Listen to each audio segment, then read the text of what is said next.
Jesus non-stop. Be therefore followers of God as dear children, and walk in love. When he slay me, yet will I trust in him. Behold, he cometh with clouds, and every eye shall see him. Starting time 5:45 p.m. New Year's Day. For more information, visit gbm2020.org.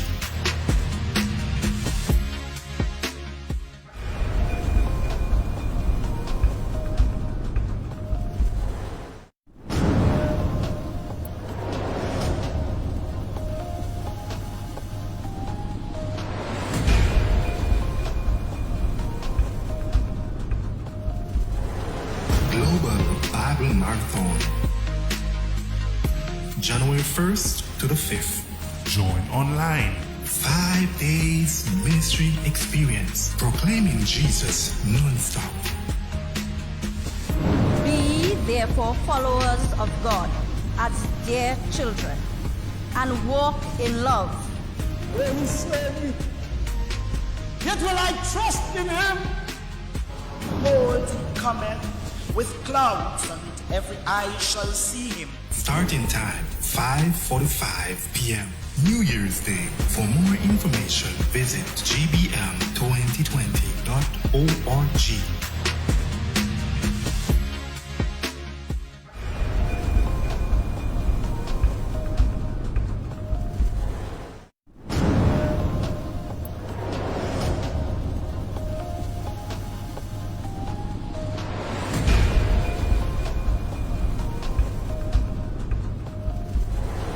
Global Bible Marathon, January 1st to the 5th. Join online. 5 days ministry experience, proclaiming Jesus non-stop. Be therefore followers of God as dear children, and walk in love.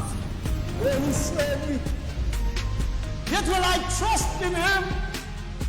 Behold, he cometh with clouds, and every eye shall see him. Starting time 5:45 p.m. New Year's Day. For more information, visit gbm2020.org.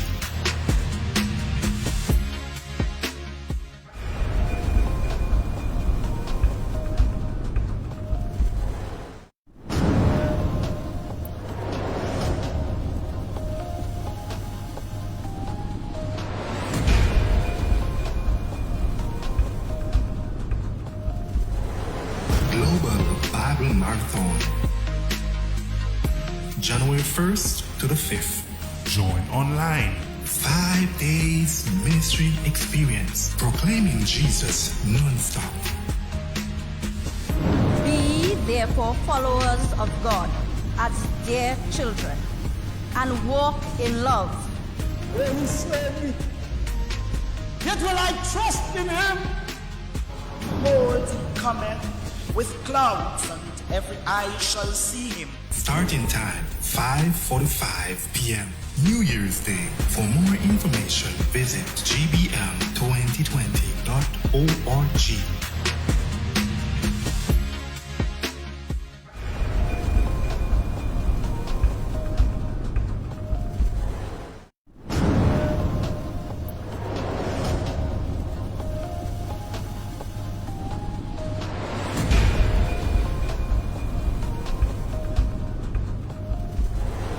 Global Bible Marathon, January 1st to the 5th. Join online. 5 days ministry experience, proclaiming Jesus non-stop. Be therefore followers of God as dear children, and walk in love.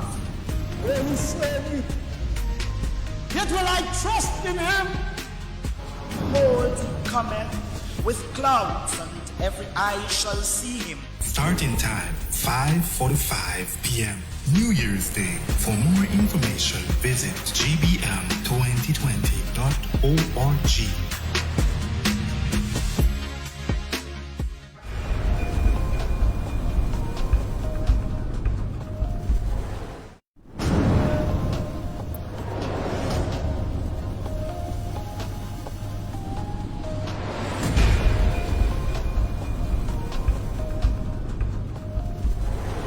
Global Bible Marathon, January 1st to the 5th. Join online. 5 days ministry experience, proclaiming Jesus non-stop. Be therefore followers of God as dear children, and walk in love. When slay me, yet will I trust in him. Behold, he cometh.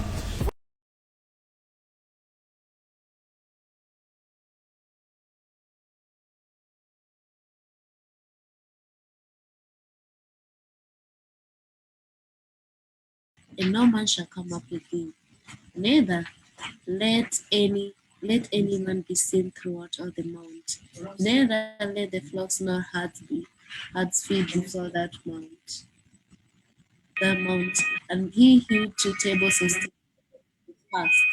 And Moses rose up early in the morning and went up unto Mount Sinai, as the Lord had commanded him, and took in his hand and 2 tables of stone. And the Lord descended in the cloud, and and, and stood with him there, and proclaimed the name of the Lord.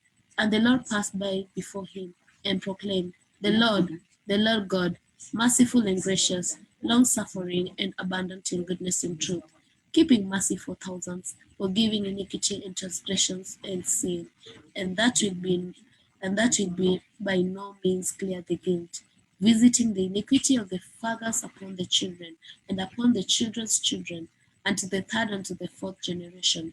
And Moses made haste, and bowed his head toward the earth, and worshipped.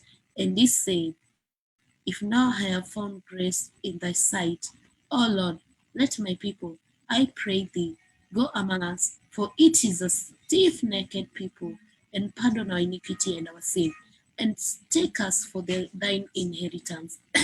And he said, Behold, I make a covenant before all thy people. I will do marvels, such have not, and such have not, such have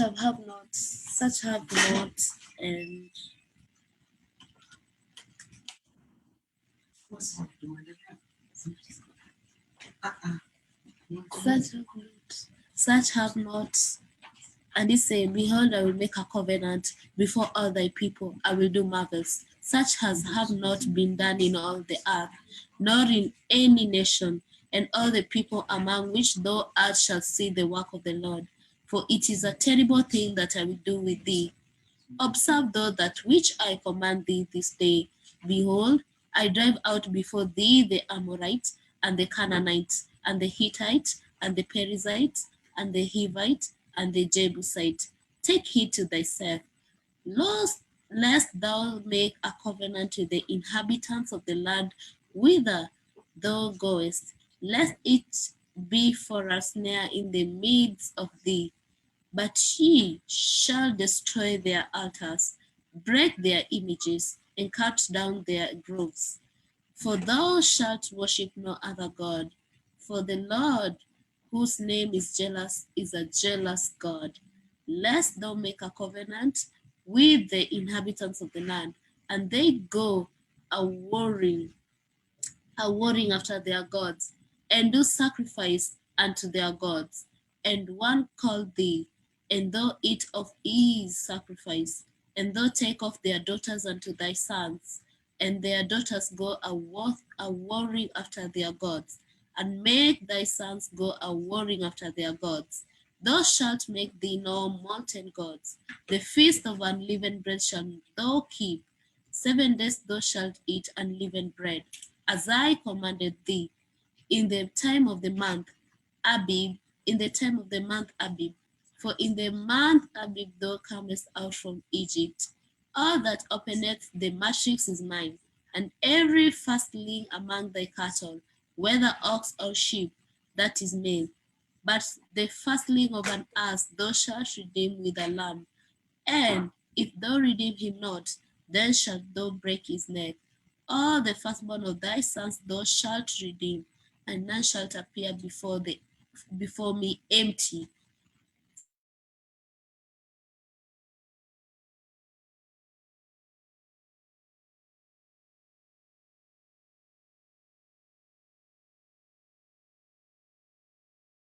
rest, in hearing time and in all your men children appear before the Lord God, the God of Israel. For I will cast out the nations before thee, and enlarge thy borders. Neither shall any man desire thy land. Thou shalt go up to appear before the Lord thy God thrice in the year. Thou shalt not offer the blood of my sacrifice to the living. Neither shall the sacrifice of the feast of the Passover be left unto the morning. The first of the first fruit of thy land thou shalt bring unto the house of the Lord thy God, the kid milk. And the Lord said unto Moses, Write thou these words, for after the tenor of these words I have made a covenant with thee and with Israel. And he was there with the Lord 40 days and 40 nights. He did neither eat bread nor drink water, and he wrote upon the tables the words of the covenant, the 10 commandments. And it came to pass when Moses came down from Mount Sinai with the 2 tables of testimony in Moses' hand, when he came down from the mount, that Moses wist not that the skin of his face shone while he talked with him. And when Aaron and all the children of Israel saw Moses, behold,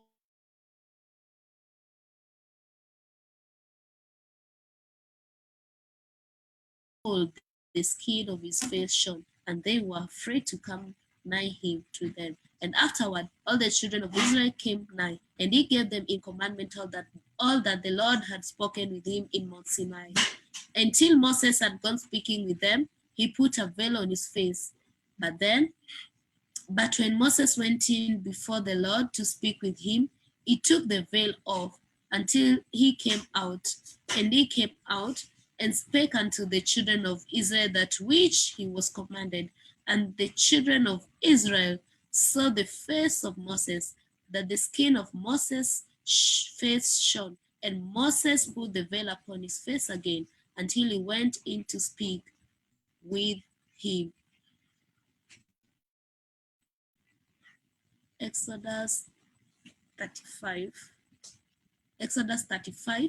And Moses gathered all the congregation of the children of Israel together and said unto them, These are the words which the Lord hath commanded, and ye should do them. 6 days shall work be done, but on the 7th day there shall be to you an holy day, a Sabbath of the rest of the Lord. Whatsoever doeth work therein shall be put to death. It shall kindle no fire throughout your habitation upon the Sabbath day. And Moses spoke, and Moses spake unto all the congregation of the children of Israel, saying, This is the thing which the Lord commanded, saying, Take ye from among you an offering unto the Lord.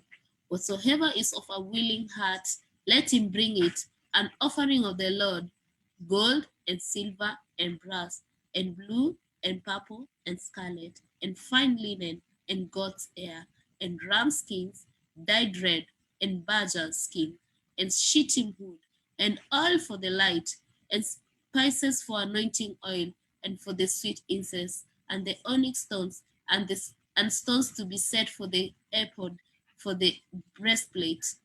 And every wise-hearted among you shall come and make all that the Lord hath commanded, the tabernacle, his rent and his covering, his staircase and his boards, his bars, his pillars and his sockets, the ark and the staves thereof, with the mercy seat and the veil of the covering, the table and the staves and all his vessels and the shewbread, the candlestick also for the light and his furniture and his lamps with the oil for the light, and the incense altar and his staves and the anointing oil and the sweet incense, and the hanging for the door at the entering in of the tabernacle, the altar of the burnt offering with his brazen grate, his staves and all his vessels, the laver and his foot, the hangings of the court, his pillars and their sockets, and the hanging for the door of the court, the pins of the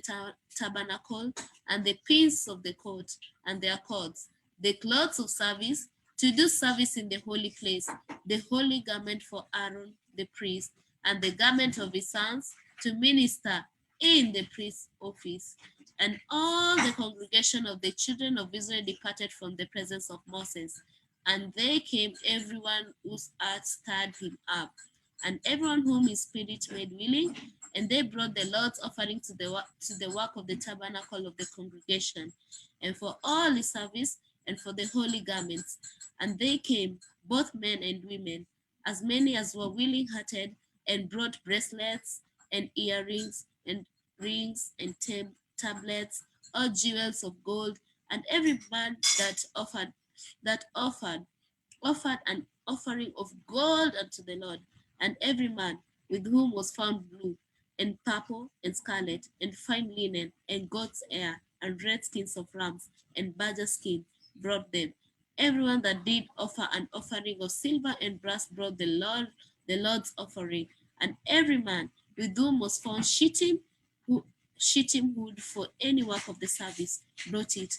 And all the women that were wise-hearted did spin with their hands, and brought that which they had spun, both of blue and of purple and of scarlet. And all the women who sat the wisdom, and the rulers brought onyx stones and stones to be set, and spice, and oil, and for the anointing oil, and for the sweet incense.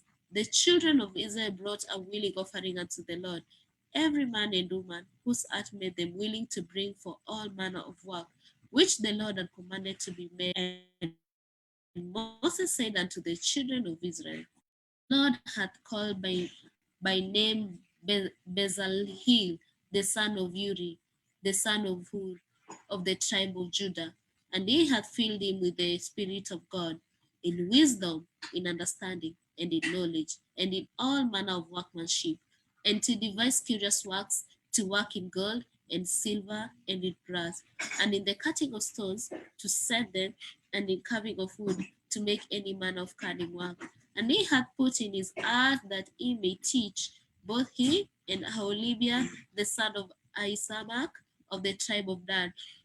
Them hath he filled with wisdom of heart, to work all manner of work, of the engraver, and of the cunning workman, and of embroider, in blue, and in purple, in scarlet, and in fine linen, and of the weaver, even of them that do any work, and of those that devise cunning work. Exodus 36.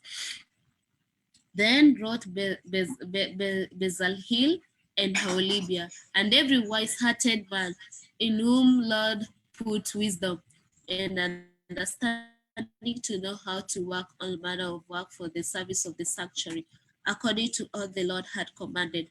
And Moses called Bezaleel and Aholibia, and every wise-hearted man in whose heart the Lord had put wisdom, even everyone whose heart stirred him up to come unto the work to do it. And they received of Moses all the offering which the children of Israel had brought for the work of the service of the sanctuary, to make it withal. And they brought yet unto him free offering every morning. And all the wise men that wrote all the work of the sanctuary came every man from his work which they made. And they spake unto Moses, saying, the people bring much more than enough for the service of the work which the Lord commanded to make.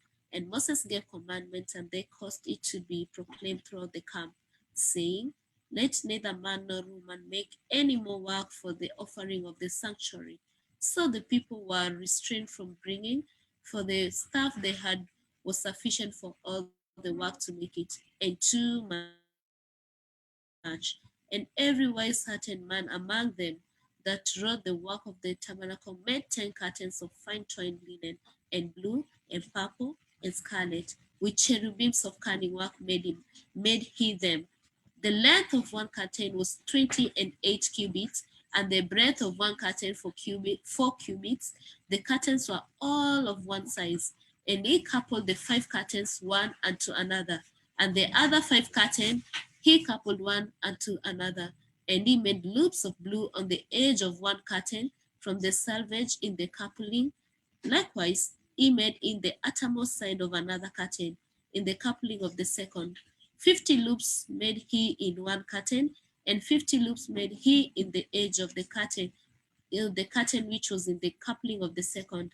The loops held one curtain to another, and he made 50 tackets of gold and coupled the curtains one unto another with the tackets. So it became one tabernacle. And he made curtains of goats over the tabernacle. 11 curtains he made them. The length of one curtain was 30 cubits of one curtain. The 11 curtains were of one size, and he coupled 5 curtains by themselves, and 6 curtains by themselves. And he made 50 loops unto the uttermost upon the uttermost edge of the curtain in the coupling, and 50 loops made he upon the edge of the curtain which coupleth the second. And he made 50 tackets of brass to couple the tent together, that it might be one. And he made a covering for the tent of ram skins dyed red, and a covering of badger skin above that. And he made boards for the tabernacle of shittim wood, standing up. The length of a board was 10 cubits, and the breadth of a board 1 cubit and a half. One board had 2 tenons, equally distant one from another. Thus did he make for all the boards of the tabernacle. And he made boards for the tabernacle, 20 boards for the south side southward, and 40 sockets of silver he made under the 20 boards.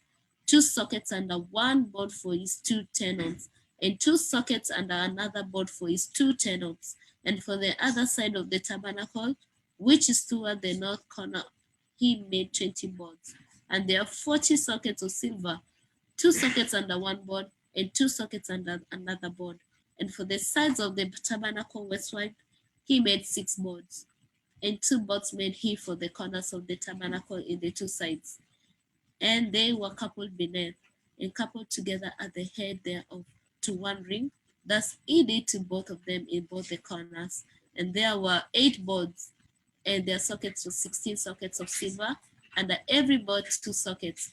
And he made bars of shittim wood, 5 for the boards of the 5 for the boards of the one side of the tabernacle, and 5 bars for the boards of the other side of the tabernacle, and 5 bars for the boards of the tabernacle for the sides westward.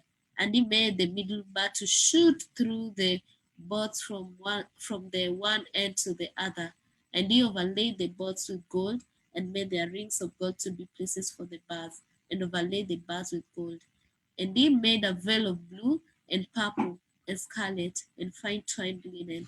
With cherubims made he it of cunning work, and he made thereunto 4 pillars of shittim wood, and overlaid them with gold. Their hooks were of gold, and he cast for them 4 sockets of silver. And he made an hanging for the tabernacle door of blue and purple and scarlet and fine twined linen of needlework, and the 5 pillars of wheat with their hooks. And he overlaid their chapitas and their fillets with gold, but their 5 sockets were of brass. Exodus 37. And Bezalel made the ark of shittim wood, of it, and a cubit and a half the height of it. And they overlaid it with pure gold within and without, and made a crown of gold to it around about. And he cast for it 4 rings of gold, to be set by the 4 corners of it, even 2 rings upon the one side of it, the other side of it.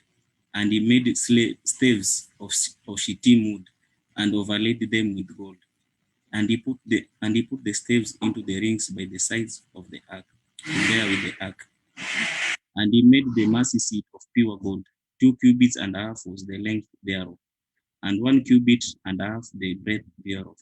And he made 2 cherubims of gold, beaten out of one piece made he them. On the 2 ends of the mercy seat, 1 cherubim on the end on this side, and another cherubim on the other end on that side. Out of the mercy seat made the cherubims on the 2 ends thereof. And the cherubim spread out their wings on high, and covered with their wings over the mercy seat, with their faces one to another, even to the mercy seatward, where the faces of the cherubims. And he made the table of shittim wood, 2 cubits was the length thereof, and a cubit the breadth of thereof, and a cubit a half the height thereof. And he overlaid it with pure gold, and made thereunto a crown of gold round about.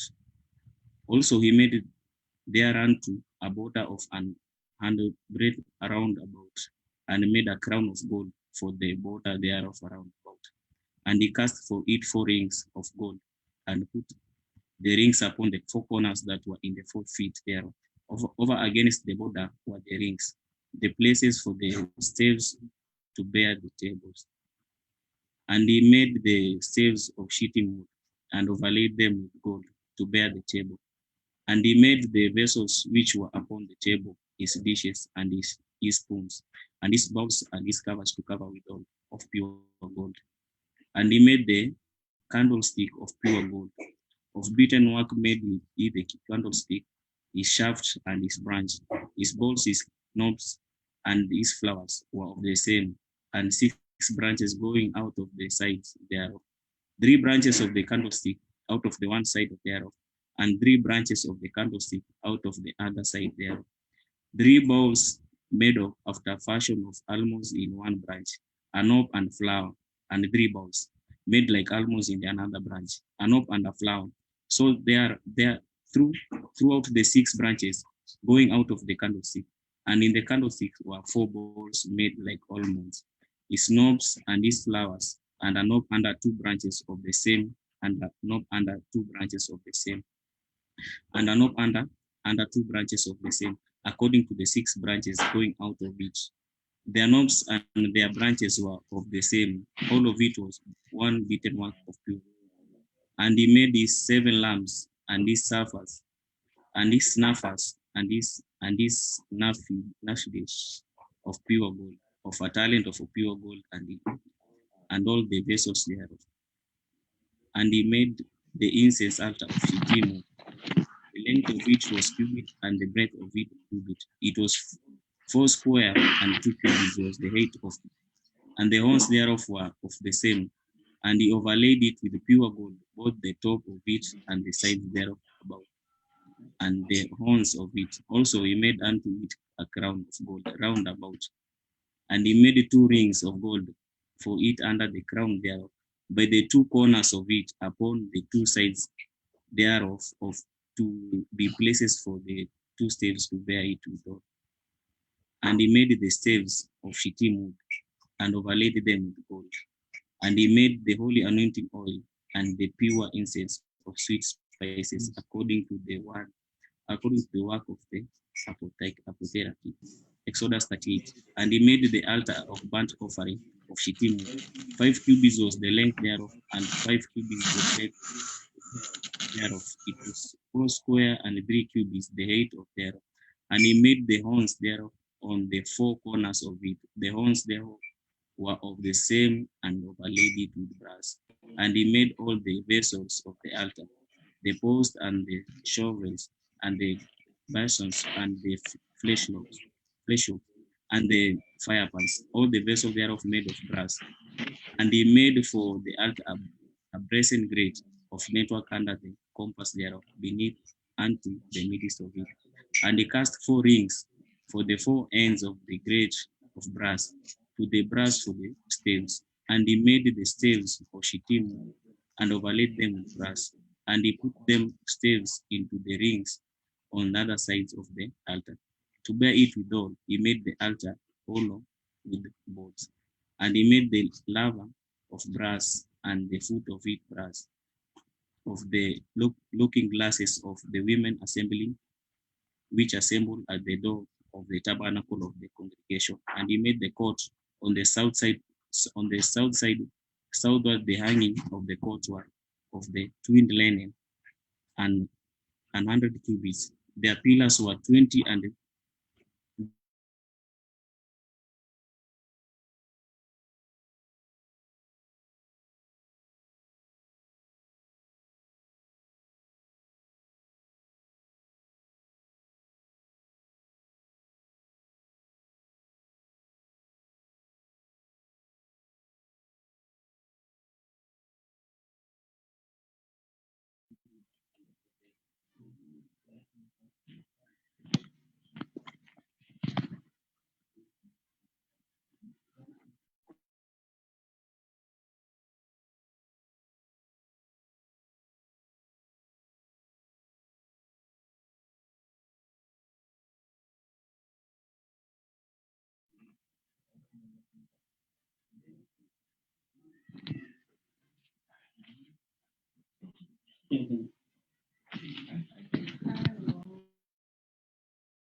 And for the other side of the court gate, on this hand and the hand were hanging of 15 cubits, their pillars 3 and their socket 3. All the hanging of the court round about were of the fine twin linen. And the sockets of the pillars were of brass, the hooks of the pillars and their fillets of the silver, and the overlaying of their chapiters of silver. And all the pillars of the court were filleted with silver, and the hanging for the gate of the court was needlework of blue, and purple, and scarlet, and fine twined linen, and 20 cubits was the length, and the height in the breadth was 5 cubits, answerable to the hanging of the court. And their pillars were 4, and their sockets of brass 4, their hooks of silver, and the overlaying of their chapiters, and their fillets of silver. And all the pins of the tabernacle and of the forecourt round about were of brass. This is the sum of the tabernacle, even of the tabernacle of testimony, as it was counted according to the commandment of Moses, for the service of the Levites, by the hand of the Ithamar, son of Aaron the priest, the Bezalel the son of Uri, the son of Har, of the tribe of Judah, made all that the Lord commanded Moses. And with there was Ahilab, son of Ishamaka, of the tribe of Dan, an engraver and a cunning workman, and embroiderer in blue, and a purple, and in scarlet and fine linen. All the gold that was occupied for the work, in all the work of the holy place, even the gold of offering, was 29 talents, and 730 shekels, after the shekel of the sanctuary, and the silver of them that were numbered of the congregation was 100 talents, and 1,703 score, and 15 shekels. After the shekel of the sanctuary, a baker for every man that is half a shekel, after the shekel of the sanctuary, for every one that went to be numbered from 20 years old and upward, for 600,000 and 3,550. And of the 100 talents of silver were cast the sockets of the sanctuary, and the sockets of the veil, and 100 sockets of the 100 talents, and a talent of socket, and of the 1,770 and 5 shekels for the pillars, and overlaid their chapiters, and filled them. And the brass of the offering was 70 talents and 2,400 shekels, and therewith he made the sockets to the door of the tabernacle, and the brazen altar, and the brazen grate for it, all the vessel of the altar, and the sockets of the court round about, and the sockets of the court gate, and all the pins of the tabernacle, and all the pins of the court round about.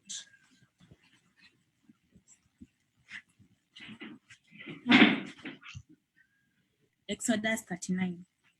And of the blue and purple and the scarlet, they made clothes of service to do the service in the holy place, and made the holy garments for Aaron. The Lord commanded Moses, and he made the ephod of gold, blue, and purple, and the scarlet, and fine twined linen. And they did beat the gold into the plates, and cut into wires to work it into in the blue, and in the purple, and in the scarlet, in the fine linen, with cunning work. They made shoulder pieces for it, to couple it together, by the two edges to couple together, and the curious girdle of his ephod that was upon it was the same according to the work thereof, gold, blue, and purple, and scarlet, and fine twined linen, as the Lord commanded Moses. And they were wrought 6 ounce stones enclosed in pouches of gold, graven signets are graven with the names of the children of Israel. And he put them in the shoulders of ephod. They should be stones for the memorial to the children of Israel, as the Lord commanded Moses. And he made the breastplates of cunning work, the work of the ephod, gold, blue and purple and scarlet, and the fine twined linen. It was four-squared. They made the breastlet double. A span was a length therefore, and a span of breadth thereof, being doubled, and set in the 4 rows of stones. The first row was sardius, a topaz, and tabernacle. This was the first row, and the second row, and emerald, a sapphire, and diamond. And the third row, ligure, and a garlet, and a amethyst. And the fourth row, beryl, and onyx, and jasper. They were enclosed on chests of gold in their enclosings. And the stones were according to the names of the children of Israel, 12 according to their names, like engravings of their signet, every with its name according to the 12 tribes. And they were made upon the breastlet chains of the ends of the written work of pure gold. And they made the 2 arches of gold and the 2 gold rings, and put into the rings into the ends of the breastlet. And they put the 2 written chains of the gold in the 2 rings on the ends of the breastlet. The 2 ends of the rattan chains, they were fastened into 2 arches, and put them in the shoulder pieces of ephod before it. And they were made 2 rings of gold, and put them on the 2 ends of breastlet upon the border of it, which was the side of the ephod inward. And they were made of 2 other golden strings, and put them on the 2 sides of the ephod underneath, toward the forehead of it. Over against the other coupling, therefore, about the curious girdle of the ephod. And they did bind to the breastlet by its strings, and the rings of ephod with a lace of blue, that it might be above the curious girdle of the ephod. And that was the breastlet might not be loosed from the ephod, as the Lord commanded Moses. And he made the robe of the ephod of the woven work of the blue. And there was a hole in the midst of the robe, as the hole of the habergeon, with the band round about the hole, that it should be rent. And they made upon the hems of the robes pomegranates of blue and purple scarlets were twined linen. And they made belts of pure gold, and made the belts between pomegranates upon them of the robe, round about between the pomegranates. A belt and the pomegranates, a belt of pomegranates, round about them the robe of minister in, as the Lord commanded Moses. And they made coats of linen of woven works of Aaron and his sons, and a meter of fine linen, and a goodly bonnet of fine linen, and linen breeches of fine twinned linen, a girdle of fine twinned linen, and blue and purple and scarlet of needlework, as the Lord commanded Moses, and made the plate of the holy crown of pure gold, and wrote upon it in writing, like the engraving of signet, holiness to the Lord. And they titled it unto the lace of blue, to fasten it on high upon the meter, in the Lord commanded Moses. Thus was all the work of the tabernacle of the tent of the congregation finished. And the children of Israel did all according to the Lord commanded Moses. So did they. And they brought the tabernacle unto Moses, the tent and all the furniture, his touches, his boards, his bars, and his pillars, and his sockets, and the covering of rams, skins dyed red, and the covering of branches, skins, and the veil of the covering, the ark of the testimony, and the staff, therefore, and the mercy seat, the table and the vessels, therefore, and the sure bread, the pure candlestick, with the lamps, therefore, even with the lamps be set in order, and all the vessels thereof, and the oil of the light, and the golden altar, anointing of the oil, and the sweet incense, and the hanging of the tabernacle door, the brazen altar, and its grate of brass, its staves, and all the vessels, the laver and its foods, the hangings of the court is for the court gate, its pots and his pins, and the vessels of the service of the tabernacle, for the tent of the congregation, the close service to the servants in the holy place, and the holy garments of Aaron the priest, and his sons' garments to minister in the priest's office, according to the Lord commanded Moses. So the children of Israel made all work. The Moses did look upon the work, and behold, they had done it to the Lord as commanded. Even so, they done it, and Moses blessed them. Exodus 40. And the Lord spake unto Moses, saying, on the first day, of the first month, should set up the tabernacle, the tent of the congregation, and thou shalt put the written ark of the testimony, and cover the ark with the veil. And thou shalt bring it in the table, and order the things that had been set upon it. And thou shalt bring the candlestick and light and the lamps thereof. And thou shalt set the altar of God for the incense before the ark of the testimony, and put the hanging of the door of the tabernacle. And thou shalt set the altar, the burnt offering before the Lord of the tabernacle of the tent of the congregation. And thou shalt set the laver between the tents of congregation and the altar. And thou shalt put the water therein. And thou shalt set up the court around about, and hanging the court gate. And thou shalt take the anointing oil, and anoint the tabernacle, and all is therein, and shalt follow it into the vessel thereof, and it shall be holy. And thou shalt anointing the altar of the burning offering and its vessels, and sanctify the altar, and it shall be the altar most holy. And shall the anointing the laver and its fruit, and sanctify it. And thou shalt bring the Aaron and his sons unto the door of the tabernacle of the congregation, and wash them with water. And thou shalt put upon the Aaron and the holy garments, anoint him and sanctify him, that he may minister unto the priest's office.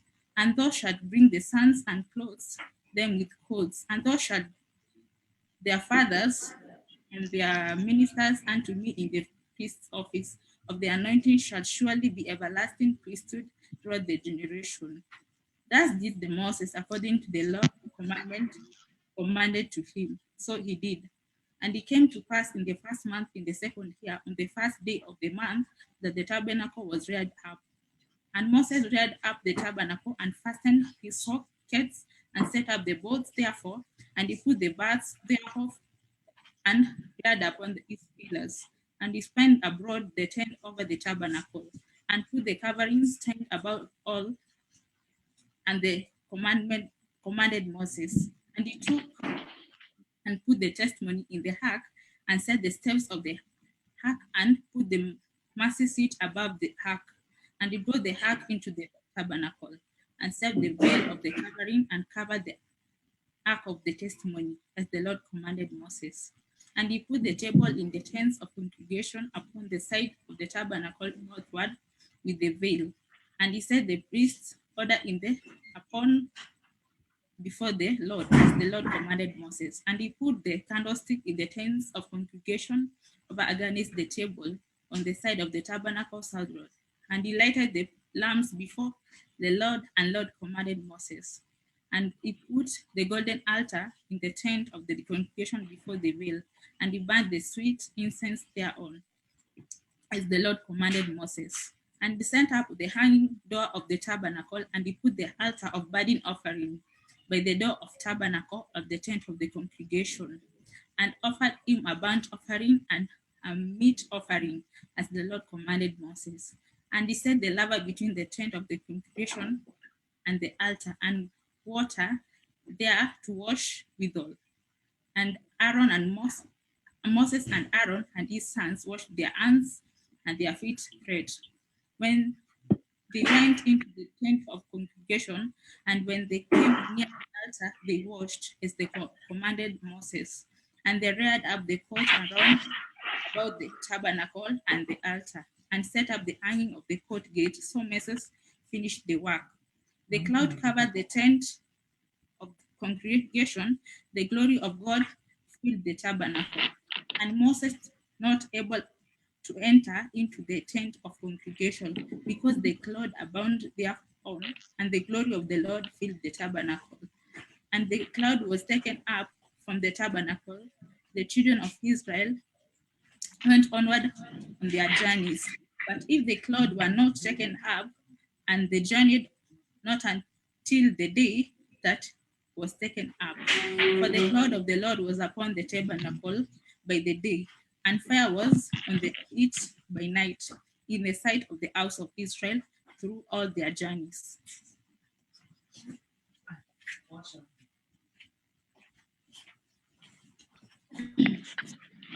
Leviticus 1.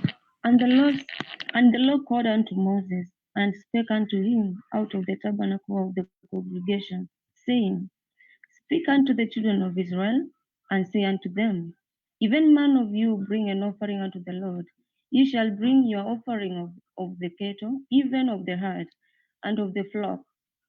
If his offering be a burnt sacrifice of the herd, let him offer a male without blemish. He shall offer it of his own voluntary will at the door of the tabernacle of the congregation before the Lord. And he shall put his hand upon the head of the burnt offering, and it shall be accepted for him to make atonement for him. And he shall kill the bullock before the Lord, and the priest Aaron's sons shall bring the blood and sprinkle the blood around about upon the altar that is by the door of the tabernacle of the congregation. And he shall flay the burnt offering and cut it into pieces. And the sons of Aaron, the priest, shall put fire upon the altar and lay the wood in order upon the fire. And the priest, Aaron's sons, shall lay the parts, the head, and the fat in order upon the wood that is on the fire which is upon the altar. But his inwards and his legs shall he wash with water, and the priest shall burn all on the altar to be a burnt offering, to be a burnt sacrifice, an offering made by fire, of a sweet savor unto the Lord. And if his offering be of the flocks, namely of the sheep or of the goats, for a burnt sacrifice, he shall bring it a male without blemish, and he shall kill it on the side of the altar northward before the Lord. And the priest Aaron's sons shall sprinkle his blood around about upon the altar, and he shall cut it into its pieces with his head and his fat, and the priest shall lay them in order of the wood that is on the fire which is upon the altar. But he shall wash the inwards and the legs with water, and the priest shall bring it all and burn it upon the altar. It is a burnt sacrifice, an offering made by fire, of a sweet sour unto the Lord. And if the burnt sacrifice for his offering to the Lord be of false, then he shall bring his offerings of turtle doves or of young pigeons, and the priest shall bring it unto the altar, and wring off his head, and burn it on the altar. And the blood thereof shall be wrung out of the side of the altar. And he shall pluck away his crop with his feathers, and cast it beside the altar on the east part, by the place of the ashes. And he shall cleave it with the wings thereof, but shall not divide it asunder. And the priest shall burn it upon the altar, upon the wood that is upon the fire. It is a burnt sacrifice, an offering made by fire of a sweet sour unto the Lord. Leviticus 2. And when any with offer a meat offering unto the Lord, his offering shall be of fine flour, and he shall pour oil upon it, and put frankincense thereon. And he shall bring it to Aaron's sons, the priests, and he shall take thereout his handful of the flour thereof, and of the oil thereof, with all the frankincense thereof. And the priest shall burn the memorial of it upon the altar, to be an offering made by fire over sweet savour unto the Lord. And the remnant of the meat offering shall be Aaron's and his sons. It is a thing most holy of the offerings of the Lord made by fire. And if thou bring an oblation of a meat offering baken in the oven, it shall be unleavened cakes of fine flour mingled with oil, or unleavened wafers anointed with oil. And if the oblation be a meat offering baked in a pan, it shall be of fine flour unleavened mingled with oil. Thou shalt part it in pieces and pour oil thereon. It is a meat offering. And if the oblation be a meat offering baken in the frying pan, it shall be made of fine flour with oil. And thou shalt bring the meat of offering that is made of these things unto the Lord. And when it is presented unto the priest, ye shall bring it unto the altar. And the priest shall take from the meat offering a memorial thereof, and shall burn it upon the altar. It is an offering made by fire, a sweet savour unto the Lord.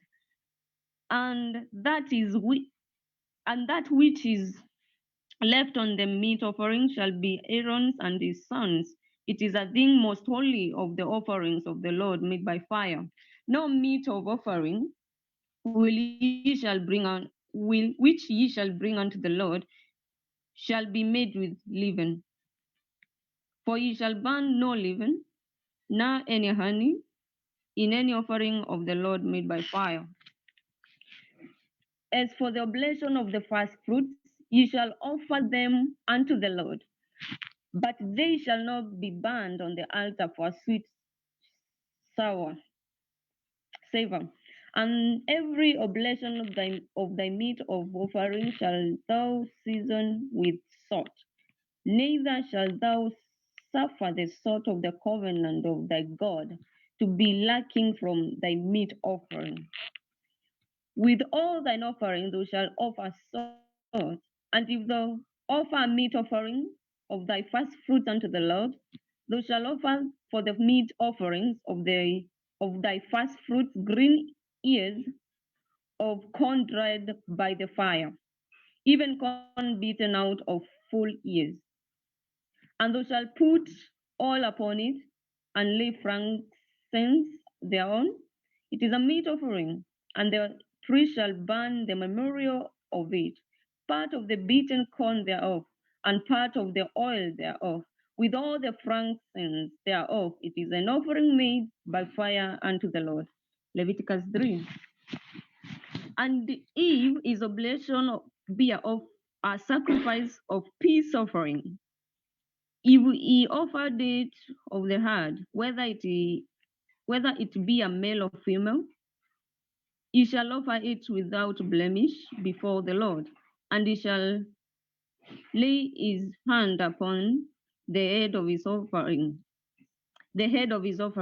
and kill it at the door of the tabernacle of the congregation. And Aaron's sons, the priests, shall sprinkle the blood upon the altar round about, and he shall offer of the sacrifice of the peace offering an offering made by fire unto the Lord. The fat that covereth the inwards, and all the fat that is upon the inward, and the two kidneys and the fat.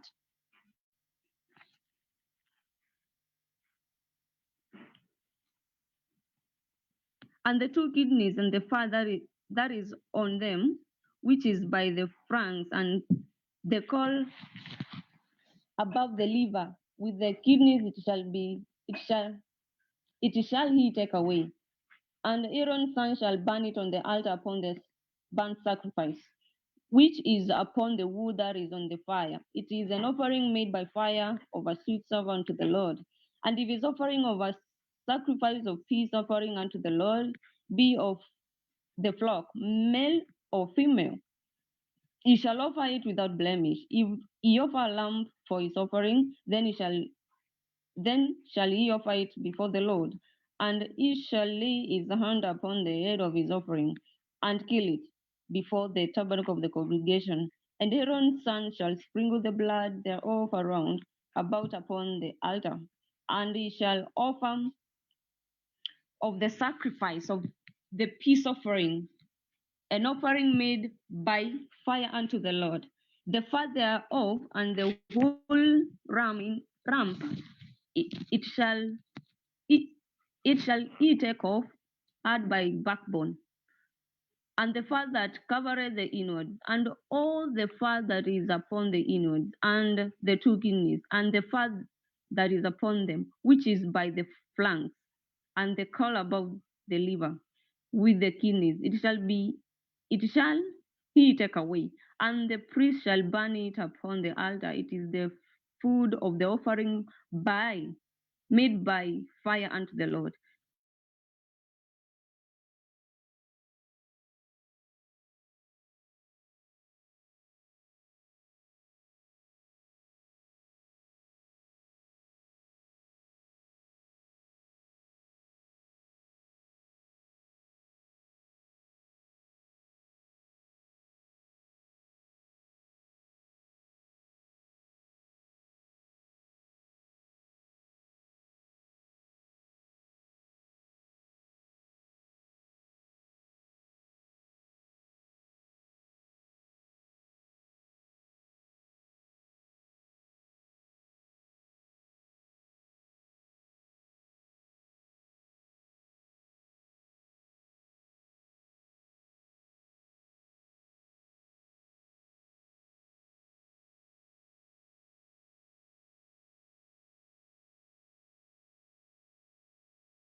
Leviticus 4. And the Lord spake unto Moses, saying, Speak unto the children of Israel, saying, If a soul shall sin through ignorance against any of the commandments of the Lord concerning things which ought not to be done, and shall do against any of them, if the priest that is anointed do sin according to the sin of the people, then let him bring for his sin, which he has sinned, a young bullock without blemish unto the Lord for a sin offering. And he shall bring the bullock unto the door of the tabernacle of the congregation before the Lord, and shall lay his hand upon the bullock's head, and kill the bullock before the Lord. And the priest that is anointed shall take of the bullock blood and bring it to the tabernacle of the congregation. And the priest shall dip his finger into the blood and sprinkle of the blood 7 times before the Lord, before the veil of the sanctuary. And the priest shall put some of the blood upon the horns of the altar of sweet incense before the Lord, which is in the tabernacle of the congregation, and shall pour all the blood of the bullock to at the bottom of the altar of the burnt offering, which is at the door of the tabernacle of the congregation, and shall take off from it all the fat of the bullock from the sin offering, the fat that covereth the inwards, and all the fat that is upon the inwards, and the 2 kidneys of the fat that is upon them, which is by the flanks, and the caul above the liver. With the kidneys it shall he take away, as it was taken off from the bullock of the sacrifice of peace offering, and the priest shall burn them upon the altar of the burnt offering, and the skin of the bullock, and all his flesh with his head and with his legs, and his inwards and his dung, even the whole bullock, shall he carry forth without the camp unto a clean place, where the ashes are poured out, and burn him on the wood with fire. Where the ashes are poured out shall he be burned.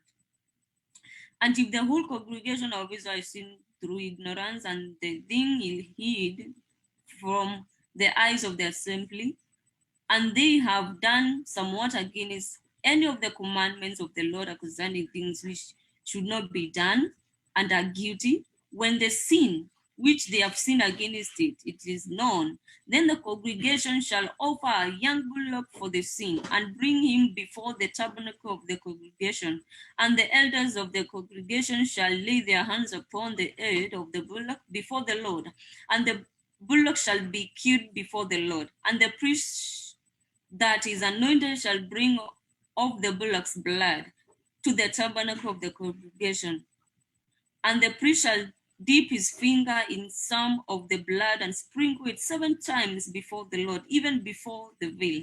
And he shall put some of the blood upon the horns of the altar, which is before the Lord, that is in the tabernacle of the congregation, and shall pour out all the blood at the bottom of the altar of the burnt offering, which is at the door of the tabernacle of the congregation. And he shall take all his fat from him and burn it upon the altar. And he shall do with the bullock as he did with the bullock of a sin offering. So shall he do with this. And the priest shall make an atonement for them, and it shall be forgiven, them. And he shall carry forth the bullock without the camp, and burn him as he burned the first bullock. It is a sin offering for the congregation. When a ruler hath sinned and done somewhat, though ignorance against any of the commandments of the Lord, is God concerning things which shall not be done, and is guilty, or if his sin wherein he has sinned come to his knowledge, he shall bring his offering, a kid of the goats, a male without blemish, and he shall lay his hands upon the head of the goat, and kill it in the place where they kill the burnt offering before the Lord. It is a sin offering. And the priest shall take off the blood of the sin offering which with his finger, and put it upon the horns of the altar of burnt offering, and he shall pour out his blood at the bottom of the altar of burnt offering.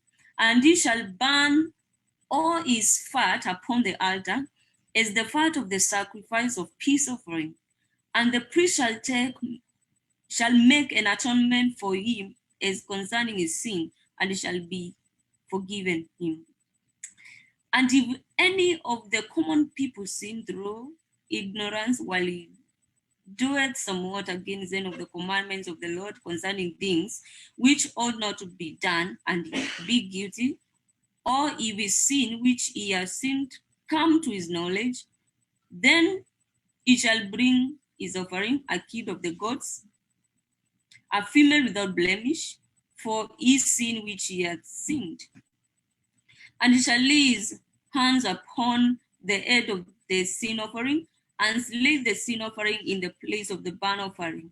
And the priest shall take of the blood thereof with his finger, and put it in the horns of the altar of burnt offering, and shall pour out all the blood whereof at the bottom of the altar. And he shall take away all the fat thereof, as the fat is taken away from of the sacrifice of peace offering. And the priest shall burn it up upon the altar for a sweet savour unto the Lord. And the priest shall make an atonement for him, and it shall be forgiven him. And if we bring a lamb for a sin offering, he shall bring a female without blemish, and he shall lay his hands upon the head of the sin offering, and slay it for a sin offering in the place where they kill the burnt offering. And the priest shall take of the blood of the sin offering with his finger, and put it upon the horns of the altar of burnt offering, and shall pour out all the blood thereof at the bottom of the altar. And he shall take away all the fat thereof, as the fat of the lamb is taken away from the sacrifice of the peace of offering. And the priest shall burn them upon the altar according to the offerings made by fire unto the Lord. And the priest shall make an atonement for his sin that he hath committed, and it shall be forgiven. Leviticus 5. And if a soul sin, and hear the voice swearing, and hear the voice of swearing, and is a witness, whether he hath seen or none of it, if we do not utter it, then he shall bear his iniquity. Or if a soul touch an unclean thing, whether it be a carcass of an unclean beast, or a carcass of unclean cattle, or the carcass of unclean creeping thing, and if it be hidden from him, he also shall be unclean and guilty. And if he touch the uncleanness of man, whatsoever uncleanness it be that a man shall be defiled withal, and it be hid from him, when he knoweth of it, then he shall be guilty.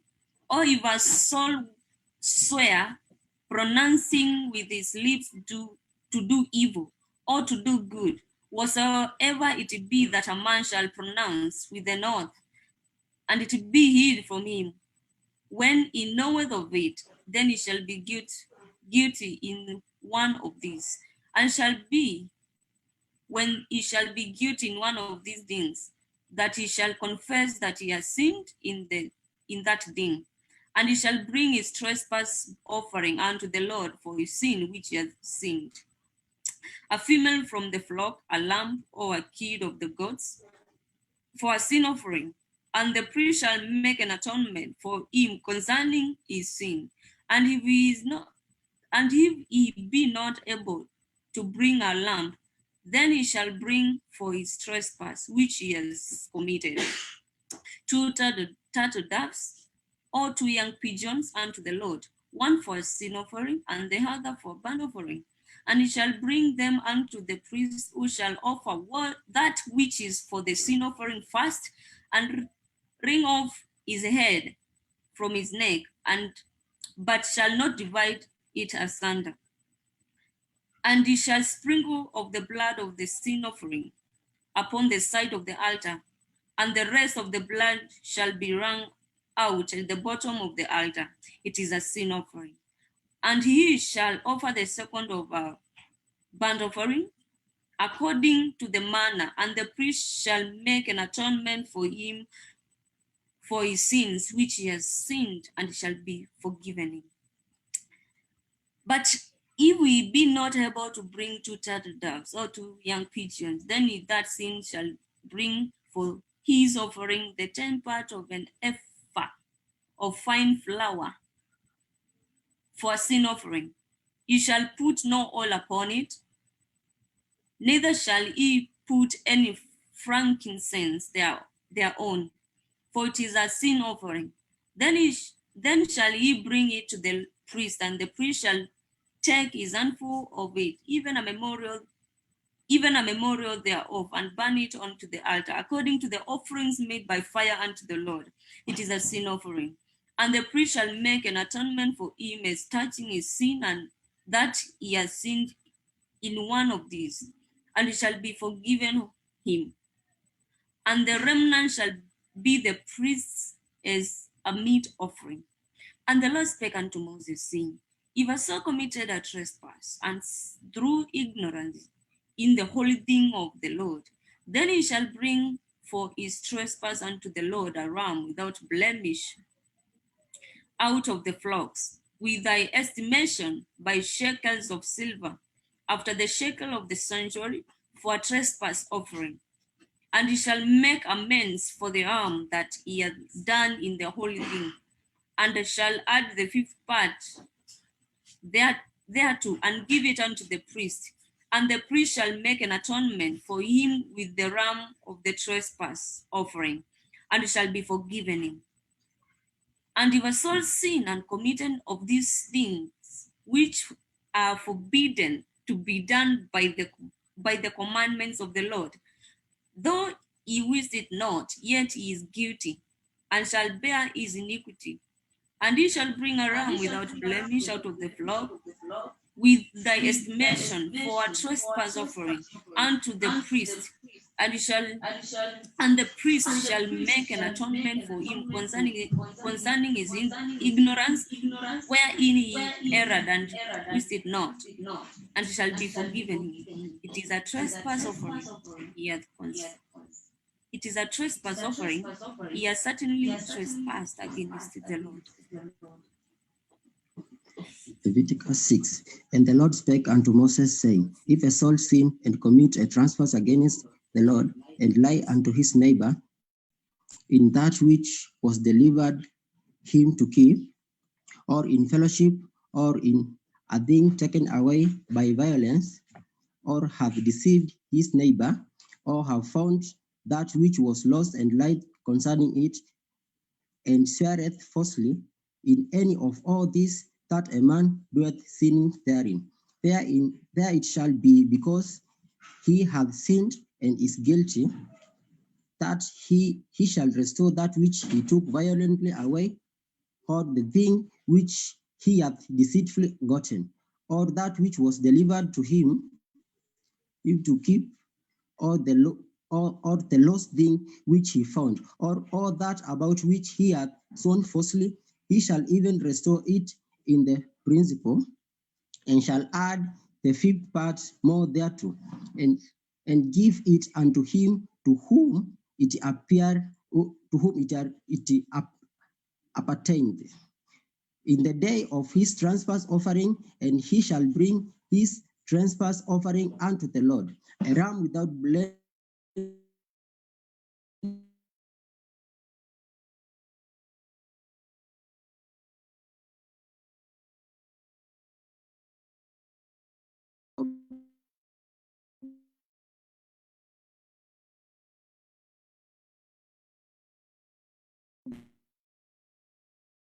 the flock, which thy estimation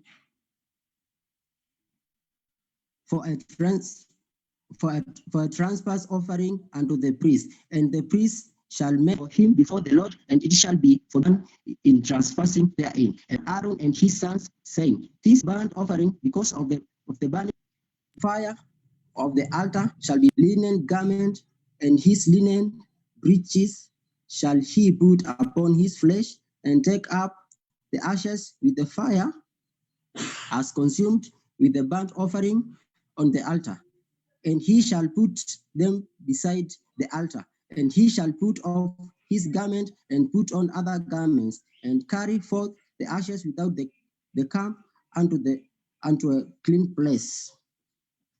And the fire upon the altar shall be burning in it, and shall not be put out, and the priest shall burn wood on it every morning, and lay the burnt offering in order upon it, and he shall burn thereon the fat of the peace offering.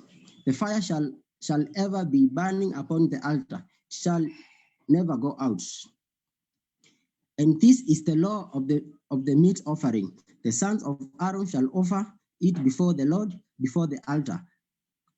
And he shall take of it his handful of flour of the meat offering, and of the oil thereof, and all the frankincense which is upon the meat offering, and shall burn it upon the altar for a sweet savour. Even the memorial of it unto the Lord, and the reminder thereof shall Aaron and his sons eat. With unleavened bread shall it be eaten in the holy place. In the courts of the tabernacle of the congregation they shall eat it. Shall not be baked with leaven.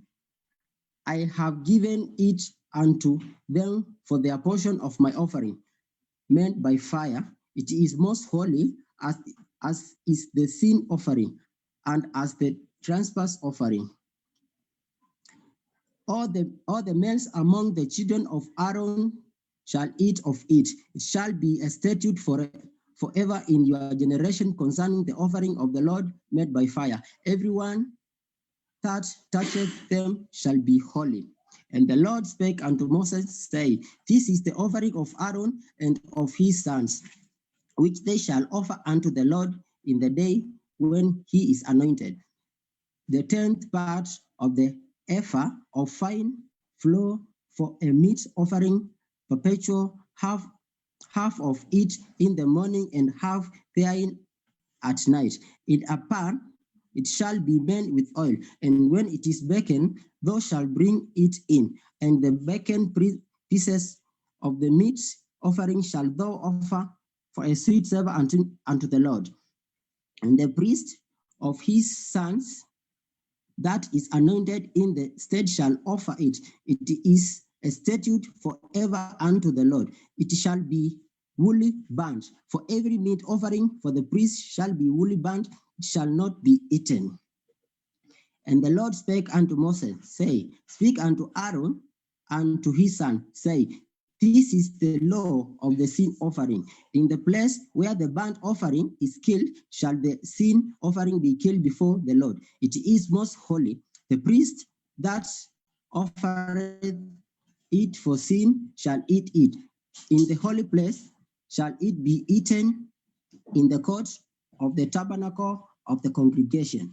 Whatsoever shall touch the flesh thereof shall be holy. And when there is sprinkled of the blood thereof upon any garment, thou shalt wash that whereon it was sprinkled in the holy place. But the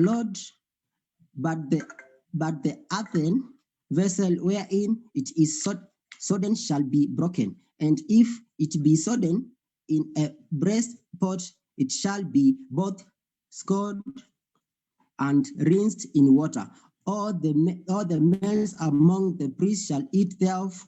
It is most holy. And no sin offering whereof any of the blood is brought unto the tabernacle of the congregation to reconcile with all in the holy place shall be eaten. It shall be burnt in the fire. Leviticus 7. Likewise, this is the law of the trespass offering. It is most holy. In the place where they kill the burnt offering shall they kill the trespass offering, and the blood thereof shall he sprinkle round about upon the altar. And he shall offer of it all the fat thereof, the ram and the fat that covereth the inwards, and the 2 kidneys, and the fat that is on them, which is by the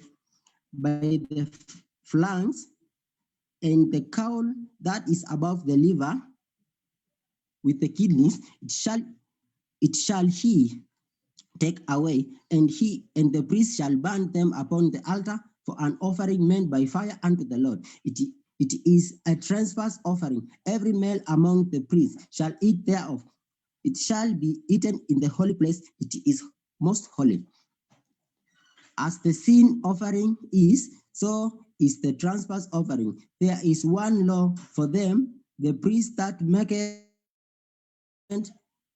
therewith shall have, and the priest shall offereth any man's burnt offering. Even the priest shall have to himself the skin of the burnt offering which he hath offered, and all the meat offering that is baked in the oven, and all that is dressed in the frying pan, and in the pan shall be the priest that offereth it. And every meat offering mingled with oil and dry shall all the sons of Aaron have one as much as another. And this is the law of the sacrifice of peace offering, which he shall offer unto the Lord. If he offer it for thanksgiving, then he shall offer with the sacrifice of thanksgiving unleavened cakes mingled with oil, and unleavened wafers anointed with oil, and cakes mingled with oil of fine flour fried. Besides the cakes, he shall offer for his offering leavened bread with the sacrifice of thanksgiving of his peace offering. And of it he shall offer one out of the whole oblation for an heave offering unto the Lord, and it shall be the priest that sprinkleth the blood of the peace offering, and the flesh of the sacrifice of his peace offering for thanksgiving shall be eaten the same day that it is over. He shall not leave any of it until the morning. But if the sacrifice of his offering be a vow or a voluntary offering, it shall be eaten the same day that he offereth his sacrifice, and on the morrow also the remainder of it shall be eaten. But the remainder of the flesh of the sacrifice or the third day shall be burnt with fire. And if any of the flesh of the sacrifice of his peace offering be eaten at all on the third day, it shall not be accepted, neither shall it be imputed unto him that offereth it. It shall be an abomination, and the soul that eateth of it shall bear his iniquity. And the flesh that toucheth any unclean thing shall not be eaten. It shall be burnt with fire. And as for the flesh, all that be clean shall eat thereof. But the soul that eateth of the flesh of the sacrifice of peace offering that pertained unto the Lord, having his uncleanness upon him, even that soul shall be cut off from his people. Moreover, the soul that shall touch any unclean thing, as the uncleanness of man, or any unclean beast, or any abominable unclean thing, and eat of the flesh of the sacrifice of peace offering, which pertain unto the Lord, even that soul shall be cut off from his people. And the Lord spake unto Moses, saying, Speak unto the children of Israel, saying, Ye shall eat no manner of fat of ox, or of sheep, or of goat, and the fat of the beast that dieth of itself, and the fat that which is torn with beast may be used in any other use, but you shall in no wise eat of it. For whosoever eateth the fat of the beast, of which men offer an offering made by fire unto the Lord, even the soul that eateth it shall be cut off from his people. Moreover, you shall eat no manner of blood, whether it be of fowl or of beast, in any of your dwellings. Whatsoever soul it be that eateth any manner of blood, even that soul shall be cut off from his people. And the Lord spake unto Moses, saying, Speak unto the children of Israel, say, He that offereth the sacrifice of his peace offering unto the Lord shall bring his oblation unto the Lord of the sacrifice of his peace offering. His own hand shall bring the offering of the Lord made by fire, the fat with the breast. It shall he bring. The breast may be waved from a wave offering before the Lord. And the priest shall burn the fat upon the altar, but the breast shall be Aaron's and his sons. And the right shoulder shall you give unto the priest for an heaven offering of the sacrifice of your peace offering. He among the sons of Aaron that offered the blood of the peace offering, and the fat shall have the right shoulder for his part, for the wave breast, and the heave shoulder have a taken of the children of Israel from all the sacrifice of their peace offering, and have given them unto Aaron the priest and unto his sons by a statute forever from among the children of Israel. This is the portion of the anointing of Aaron and of the anointing of his sons out of the offering of the Lord made by fire. In the day when he presented them to minister unto the Lord in the priest's office, which the Lord commanded to be given them of the children of Israel, and the day that he anointed them by a statute forever throughout their generations. This is the law of the burnt offering, of the meat offering, and of the sin offering, and of the trespass offering, and of the consecration, and of the sacrifice of the peace offering, which the Lord commanded Moses in Mount Sinai in the day that he commanded the children of Israel to offer their oblations unto the Lord in the wilderness of Sinai. Chapter 8. And the Lord spake unto Moses, say, Take Aaron and his sons with him, and the garment, and the anointing oil, and a bullock for the sin offering, and 2 rams, and a basket of unleavened bread, and gather thou all the congregation together unto the door of the tabernacle of the congregation. And Moses did as the Lord commanded him, and the assembly was gathered together unto the door of the tabernacle of the congregation. And Moses said unto the congregation, This is the thing which the Lord commanded to be done. And Moses brought Aaron and his sons, and washed them with water.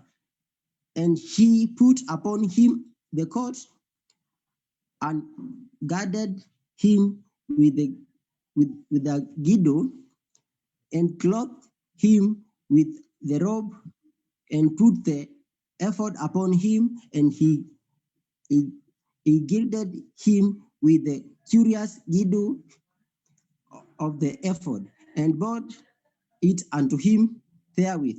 And he put the breastplate upon him. Also he put in the breastplate the Urim and the Thummim, and he put the mitre upon his head.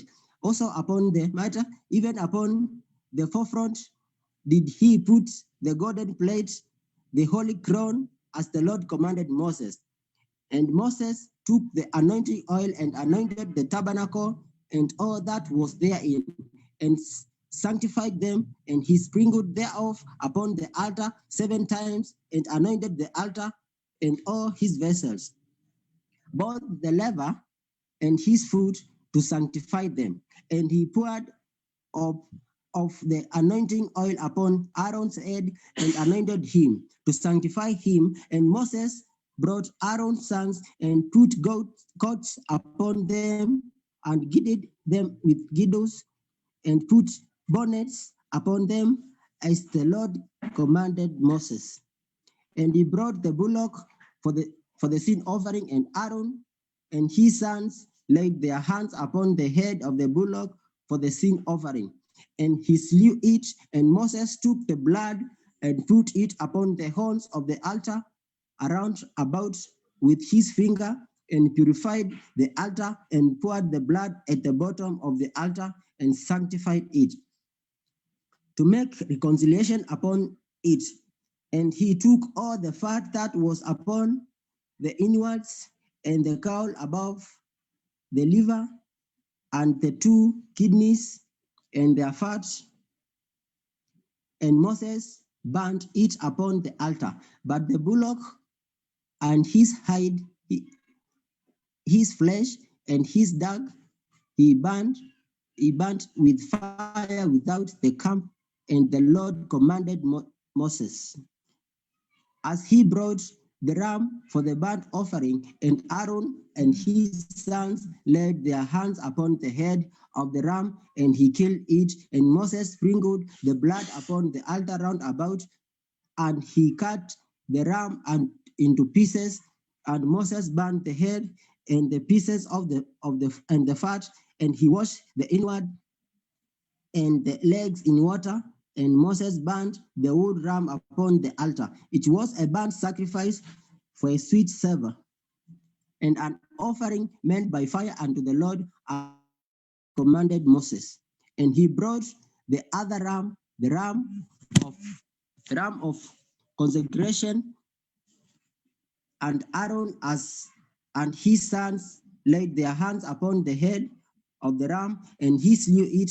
And Moses took of the blood of it, and put it upon the trip of Aaron's right ear, and Moses and upon the thumb of his right hand, and upon the great toe of his right foot. And he brought Aaron's son, and Moses put of the blood upon the tip of the right ear, and upon the thumbs of their right hand, and upon the great toes of their right feet.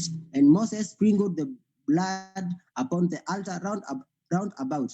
And he took the fat and the ram, and all the fat that was upon the inwards, and the caul above the liver, and the 2 kidneys, and their fat, and the right shoulder, and out of the basket of unleavened bread that was before the Lord, he took 1 unleavened cake, and a cake of oiled bread, and 1 wafer, and put them on the fat and upon the right shoulder.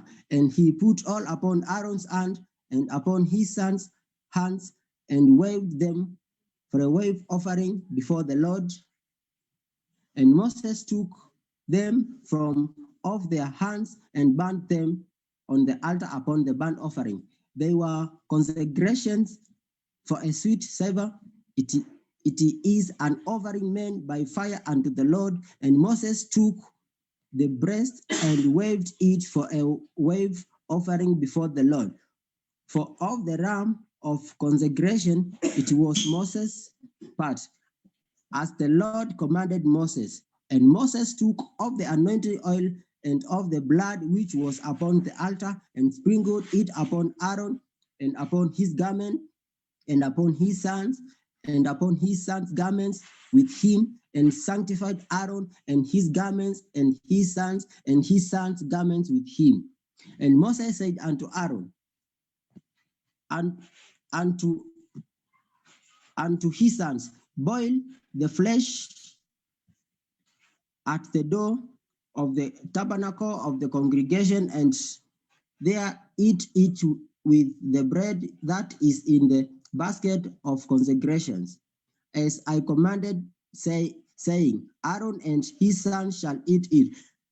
And that which remaineth of the flesh and of the bread shall you burn with fire, and you shall not go out of the door of the tabernacle of the congregation in 7 days, until the days of your consecration be at an end. For 7 days shall he consecrate you, as he has done this day. So the Lord hath commanded to make an atonement for you. Thereof shall you abide at the door of the tabernacle of the congregation day and night 7 days, and keep the charge of the Lord, that ye die not, for so I am commanded. So Aaron and his sons did all things which the Lord commanded by the hand of Moses. Chapter 9. And it came to pass on the 8th day that Moses called Aaron and his sons and the elders of Israel, and he said unto Aaron, take thee a young calf for a sin offering, and a ram for a burnt offering without blemish, and offer them before the Lord. And unto the children of Israel thou shalt speak, say, take ye a kid of the goat for a sin offering, and a calf and a lamb, both of the first year without blemish, for a burnt offering, also a bullock and a ram for peace offering to sacrifice before the Lord, and a meat offering mingled with oil, for today the Lord will appear unto you. And they brought that which Moses commanded before the tabernacle of the congregation. And all the congregation drew near and stood before the Lord. And Moses said, this is the thing which the Lord commanded that you should do.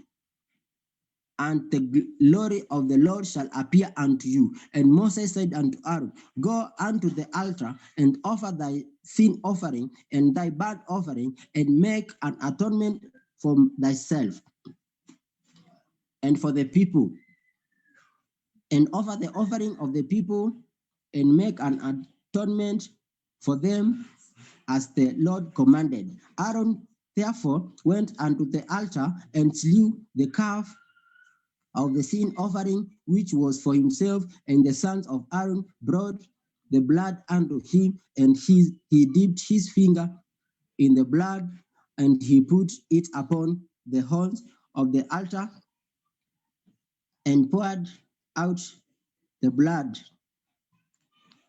at the bottom of the altar.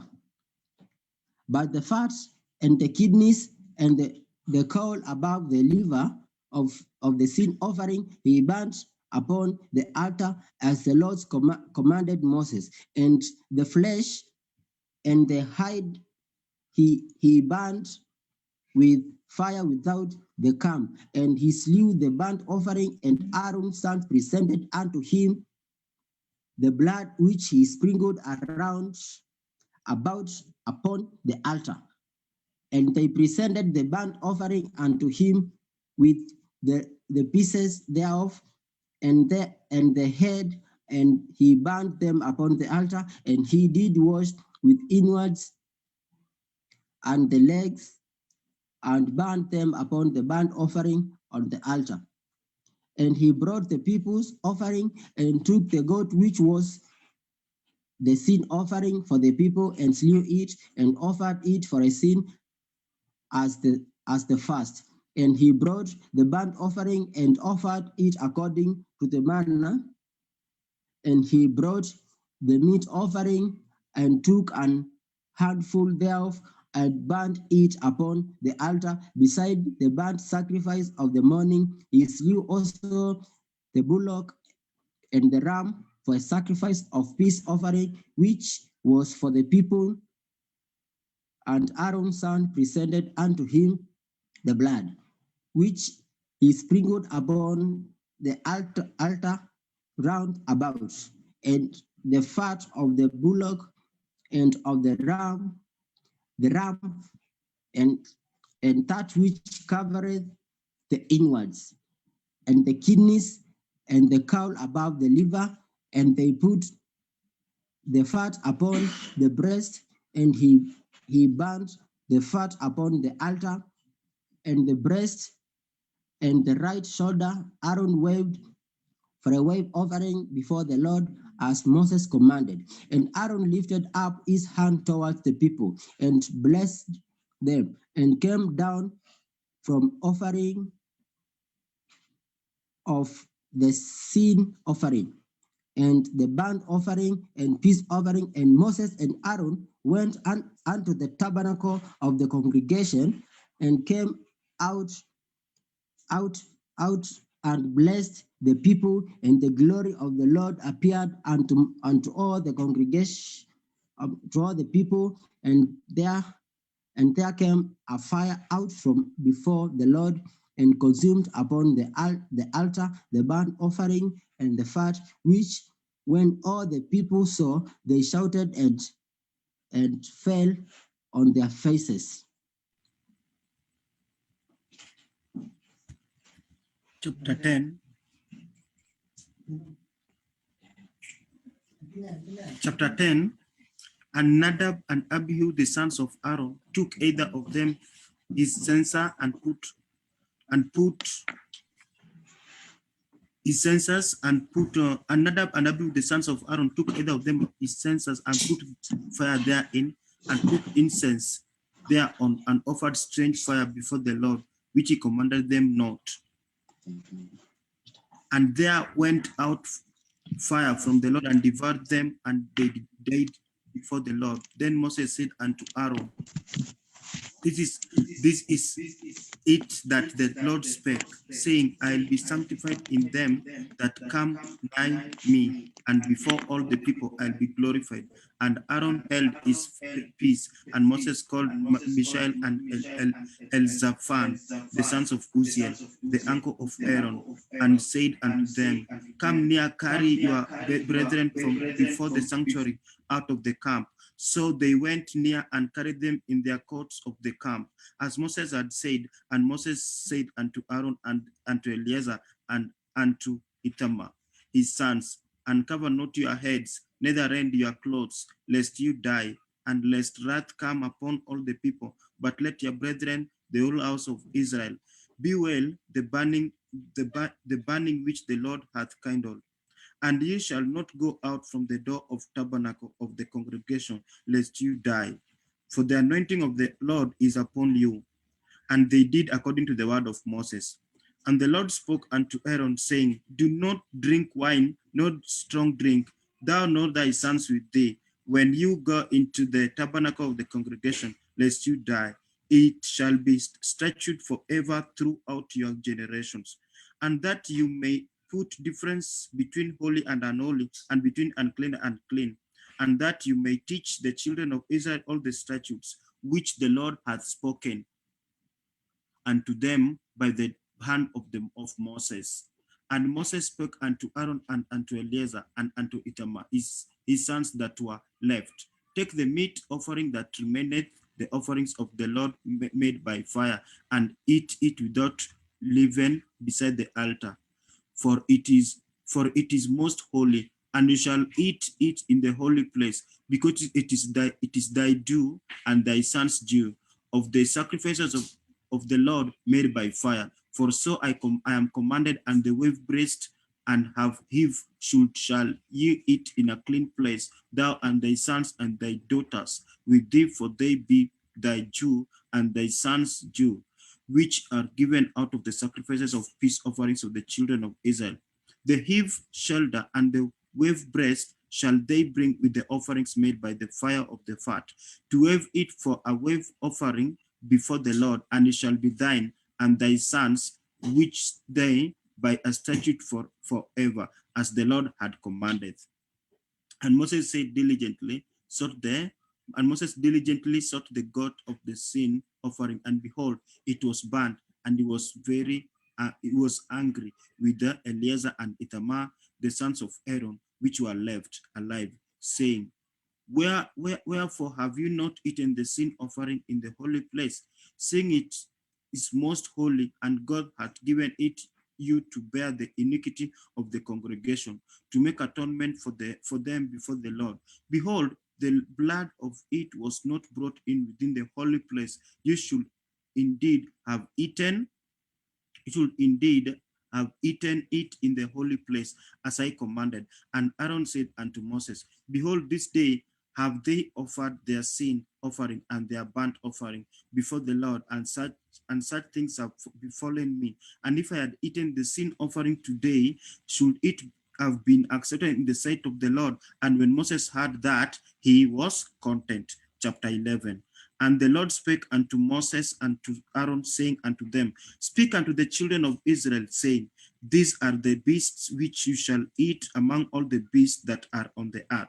Whatsoever parteth the hoof and is cloven-footed and cheweth the cud among the beasts, that shall you eat, nevertheless shall you eat. Nevertheless, these shall you not eat of them that chew the cud, or of them that divide the hoof, as the camel, because he chewed the cud, but divided not the hoof, he is unclean unto you. And the coney, because he chewed the cud, but divided not the hoof, he is unclean unto you. And the hare, because he chewed the cud, but divided not the hoof, he is unclean unto you. And the swine, though he divide the hoof, and the cleven-footed, yet he chewed not the cud, he is unclean unto you. Of their flesh shall you not eat, and their carcass shall you not touch, they are unclean to you. This shall you eat of all that are in the waters, whatsoever hath fins and scales in the waters, in the seas and in the rivers, them you shall you eat. And all that have not fins and scales in the seas and in the rivers, of all that move in the waters, and of all living things which is in the rivers, they shall be an abomination unto you. They shall be even an abomination unto you. You shall not eat of the flesh, but you shall have their carcasses in the abomination. Whatsoever hath no fins nor scales in the waters, that shall be an abomination unto you. And these are they which ye shall have in the abomination among the fowls. They shall not be eaten, they are an abomination. The eagle and the ostrich and the osprey and the vulture of the kite after his kind, every raven after his kind, and the owl and the night hawk and the cuckoo and the hawk after his kind, and the little owl and the cormorant and the great owl and the swan and the pelican and the gyre eagle and the stork, the heron after the her kind, and the lapwing and the bat, all fowls that creep, going upon all four, shall be an abomination unto you. Yet these may you eat of every flying creeping thing that goeth upon all four which have legs above their feet to leap withal upon the earth. Even this of them you may eat, the locust after his kind, and the bad locust after his kind, and the beetle after his kind, and the grasshoppers after his kind. But all other flying creeping things which have 4 feet shall be an abomination unto you. And for these you shall be unclean. Whosoever touches the carcass of them shall be unclean until the evening.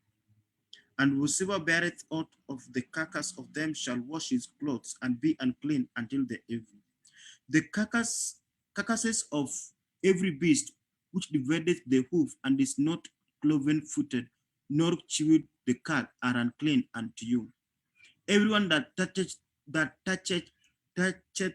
them shall be unclean. And whatsoever goeth upon his paws among all manner of beasts that go on all four, those are unclean unto you. Whoso toucheth their carcass shall be unclean until the evening. And he that beareth the carcass of them shall wash his clothes and be unclean until the evening. They are unclean unto you. This also shall be unclean unto you among the creeping things that creep upon the earth, the whistle and the mouse and the tortoise after his kind, and the ferret and the chameleon and the lizard and the snail and the mole. These are unclean to you among all that creep. Whosoever doth touch them, when they be dead, shall be unclean until the evening.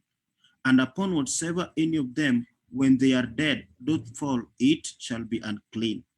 Whether it be any vessel of wood, or raiment, or skin, or sack, whatsoever vessel it be, wherein any work is done, it must be put into water. And it shall be unclean until the evening, so it shall be cleansed.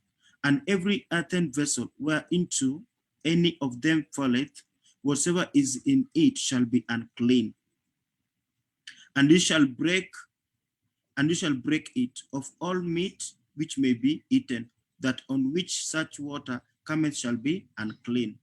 And all drink that may be drunk in every such vessel shall be unclean, and everything whereupon any part of their carcass falleth shall be unclean. Whether it be oven or ranges for pots, they shall be broken down, for they are unclean, and shall be unclean unto you. Nevertheless, a fountain or pit wherein there is plenty of water shall be clean, but that which toucheth their carcass shall be unclean. And if any part of their carcass fall upon any sowing seed which is to be sown, it shall be clean. But if any water be put upon the seed, and any part of their carcass fall thereon, it shall be unclean unto you. And if any beast of which you may eat die, he that touches the carcass thereof shall be unclean until the evening. And he that eateth of the carcass of it shall wash his clothes and be unclean until the evening. He also that beareth the carcass of it shall wash his clothes and be unclean until the evening. And every creeping thing that creepeth upon the earth shall be an abomination. It shall not be eaten. Whatsoever goeth upon the belly, and whatsoever goeth upon all four, or whatsoever hath more feet among all creeping things that creep upon the earth, them you shall not eat, for they are an abomination. You shall not make yourselves abominable with any creeping thing that creepeth, neither shall you make yourselves unclean with them that you should be defiled thereby. For I am the Lord your God. You shall therefore sanctify yourselves, and you shall be holy, for I am holy. Neither shall you defile yourselves with any manner of creeping thing that creepeth upon the earth. For I am the Lord that bringeth you up out of the land of Egypt to be your God. You shall therefore be holy, for I am holy. This is the law of the beasts and the fowl, and of the fowl, and of every living creature that moveth in the waters, and of every creature that creepeth upon the earth. To make a difference between the unclean and the clean, the between and the beast that may be eaten and beast that may not be eaten. Chapter 12. And the Lord spake unto Moses, saying, Speak unto the children of Israel, saying, If a woman have conceived seed and born a man child, then shall she be unclean 7 days. According to the days of separation, for her infirmity shall she be unclean. And in the 8th day, the flesh of his foreskin shall be circumcised, and she shall then continue in the blood of her purifying 30 days. And she shall touch no hallowed thing, nor come into the sanctuary until the days of her purifying be fulfilled. But if she bears a male child, then she shall be unclean 2 weeks as in her separation, and she shall continue in the blood of her purifying 6 days. And when the days of her purifying are fulfilled for a son or for a daughter, she shall bring a lamb of the first year for a burnt offering, and a young pigeon or a turtle dove for a sin offering, and to the door of the tabernacle of the congregation, and to the priest, who shall offer it before the Lord and make an atonement for her, and she shall be cleansed from the issue of the blood. This is the law for her that hath born a male or a female. And if she be not able to bring a lamb, then she shall bring 2 turtles or 2 young pigeons, the one for the burnt offering and the other for a sin offering. And the priest shall make an atonement for her, and she shall be clean.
Wherefore the priest looks, then the priest shall consider, and behold, if the leprosy have covered all his flesh, he shall pronounce him clean, that he has plague. It is all turned white, he is clean. But when raw flesh appears in him, he shall be unclean. And the priest shall see the raw flesh, and pronounce him to be unclean. For the raw flesh is unclean, it is leprosy. Or if the raw flesh turn again, and be changed unto white, he shall come unto the priest, and the priest shall see him. And behold, if the plague be turned into white, the priest shall pronounce him clean, that he has plague, he is clean. The flesh also, in which, even in the skin thereof, was a boil and is healed, and in the place of the boil there be a white rising, or a bright spot, white and somewhat reddish, and it is showed to the priest. And if, when the priest sees it, behold, it be the sight lower than the skin, and the hair thereof be turned white, the priest shall pronounce him unclean. It is a plague of leprosy, about broken out of the boil. But if the priest look on it, and behold, there be no white hairs therein, and if it be not lower than the skin, but be somewhat dark, the priest shall shut him up 7 days. And if it spread much abroad in the skin, the priest shall pronounce him unclean. It is a plague. If the bright spot stay in the place and spread not, it is a burning boil, and the priest shall pronounce him clean. Or if there be any flesh in the skins, wherefore there is hot burning, and the quick flesh that burns have a white bright spot, somewhat reddish or white, then the priest shall look upon it, and behold, if the hair in the bright spot be turned white, it be in the sight deeper than the skin, it is a leprosy broken out of the burning. Wherefore the priest shall pronounce him unclean. It is the plague of leprosy. But if the priest look on it, and behold, there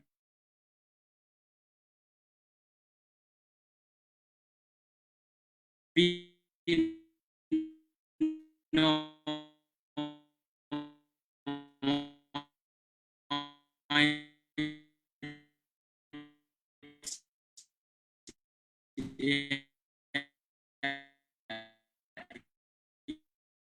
in the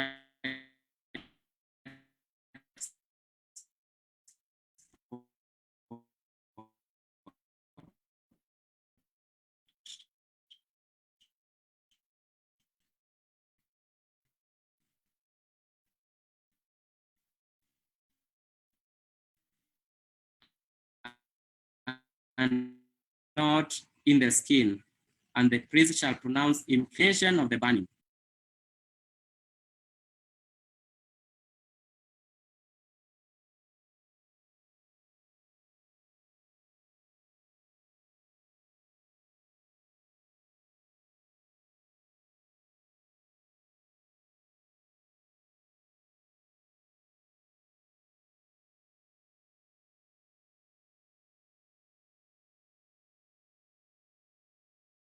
And in the 7th day, the priest shall look on the plague, and behold, if the skull spread not, and there be in it no yellow hair, and the skull be not in the sight deeper than the skin, it shall be shaven, but the skull shall be not shaved.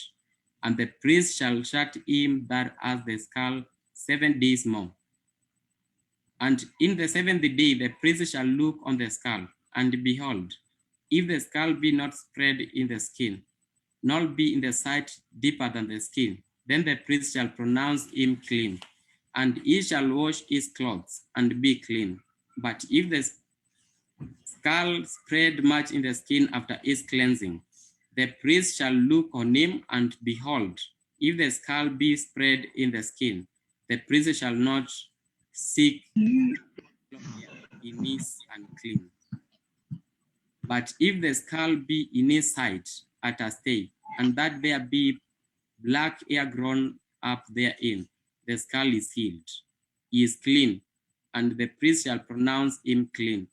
If a man also or a woman have the skin of their flesh bright spot, even white bright spots, then the priest shall look, and behold, if the bright spot in the skin of the flesh be darkened white, in the flaccid spot that grows in the skin, he is clean.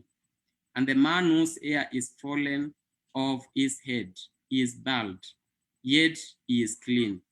And he that has his hair fallen off from the part of his head towards his face, his forehead bald, yet he is clean.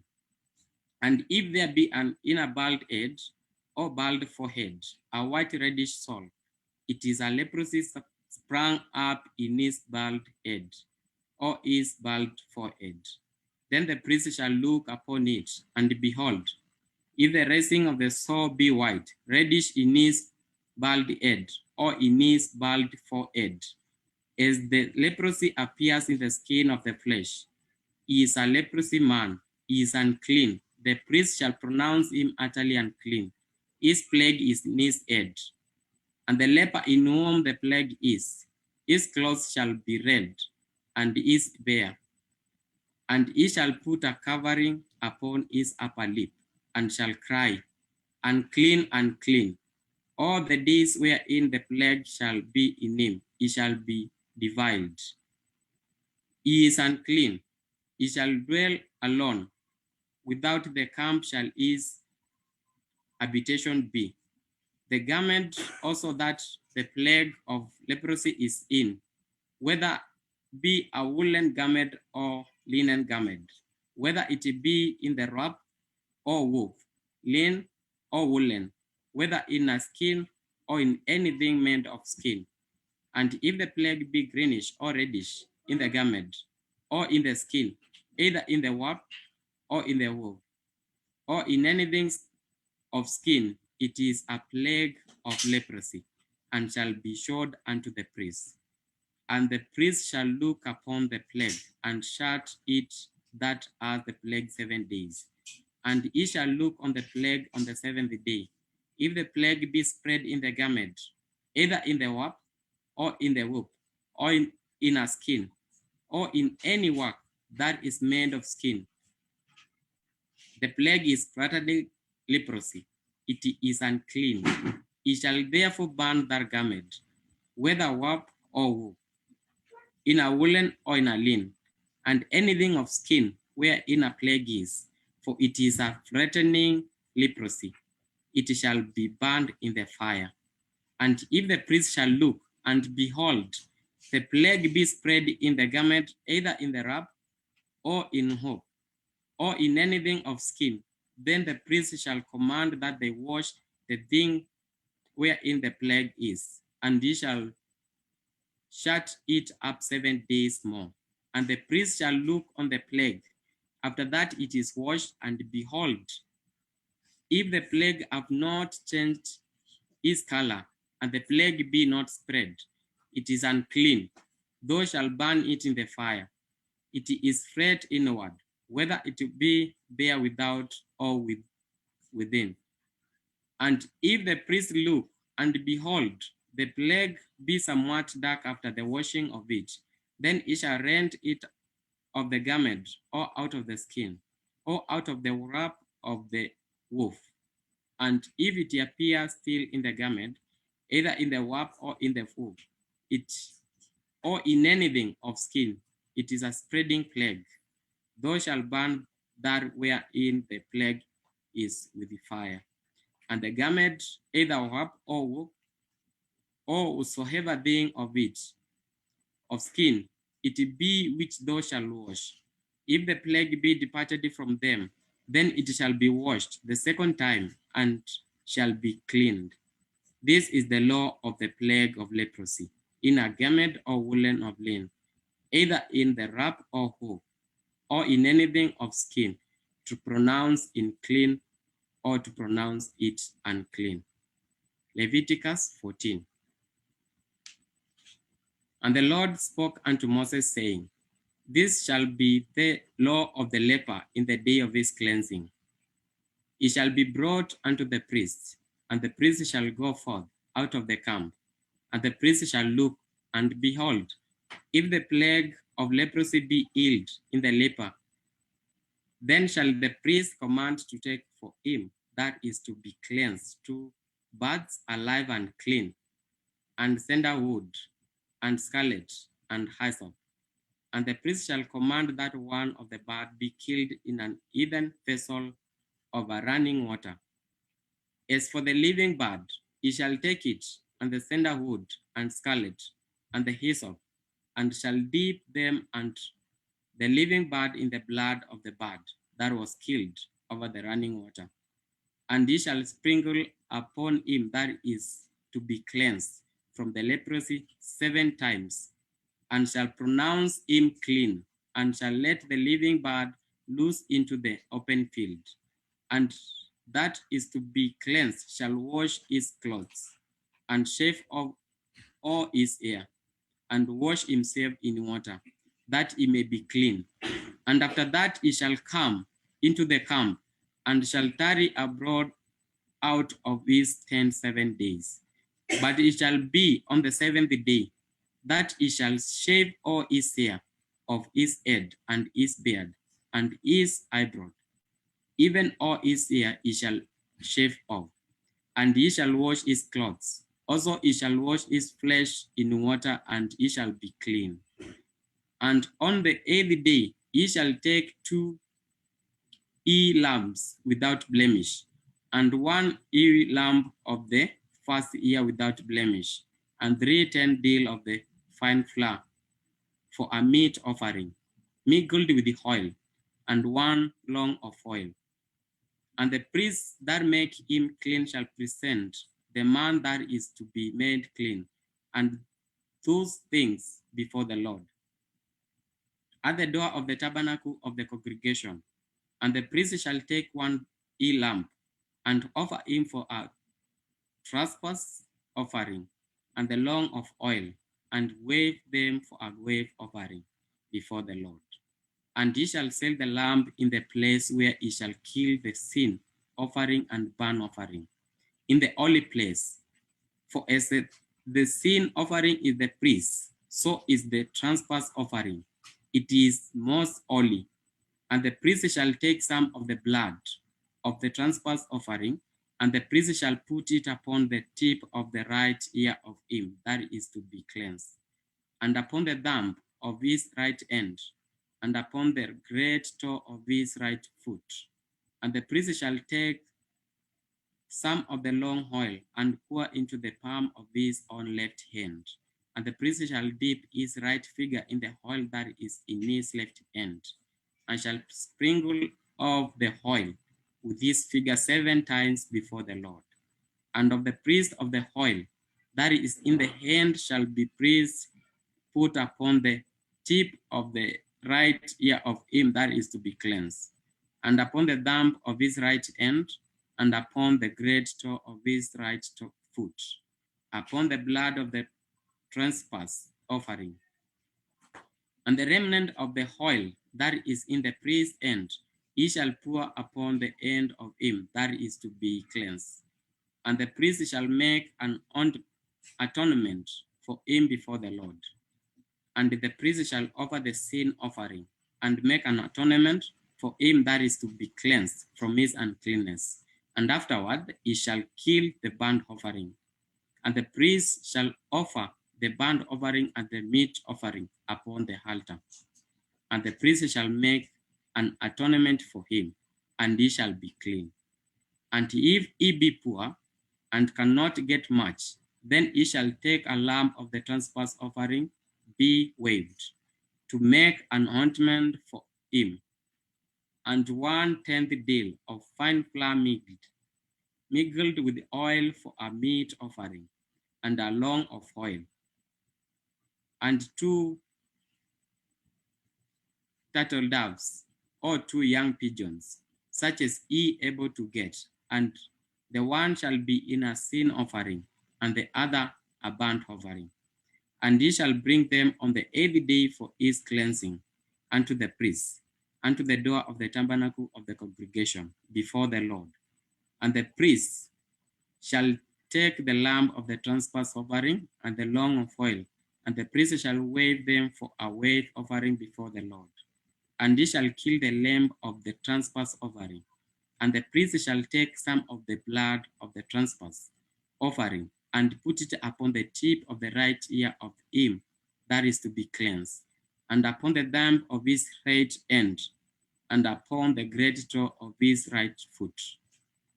And the priest shall pour of the oil into the palm of his own left hand, and the priest shall sprinkle with his right finger some of the oil that is in his left hand 7 times before the Lord. And the priest shall put of the oil that is in his hand upon the tip of the right ear of him that is to be cleansed, and upon the thumb of him of his right hand, and upon the great toe of his right foot, upon the place of the blood of the trespass offering. And the rest of the oil that is in the priest's hand, he shall put upon the end of him that is to be cleansed, to make an atonement for him before the Lord. And he shall offer the one of the turtle doves and of the young pigeons, such as he can, even such as he able to get, the one for a sin offering and the other for burnt offering, with the meat offering. And the priest shall make an ornament for him that is to be cleansed before the Lord. This is the law of him in whom the plague of the leprosy was not able to get that which pertains to this cleansing. And the Lord spoke unto Moses and Aaron, saying, when you come into the land of Canaan, which I gave you for a possession, and I put the plague of leprosy in a house of the land of your possession, and he that haunts the house shall come and tell the priest, saying, it seems to me it were a plague in the house. Then the priest shall command that they empty the house before the priest go into it to see the plague, that all that is in the house be not made unclean. And afterward, the priest shall go in to see the house, and he shall look on the plague.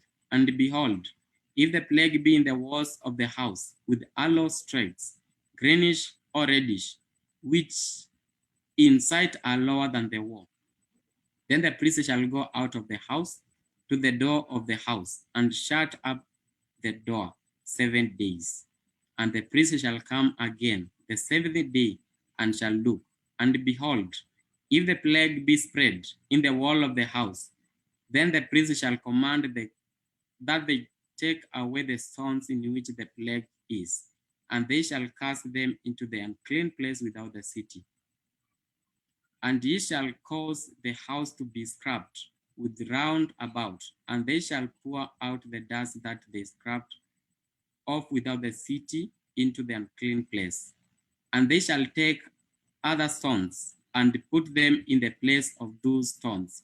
And ye shall take other mortar and shall plaster the house. And if the plague come again and break out in the house, after that he has taken away the stones, and after he has scrubbed the house, and after it is plastered, then the priest shall come and look, and behold, if the plague be spread in the house, it is threatening leprosy. In the house it is unclean, and he shall break down the house, the stones of it, and the timber thereof, and all the mortar of the house, and he shall carry them forth out of the city into the unclean place. Moreover, he that goes into the house all while that it is shut shall be unclean until the even. And he that lies in the house shall wash his clothes, and he that eats in the house shall wash his clothes. And if the priest shall come in and look upon it, and behold, the plague has not spread in the house, after the house was plastered, then the priest shall pronounce the house clean. because the plague is healed. And ye shall take the cleanse the house 2 birds, and sandalwood, and scarlet, and hyssop.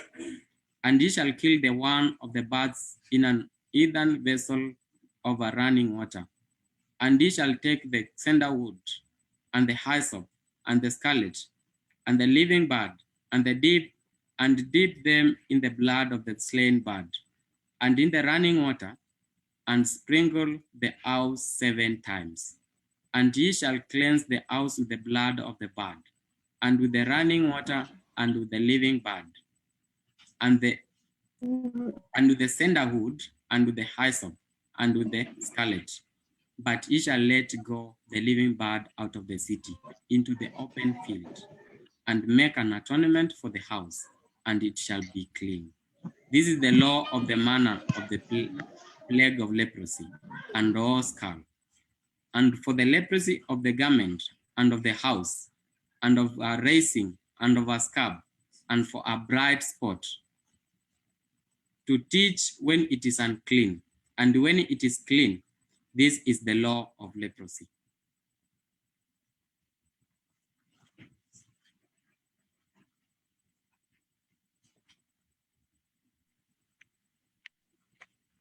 Leviticus 15. And the Lord spake unto Moses and to Aaron, saying, Speak unto the children of Israel, and say unto them, When any man hath a running issue out of his flesh, because of his issue is unclean, and this shall be his uncleanness in his issue.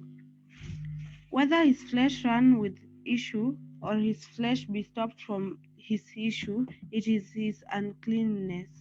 Every bed whereon he lieth that hath the issue is unclean, and everything where he sitteth shall be unclean, and whosoever toucheth his bed shall wash his clothes, and bathe himself in water, and be unclean until even. And he seated on anything whereon he sat at that hath the issue shall wash his clothes, and bathe himself in water, and be unclean until the even. And he that toucheth the flesh of him that hath the issue shall wash his clothes, and bathe himself in water, and be unclean until the even. And if he that hath the issue spit upon him that is clean, then he shall wash his clothes, and bathe himself in water, and be unclean until the even. And what saddle soever he readeth upon that he hath the issue shall be unclean. And whosoever toucheth any that was under him shall be unclean until even. And he that beareth any of those things shall wash his clothes, and bathe himself in water, and be unclean until the even. And whomsoever he toucheth that hath the issue, and hath not rinsed his hands in water, he shall wash his clothes, and bathe himself in water, and be unclean until the even. And the vessel of earth that he toucheth with hath the issue shall be broken, and every vessel of wood shall be rinsed in water. And when he that hath an issue is cleansed of his issue, then he shall number to himself 7 days for his cleansing, and wash his clothes, and bathe his flesh in running water, and shall be clean. And on the 8th day he shall take to him 2 turtle doves or 2 young pigeons, and come before the Lord unto the door of the tabernacle of the congregation, and give them unto the priest. And the priest shall offer them one for a sin offering, and the other for a burnt offering. The priest shall make an atonement for him before the Lord for his issue. And if any man's seed of copulation go out from him, then he shall wash all his flesh in water, and be unclean until the even. And every garment and every skin whereon is the seed of copulation shall be washed with water, and be unclean until the even. The woman also with whom man shall lie with seed of copulation, they shall both bathe themselves in water and be unclean until the even. And if a woman have an issue, and her issue in her flesh be blood, she shall be put apart 7 days, and whosoever toucheth her shall be unclean until the even. And everything that she lieth upon in her separation shall be unclean. Everything that also she sitteth upon shall be unclean. And whosoever toucheth her bed shall wash his clothes, and bathe himself in water, and be unclean until the even. And whosoever toucheth anything that she sat upon shall wash his clothes, and bathe himself in water, and be unclean until the even. And if it be on her bed, or anything whereon she sitteth, where she toucheth it, he shall be unclean until the even. And if any man lie with her at all, and her flowers be upon him, he shall be unclean 7 days, and all the bed whereon he lieth shall be unclean. And if a woman have an issue of her blood many days out of the time of her separation, or if it run beyond the time of her separation, all the days of the issue of her uncleanness shall be as the days of her separation, she shall be unclean. Every bed whereon she lieth, all the days of her issue shall be unto her as the bed of her separation, and whatsoever she sitteth upon shall be unclean as the uncleanness of her separation. And whosoever touches those things those things shall be unclean, and shall wash his clothes and bathe himself in water, and be unclean until the even. But if she be cleansed of her issue, then she shall number to herself 7 days, and after that she shall be clean. And on the 8th day she shall take unto her 2 turtles or 2 young pigeons, and bring them unto the priest to the door of the tabernacle of the congregation. And the priest shall offer one the and the priest shall offer the one for a sin offering, and the other for a burnt offering, and the priest shall make an atonement for her before the Lord, the issue of her uncleanness. Thus shall ye separate the children of Israel from their uncleanness, and that they die not in their uncleanness when they defile my tabernacle that is among them. This is the law of him that hath an issue, and of him whose seed goeth from him and defiled therewith, and of her that is sick of her flowers, and of him that has an issue, of the man, of the woman, and of him that lies with her is unclean.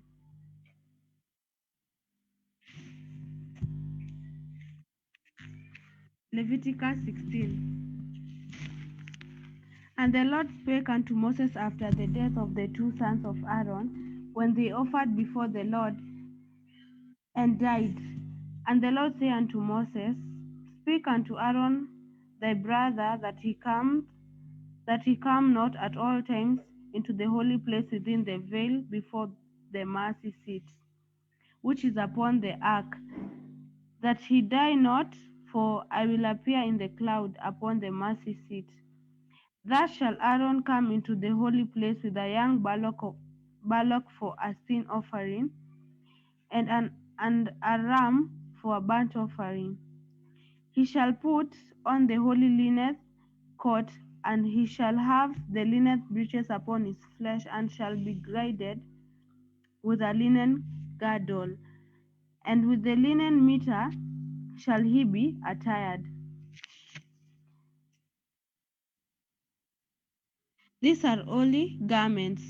Therefore shall he wash his flesh in water, and so put them on. And he shall take of the congregation of the children of Israel 2 kids of the goats for a sin offering, and 1 ram for a burnt offering. And Aaron shall offer his bullock of the sin offering, which is for himself, and make an atonement for himself and for his house. And he shall take the two goats and present them before the Lord at the door of the tabernacle of the congregation. And Aaron shall cast lots upon the two goats, one lot for the Lord and the other lot for the scapegoat. And Aaron shall bring the goat upon which the Lord's lot fell, and offer him for a sin offering. But the goat on which the lot fell to be the scapegoat shall be presented alive before the Lord, to make an atonement with him, and to let him go for a scapegoat into the wilderness. And Aaron shall bring the bullock of the sin offering, which is for himself, and shall make sure an atonement for himself and for his house, and shall kill the bullock of the sin offering, which is for himself.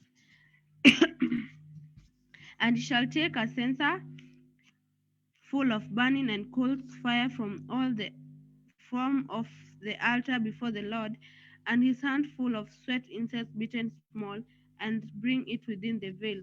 And he shall put the incense upon the fire before the Lord, that the cloud of the incense may cover the mercy seat that is upon the testimony, that he die not. And he shall take off the blood of the bullock and sprinkle it with his finger upon the mercy seat eastward, and before the mercy seat shall he sprinkle the blood with his finger 7 times. Then he shall kill the goat of the sin of offering that is for the people, and bring his blood within the veil, and do with that blood as he did with the blood of the bullock, and sprinkle it upon the mercy seat, and before the mercy seat. And he shall make an atonement for the holy place, because of the uncleanness of the children of Israel, and because of their transgressions in all their sins. And so shall he do the tabernacle of the congregation, and that remaineth among in the midst of the uncleanness.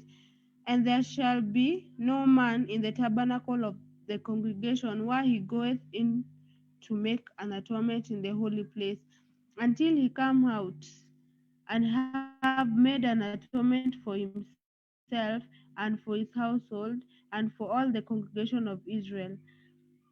And he shall go out unto the altar that is before the Lord, and make an atonement for it. And he shall take of the blood of the bullock and of the blood of the goat, and put it upon the horns of the altar round about. And he shall sprinkle of the blood upon it with his finger 7 times, and cleanse it, and hallow it from the uncleanness of the children of Israel. And when he hath made an end of reconciling the holy place, and the tabernacle of the congregation, and the altar, he shall bring the live goat. And Aaron shall lay both his hands upon the head of the live goat, and confess over him the iniquities of the children of Israel, and all their transgression in all their sins, putting them upon the head of the goat, and shall send him away by the hand of a fit man into the wilderness. And the goat shall bear upon him all the iniquities unto a land not inhabited, and he shall let go the goat into the wilderness. And Aaron shall come into the tabernacle of the congregation, and shall put off the linen garments which is put on when he went to the holy place, and shall leave them there. And he shall wash his flesh with water and the holy place, and on his garments, and come forth, and offer his burnt offering and the burnt offering of the people, and make an atonement for himself and for the people. And the fat of the sin offering shall he burn upon the altar.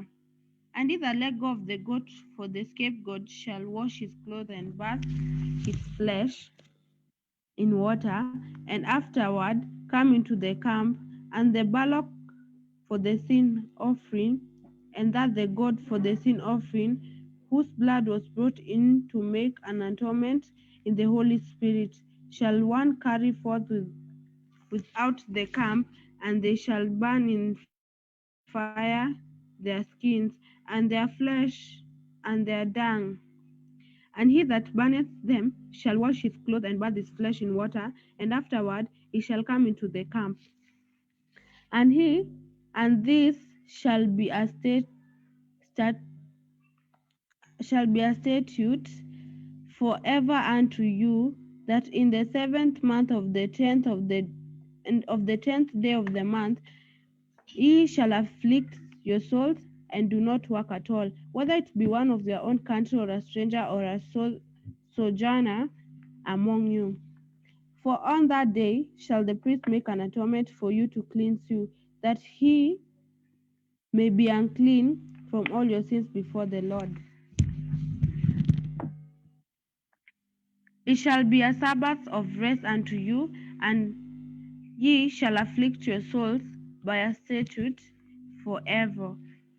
And the priest whom he shall anoint, and whom he shall consecrate to minister in the priest's office in his father's stead, shall make the atonement, and shall put on the linen clothes, even the holy garments.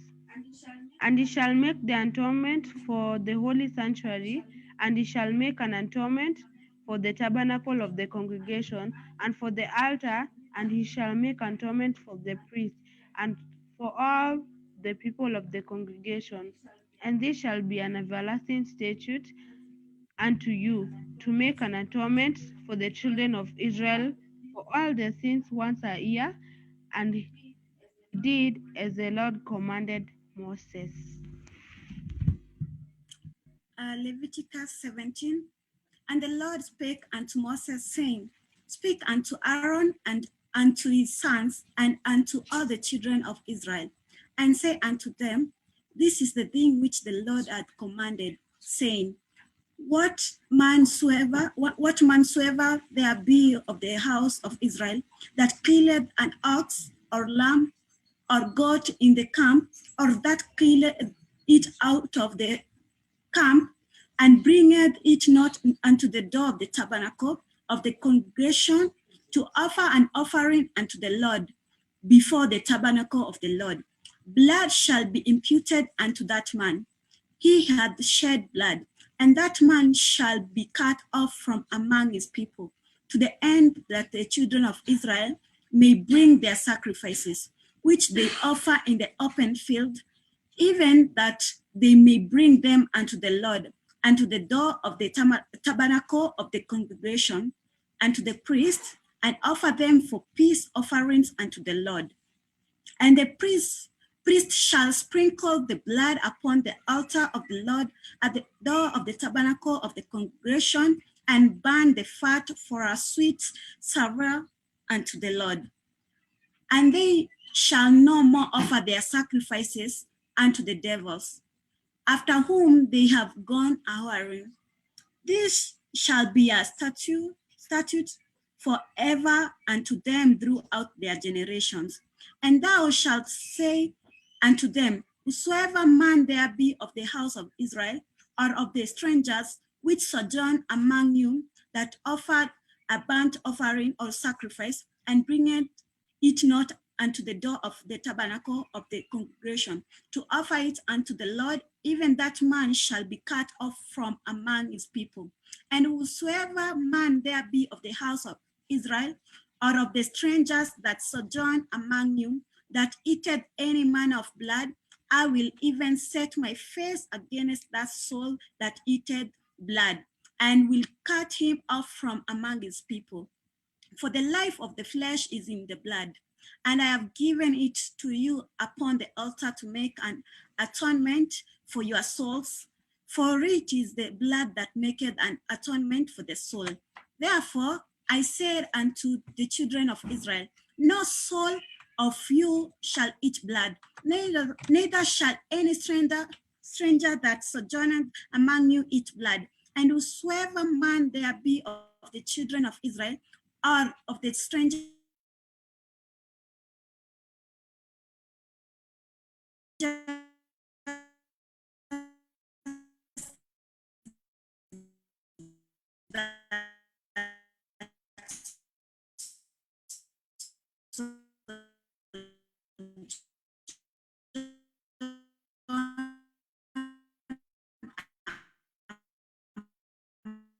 blood thereof, whosoever eateth it shall be cut off.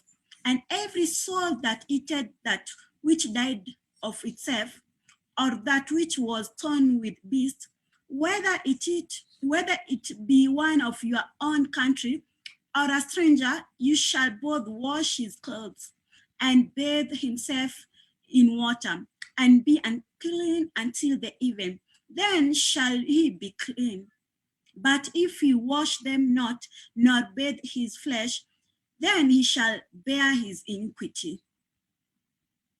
Leviticus 18. And the Lord spake unto Moses, saying, Speak unto the children of Israel, and say unto them, I am the Lord your God. After the doings of the land of Egypt, wherein you dwelt, shall you not do, and after the doings of the land of Canaan, whither I bring you, shall you not do, neither shall you walk in their ordinances. You shall do my judgment and keep mine ordinances to walk therein. I am the Lord your God. You shall therefore keep my statutes and my judgments, which if a man do, he shall live in them. I am the Lord. None of you shall approach to any that is near of kin to him, to uncover their nakedness. I am the Lord. The nakedness of thy father or the nakedness of thy mother shall you not uncover. She is your mother. Thou shalt not uncover her nakedness. The nakedness of your father's wife shall thou not uncover. It is your father's nakedness. The nakedness of thy sister, the daughter of thy father or daughter of thy mother, whether she be born at home or born abroad, even their nakedness thou shalt not uncover. The nakedness of thy son's daughter or of thy daughter's daughter, even their nakedness thou shalt not uncover, for there is thine own nakedness, the nakedness of thy father's wife's daughter, begotten of thy father, she is thy sister. Thou shalt not uncover her nakedness. Thou shalt not uncover the nakedness of thy father's sister. She is thy father's near kinswoman. Thou shalt not uncover the nakedness of thy mother's sister, for she is thy mother's near kinswoman. Thou shalt not uncover the nakedness of thy father's brother. Thou shalt not approach to his wife. She is thy aunt. Thou shalt not uncover the nakedness of thy daughter-in-law. She is thy son's wife. Thou shalt not uncover her nakedness. Thou shalt not uncover the nakedness of thy brother's wife. It is thy brother's nakedness. Thou shalt not uncover the nakedness of a woman and a daughter. Neither shall not thou take a son's daughter or a daughter's daughter to uncover her nakedness, for they are her near kinswomen. It is wickedness. Neither shalt thou take a wife to her sister to vex her, to uncover her nakedness, beside the other in her lifetime. Also, thou shalt not approach unto a woman to uncover her nakedness, as long as she is put apart for her uncleanness. Moreover, thou shalt not lie carnally with thy neighbor's wife to defile thyself with her, and thou shalt not let any of thy seed pass through the fire to Molech. Neither shalt thou profane the name of thy God. I am the Lord. Thou shalt not lie with mankind, as with womankind it is abomination. Neither shalt thou lie with any beast, defile thyself therewith. Neither shall any woman stand before a beast to lie down thereto. It is confusion. Defile not you yourselves in any of these things, for in all these the nations are defiled, which I cast out before you. And the land is defiled. Therefore I do visit the iniquity thereof upon it, and the land itself vomited out her inhabitants. You shall therefore keep my statutes and my judgments, and shall not commit any of these abominations, neither any of your own nation, nor any stranger that sojourns among you. For all these abominations have the men of the land done, which were before you, and the land is defiled. And the land spew not you out also when you defile it, as it spewed out the nations that were before you. For whosoever shall commit any of these abominations, even the souls that commit them shall be cut off from among their people. Therefore shall you keep mine ordinances, that you commit not any one of these abominable customs which were committed before you, and that you defile not yourself therein. I am the Lord your God.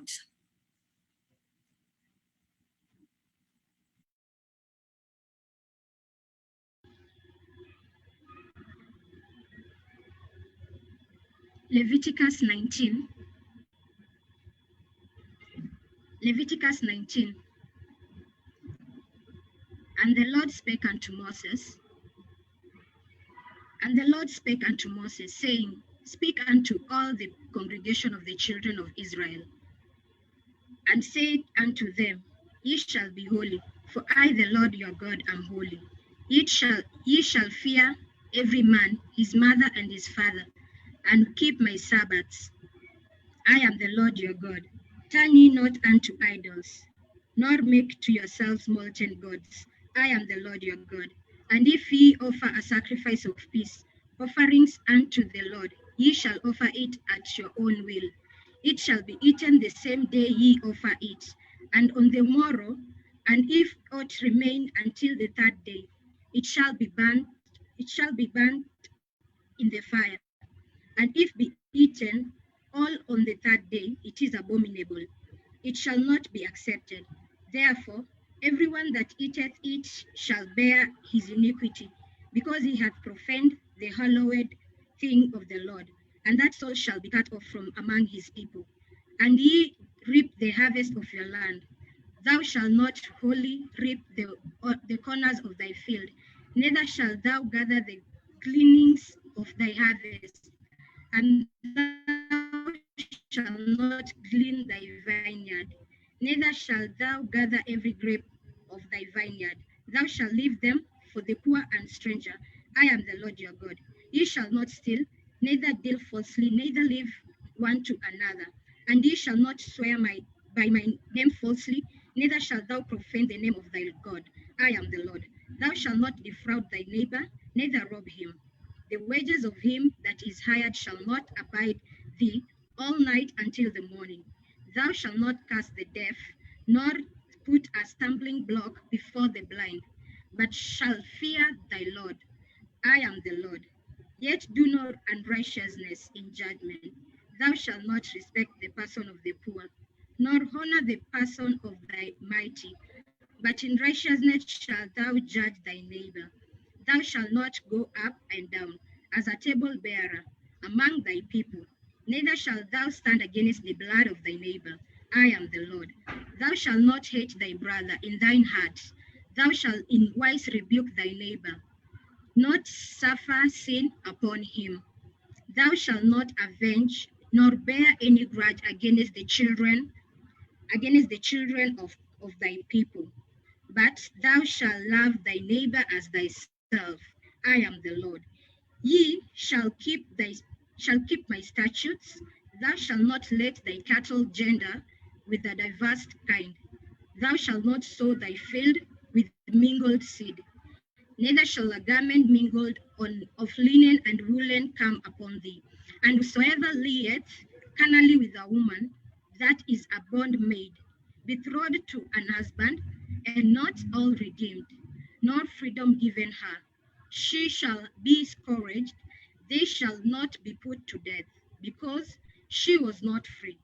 And he shall bring his trespass offering unto the Lord of the tabernacle of the congregation, even a ram for a trespass offering.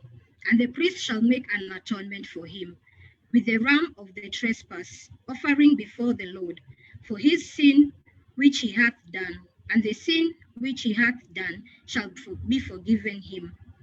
And ye shall come into the land, and shall be planted all manner of trees for food. Then ye shall account the fruit thereof as uncircumcised. 3 years shall it be as uncircumcised unto you, it shall not be eaten off. But in the 4th year, all the fruit thereof shall be holy to praise the Lord withal. And in the 5th year shall ye eat of the fruit thereof, that it may yield unto you the increase thereof. I am the Lord your God. Ye shall not eat anything with the blood, neither shall ye use enchantment, nor observe times. Ye shall not round the corners of your heads, neither shall thou mar the corners of the head of the beard. Ye shall not make any cuttings into flesh for the dead, nor print any marks upon you. I am the Lord. Do not prostitute thy daughter, to because her to be a whore, lest the downfall to Hodom.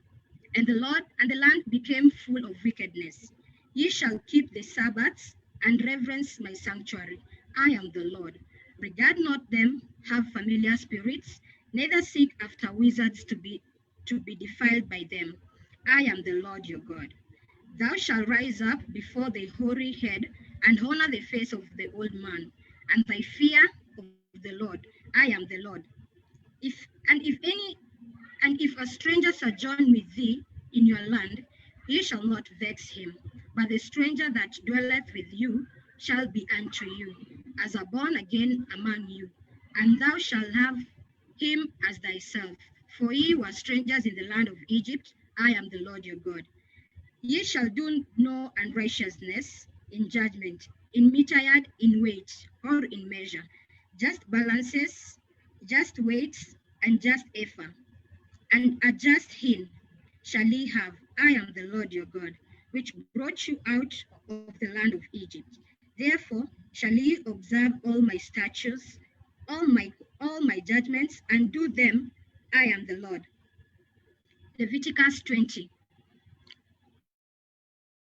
And the Lord spake unto Moses, saying, Again, thou shalt say to the children of Israel, whether he be of the children of Israel, all of the strangers that sojourn in Israel, that giveth any of his seed into marriage, he shall surely be put to death.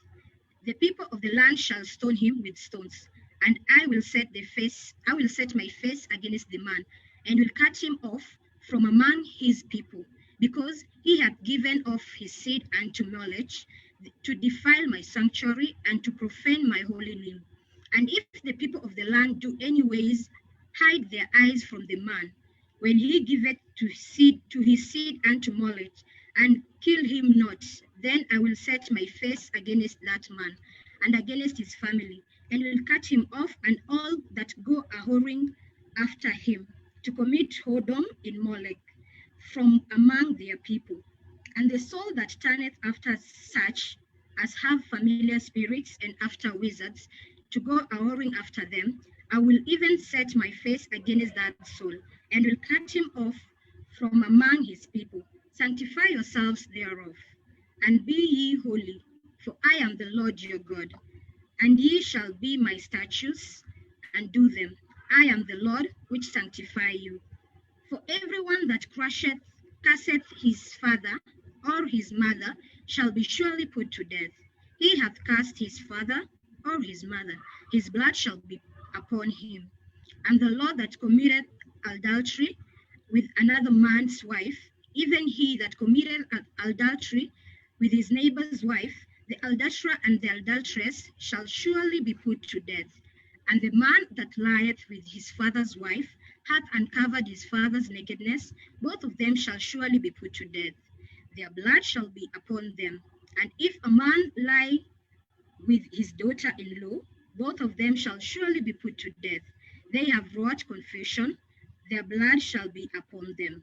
If a man also lie with mankind, as he lieth with a woman, both of them have committed an abomination. They shall surely be put to death. Their blood shall be put upon them. And if a man take a wife and her mother, it is wickedness. They shall be burnt with fire, both he and they, that there be no wickedness among you. And if a man lie with a beast, he shall surely be put to death, and ye shall slay the beast. And if a woman approach unto any beast, and lie down thereto, thou shalt kill the woman and the beast. They shall surely be put to death. Their blood shall be upon them, And if a man shall take his sister, his father's daughter, or his mother's daughter, and see her nakedness, and see his nakedness, it is a wicked thing, and they shall be cut off in the sight of their people. He hath uncovered his sister's nakedness, he shall bear his iniquity. And if a man shall lie with a woman, having her sickness, and shall uncover her nakedness, he hath discovered her fountain, and she hath uncovered the fountain of her blood. And both of them shall be cut off from among their people. And thou shalt not uncover the nakedness of thy mother's sister, nor of thy father's sister, for he covereth his near kin, they shall bear their iniquity. And if a man shall lie with his uncle's wife, he hath uncovered his uncle's nakedness. They shall bear their sin, they shall die childless. And if a man takes his brother's wife, it is an unclean thing. He hath uncovered his brother's nakedness, they shall be childless. Ye shall therefore keep all my statutes and all my judgments and do them, that the land whither I bring you dwell therein, spew you not out, and ye shall not walk in the manners of the nation, which I cast out before you. For they committed all these things, and therefore I abhorred them. But I have said unto you, ye shall inherit their land, and I will give it unto you to possess it, a land that floweth with milk and honey. I am the Lord your God, which have separated you from other people. Ye shall therefore put difference between clean beasts and unclean, and between unclean fowls and clean. And ye shall not make your souls abominable by beast, or by fowl, or by any manner of living thing that creepeth on the ground, which I have separated from you as unclean. And ye shall be holy unto me, for I am the Lord. I am holy, and have severed you from other people, and that ye should be mine. A man also, or woman, that hath a familiar spirit, or that is a wizard, shall surely be put to death. They shall stone them with stones, their blood shall be upon them.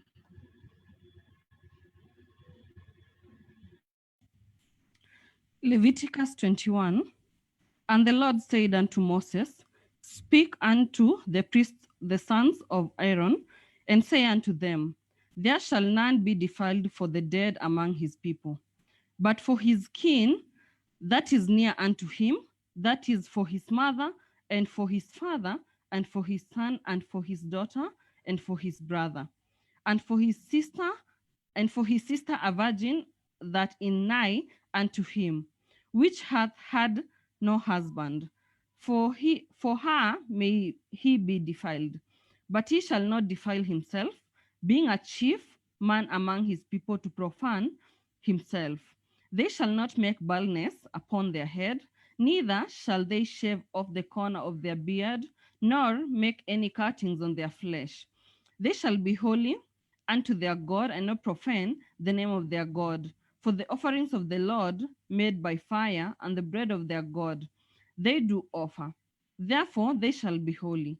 They shall not take a wife that is a whore, or profane, neither shall they take a woman put away from her husband, for he is holy unto his God. Thou shalt sanctify him therefore, for he offereth the bread of thy God. He shall be holy unto thee, for I, the Lord, which sanctify you, am holy. And the daughter of any priest, if she profane herself by playing the whore, she profaneth her father, she shall be burnt with fire. And he that is the high priest among his brethren, upon whose head the anointing oil was poured, and that is consecrated to put on the garments, shall not uncover his head, nor rend his clothes. Neither shall he go into any dead body, nor defile himself for his father or for his mother. Neither shall he go out of the sanctuary, nor profane the sanctuary of his God. For the crown of the anointing oil of his God is upon him. I am the Lord. And he shall take a wife in her virginity, a widow or a divorced woman, or profane or an harlot. There shall he not take, but he shall take a virgin of his own people to wife. neither shall he profane his seed, neither among his people. For I, Lord, do sanctify him.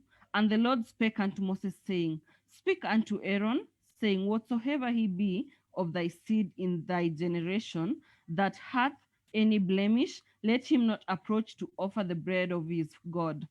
For whatsoever man he be that hath a blemish, he shall not approach. A blind man or a lame, or he that hath a flat nose, or any superfluous, or a man that is broken footed, or broken handed, or crook backed, or a dwarf, or any hath a blemish in his eye, or be scurvy, or be scribed, or hath his stones broken.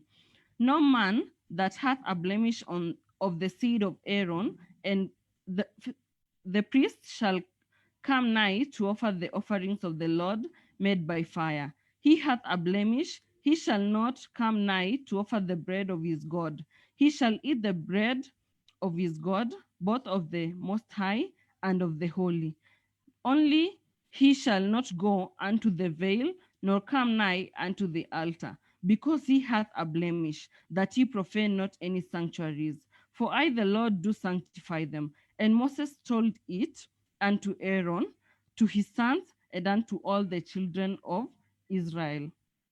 Leviticus 22.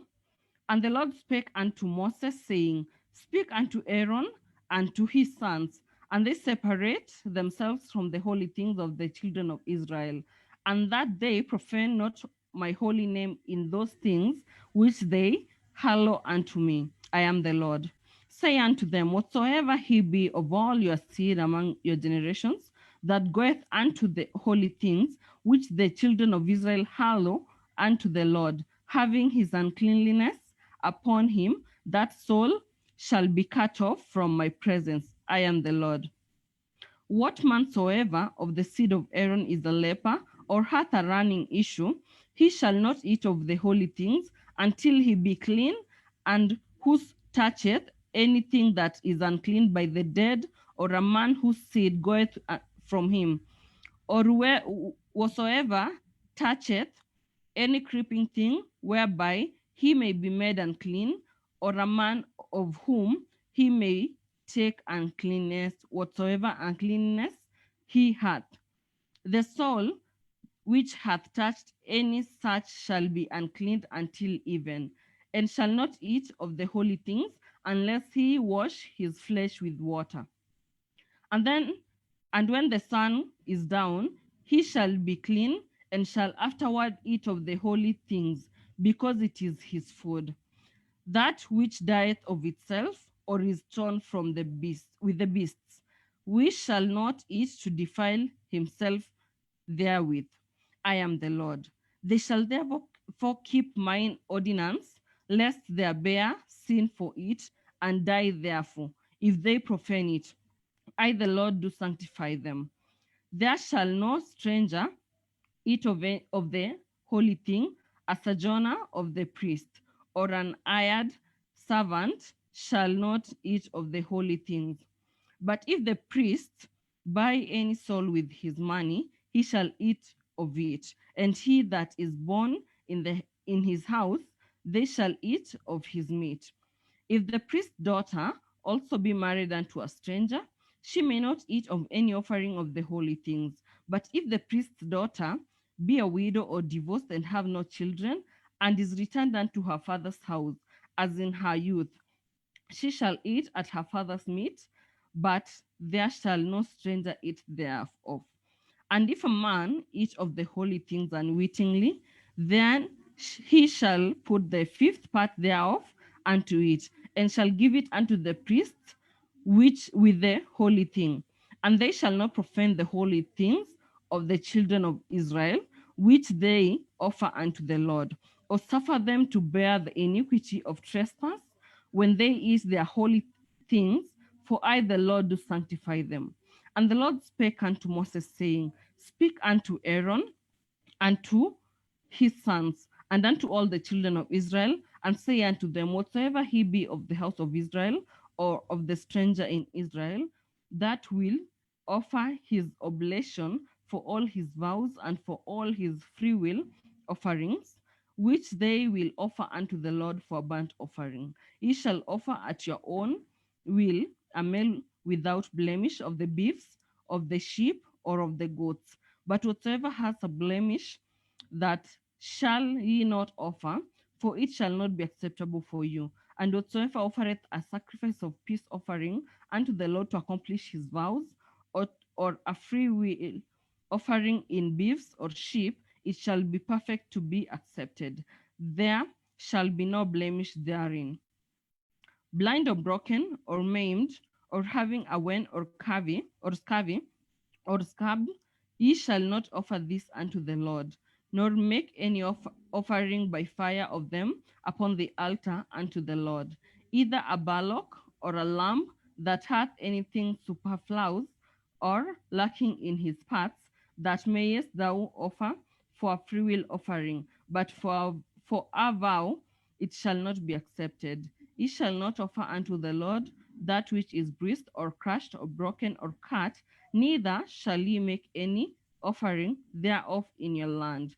Neither from a stranger's hand shall he offer the bread of your God of any of these, because their corruption is in them, and blemishes be in them, they shall not be accepted for you.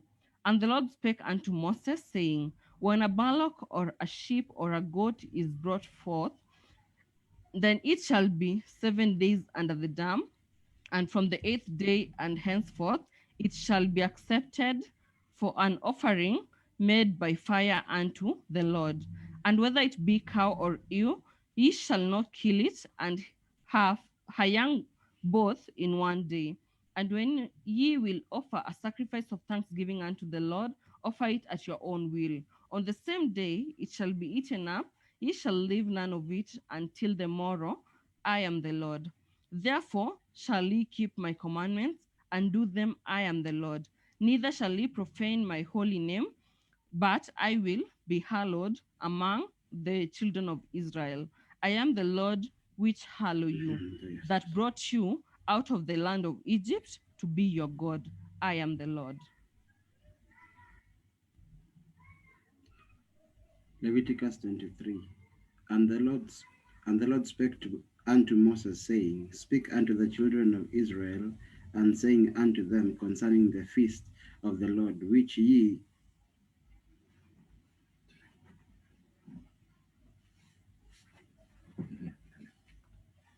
And the Lord spake unto Moses, saying, speak unto the children of Israel, say unto them concerning the feast of the Lord, which ye shall proclaim to be holy convocations, even these are my feasts. 6 days shall work be done, but the 7th day is the Sabbath of rest and holy convocation. Ye shall do not work.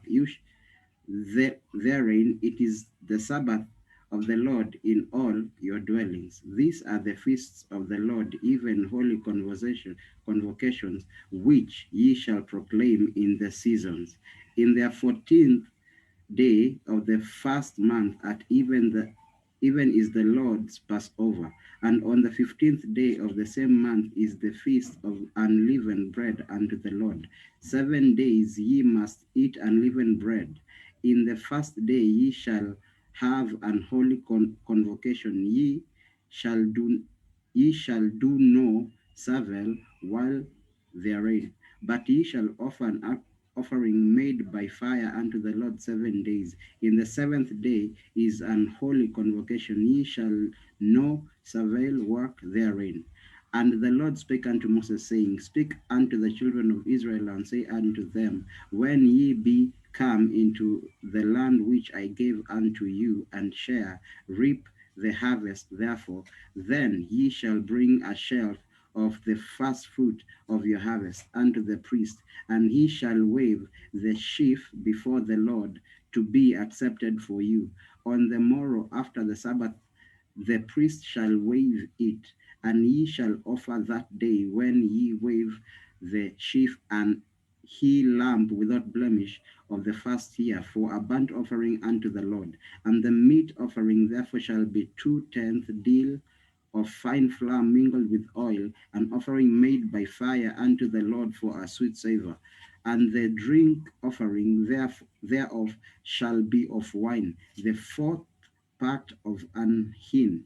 And ye shall eat neither bread nor parched corn nor green ears until the self-shame day that ye have brought an offering unto your God.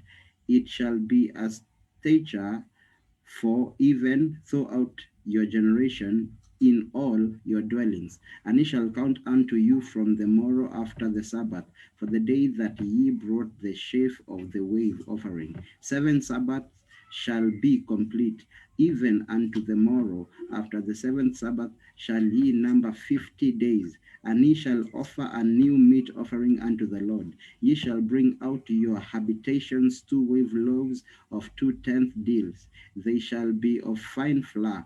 This shall be baken with leaven.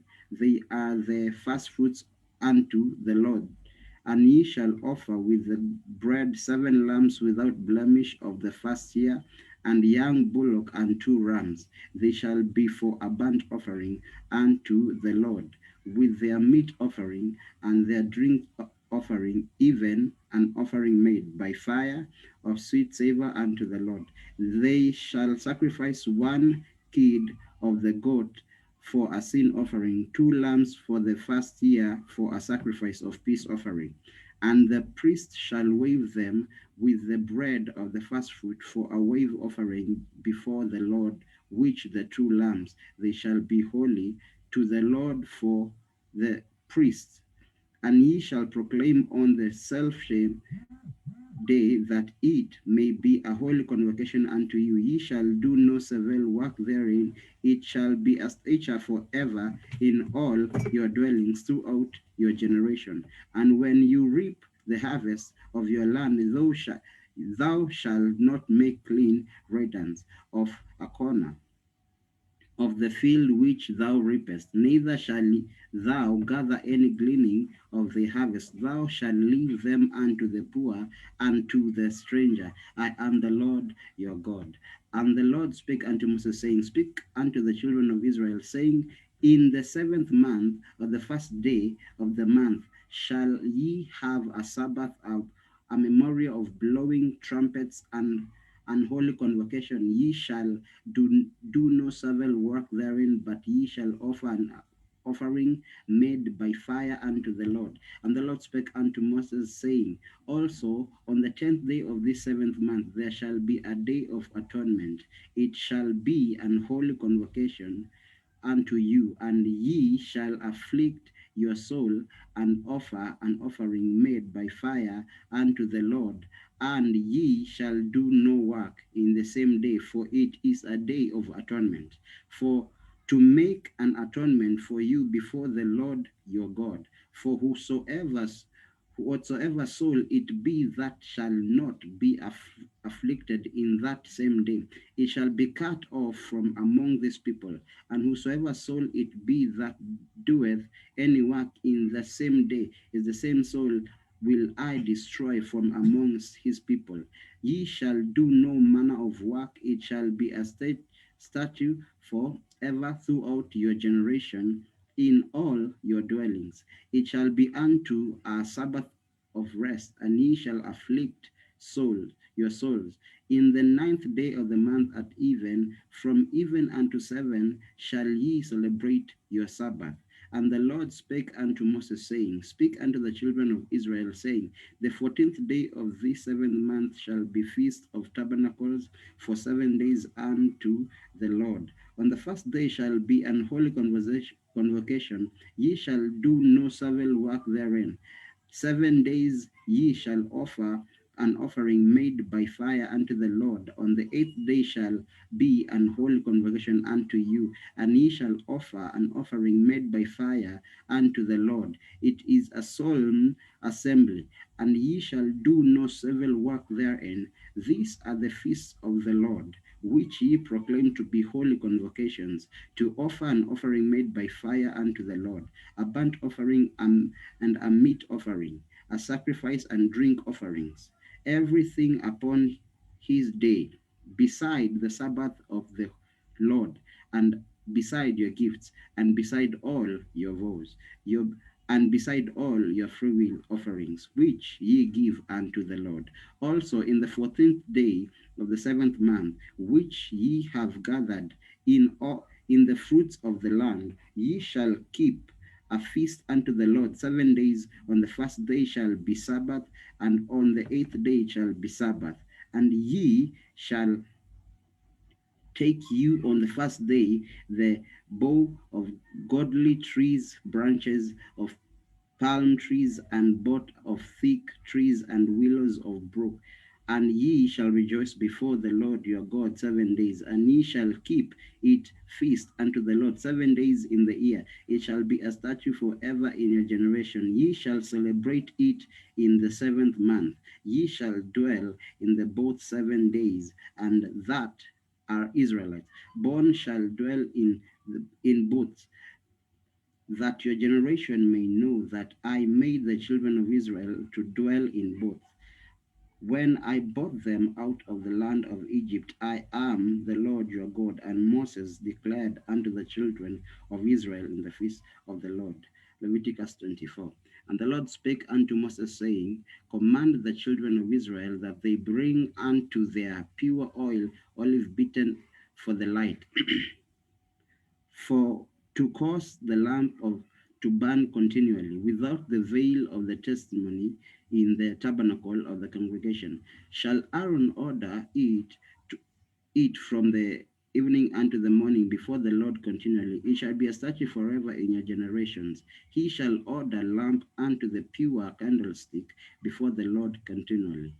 And thou shalt take fine flour and bake 12 cakes thereof. 2 deals shall be in one cake, and thou shalt set them in 2 rows, 6 in a row, upon the pure table before the Lord. And thou shalt put pure frankincense upon each row, and it may be on bread for a memorial, even an offering made by fire unto the Lord. Every Sabbath he shall set in order before the Lord continually, being taken from the children of Israel by an everlasting covenant. And it shall be Aaron's and his son, and they shall eat in the holy place, for it is most holy unto them, of the offering of the Lord made by fire, by a perpetual statute. And the son of the Israelitish woman, whose father was an Egyptian, went out among the children of Israel, and this son is the Israelitish woman, and a man of Israel strove together in a camp. And the Israelitish woman's son blasphemed a name of the Lord and cursed, and they brought him unto Moses. And his mother's name was Shelomith, and daughter of Dibri, of the tribe of Dan. And they put in word that the mind of the Lord might be shewed them. And the Lord spake unto Moses, saying, Bring forth him that hath cast without a camp, and let all that had him lay hands upon his head, and let all the congregation stone him.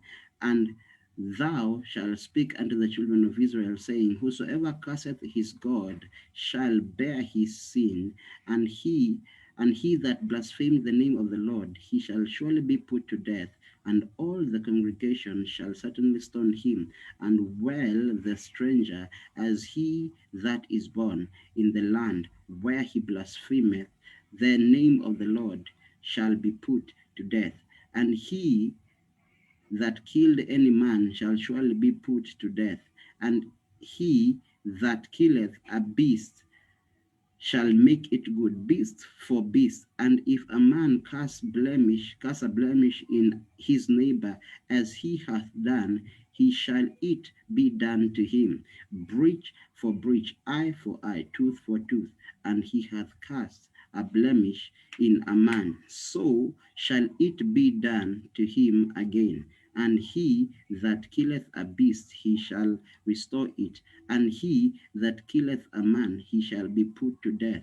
He shall have no one manner of law, as well for the stranger as for the one who your own country, for I am the Lord your God. And Moses spake to the Lord, to the children of Israel, that they should bring forth him that had cast out the camp, and stone him with stones. And the children of Israel did as the Lord commanded Moses. Leviticus 25. And the Lord spake unto Moses in the Mount Sinai, saying, Speak unto the children of Israel, and say unto them, When ye come into the land which I give you, then shall the land keep a Sabbath unto the Lord. 6 years thou shalt sow thy field, and 6 years thou shalt prune thy vineyard, and gather the fruit thereof. But in the 7th year shall be a Sabbath of rest unto the land, a Sabbath for the Lord. Thou shalt neither sow thy field, nor prune thy vineyard. That which groweth of its own accord of thy harvest thou shalt reap, neither gather the grapes of thy vine and rest, for it is a year of rest unto the land. And the Sabbath of the land shall be meant for you, for thee and for thy servant, and for thy maid, and for thy hired servant, and for thy stranger that sojourneth with thee, and for thy cattle, and for the beasts that are in thy land, shall all the increase thereof be meat. And thou shalt number 7 Sabbaths of years unto thee, 7 times 7 years, and the space of the 7 Sabbaths of the year shall be unto thee 49 years. Then shalt thou cause the trumpet of the Jubilee to sound on the earth day, on the 10th day of the 7th month, in the day of atonement, shall ye make the trumpet sound throughout the land. And ye shall hallow the 15th year, and proclaim liberty throughout the land unto the inhabitants thereof. It shall be a jubilee unto you, and ye shall return every man unto his possession, and he shall return every man unto his family.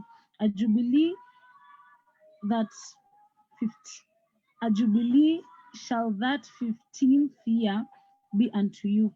Ye shall now sow, neither reap which groweth of itself in it, nor gather the grapes in it of the vine and rest. For it is the Jubilee, it shall be holy unto you. Ye shall eat the increase therefore out of the field. In the year of this Jubilee ye shall return every man unto his possession. And if thou sell aught unto thy neighbor, or buyest aught of thy neighbor's hand, ye shall not oppress one another. According to the number of years after the Jubilee, thou shalt buy of thy neighbor, and according unto the number of years of fruits he shall sell unto thee. According to the multitude of years thou shalt increase the price thereof, and according to the fewness of years thou shalt diminish the price of it. For according to the number of the years of the fruits doth he sell unto thee. Ye shall not therefore oppress one another, but thou shalt fear thy God, for I am the Lord your God. Wherefore ye shall do my statutes, and keep my judgments, and do them. And ye shall dwell in the land in safety, and the land shall yield her fruit, and shall eat your fill, and dwell therein in safety. And ye if ye shall say, What shall we eat the 7th year? Behold, we shall not sow, nor gather in your increase. Then I will command my blessing upon you in the 6th year, and shall bring forth fruits for 3 years. And ye shall sow the 8th year, and eat of the old fruit until the 9th year, until her fruits come in. Ye shall of the old store. The land shall not be sold forever, for the land is mine, for ye are strangers and sojourners with me. And in all the land of your possession ye shall grant a redemption for the land. If thy brother be waxen poor, and hath sold away some of his possession, and if any of his kin come to redeem it, then shall he redeem what his brother sold.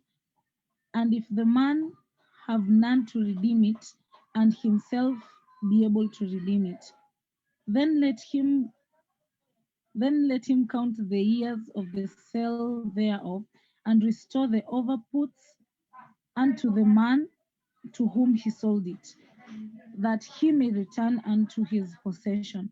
But if he not be able to restore it to him, then that which is sold shall remain in the hand of him that hath bought it until the year of Jubilee. And in the year and in the Jubilee it shall go out, and he shall return unto his possession. And if a man sell a dwelling house in a walled city, then he may redeem it within a whole year after it is sold. Within a full year may he redeem it. And if it be not redeemed the space of a full year, then the house that is in the walled city shall be established forever to him that bought it throughout his generations. It shall not go out in the Jubilee. But the houses of villages which have no wall around about them shall be counted as field of the country. They may be redeemed, and they shall go out in Jubilee. Notwithstanding the cities of the Levites and the houses of the cities of their possession may Levites redeem at any time. And if a man purchase of the Levites, then the house that was sold and the city of his possession shall go out in the year of Jubilee. For the houses of the cities of the Levites are their possession among the children of Israel. But the field of the suburbs of their cities may not be sold, for it is their perpetual possession. And if thy brother waxen poor and fallen in decay with thee, then thou shalt relieve him. Yeah, though he be a stranger or a sojourner that may live with thee. Take thou no assury of him or increase, but fear thy God, that thy brother may live with thee. Thou shalt not give him thy money upon usury, not lend him thy victuals for increase. I am the Lord your God, which brought you forth out of the land of Egypt, to give you the land of Canaan, and to be your God. And if thy brother dwelleth by thee be waxen poor, and be sold unto thee, thou shalt not compel him to serve as a bondservant, but as an hired servant and a sojourner, but he shall be with thee, and shall serve and shall serve thee unto the year of Jubilee. And then shall he depart from thee, both he and his children with him, and shall return unto his own family, and unto the possession of his fathers shall he return. For they are my servants which I brought forth out of the land of Egypt, and they shall not be sold as bondmen. Thou shalt not rule over him with rigor, but shall fear thy God. Both my bondmen and thy bondmaids, which thou shalt have, shall be of the heathen that are round about you. Of them shall ye buy bondmen and bondmaids. Moreover, of the children of John among you, of them shall ye buy, and out of their families that are with you, which you begat in your land, and they shall be your possession. And ye shall take them in an inheritance for your children after you, to inherit them for possession, that they shall be your bondmen forever. But over your brethren, the children of Israel, ye shall not rule over another with rigor. And if a sojourner or a stranger wax rich by thee, and thy brother dwelleth by him wax poor, and sell himself unto the stranger or sojourner by thee, or to the stock of the stranger's family, after that he is sold, he may be redeemed again. One of his brethren may redeem him. Either his uncle or his uncle's son may redeem him, or any that is nigh of kin unto him of his family may redeem him, or if he be able, he may redeem himself. And he shall reckon with himself that bought him from the year that he was sold unto him in the year of Jubilee. And the price of his sale shall be according unto the number of years, according to the time of an hired servant shall it be with him. If thee be yet many years behind, according unto them he shall give again the price of his redemption out of the money that he was bought for. And if there remain but few years unto the year of Jubilee, then he shall count with him, and according unto his years shall he give him again the price of his redemption. And a yearly hired servant shall be with him, and the other shall not rule with rigor over him in thy sight. And if he be not redeemed in these years, then he shall go out in the year of Jubilee, both he and his children with him. For unto me the children of Israel are servants. They are my servants whom I brought forth out of the land of Egypt. I am the Lord your God. Leviticus 26. Ye shall make you no idols nor graven image, neither rear you up a standing image, neither shall ye set up any image of stone in your land, to bow down unto it, for I am the Lord your God. Ye shall keep my Sabbath and reverence my sanctuary. I am the Lord your God. If you walk in my statutes and keep my commandments and do them, then I will give you the rain in due season, and the land shall yield her increase, and the trees of the field shall yield their fruit, and your threshing shall reach unto the vintage, and the vintage shall reach unto the sowing time, and ye shall eat your bread in full and dwell in your land in safety. And I will give peace in the land, and you shall lie down, and none shall make you afraid. And I will rid evil beasts out of the land, neither shall the sword go through your land. And ye shall chase your enemies, and they shall fall before you by sword. And 5 of you shall chase 100, and 100 of you shall put 10,000 to flight, and your enemies shall fall before you by sword. For I will have respect unto you, and will make you fruitful, and multiply you, and establish my covenant with you. And ye shall eat old store, and bring forth the old because of the new. And I will set my tabernacle among you, and my soul shall not abhor you. And I will walk among you, and you shall and I will walk among you, and will be your God, and ye shall be my people. I am the Lord your God, which brought you forth out of the land of Egypt, that ye should not be their bondmen, and I have broken the bands of your yoke, and made you go upright. But if ye not hearken to me, and will not do all these commandments, and if ye shall despise my statutes, or if your soul abhor my judgments, so that ye will not do all my commandments, but ye break my commandments, I will also do this unto you. I will even appoint over you terror, consumption, and the burning urge that will consume the eyes and cause sorrow of the heart. But ye shall sow your seed in vain, for your enemies shall eat it. And I will set my face against you, and ye shall be slain before your enemies.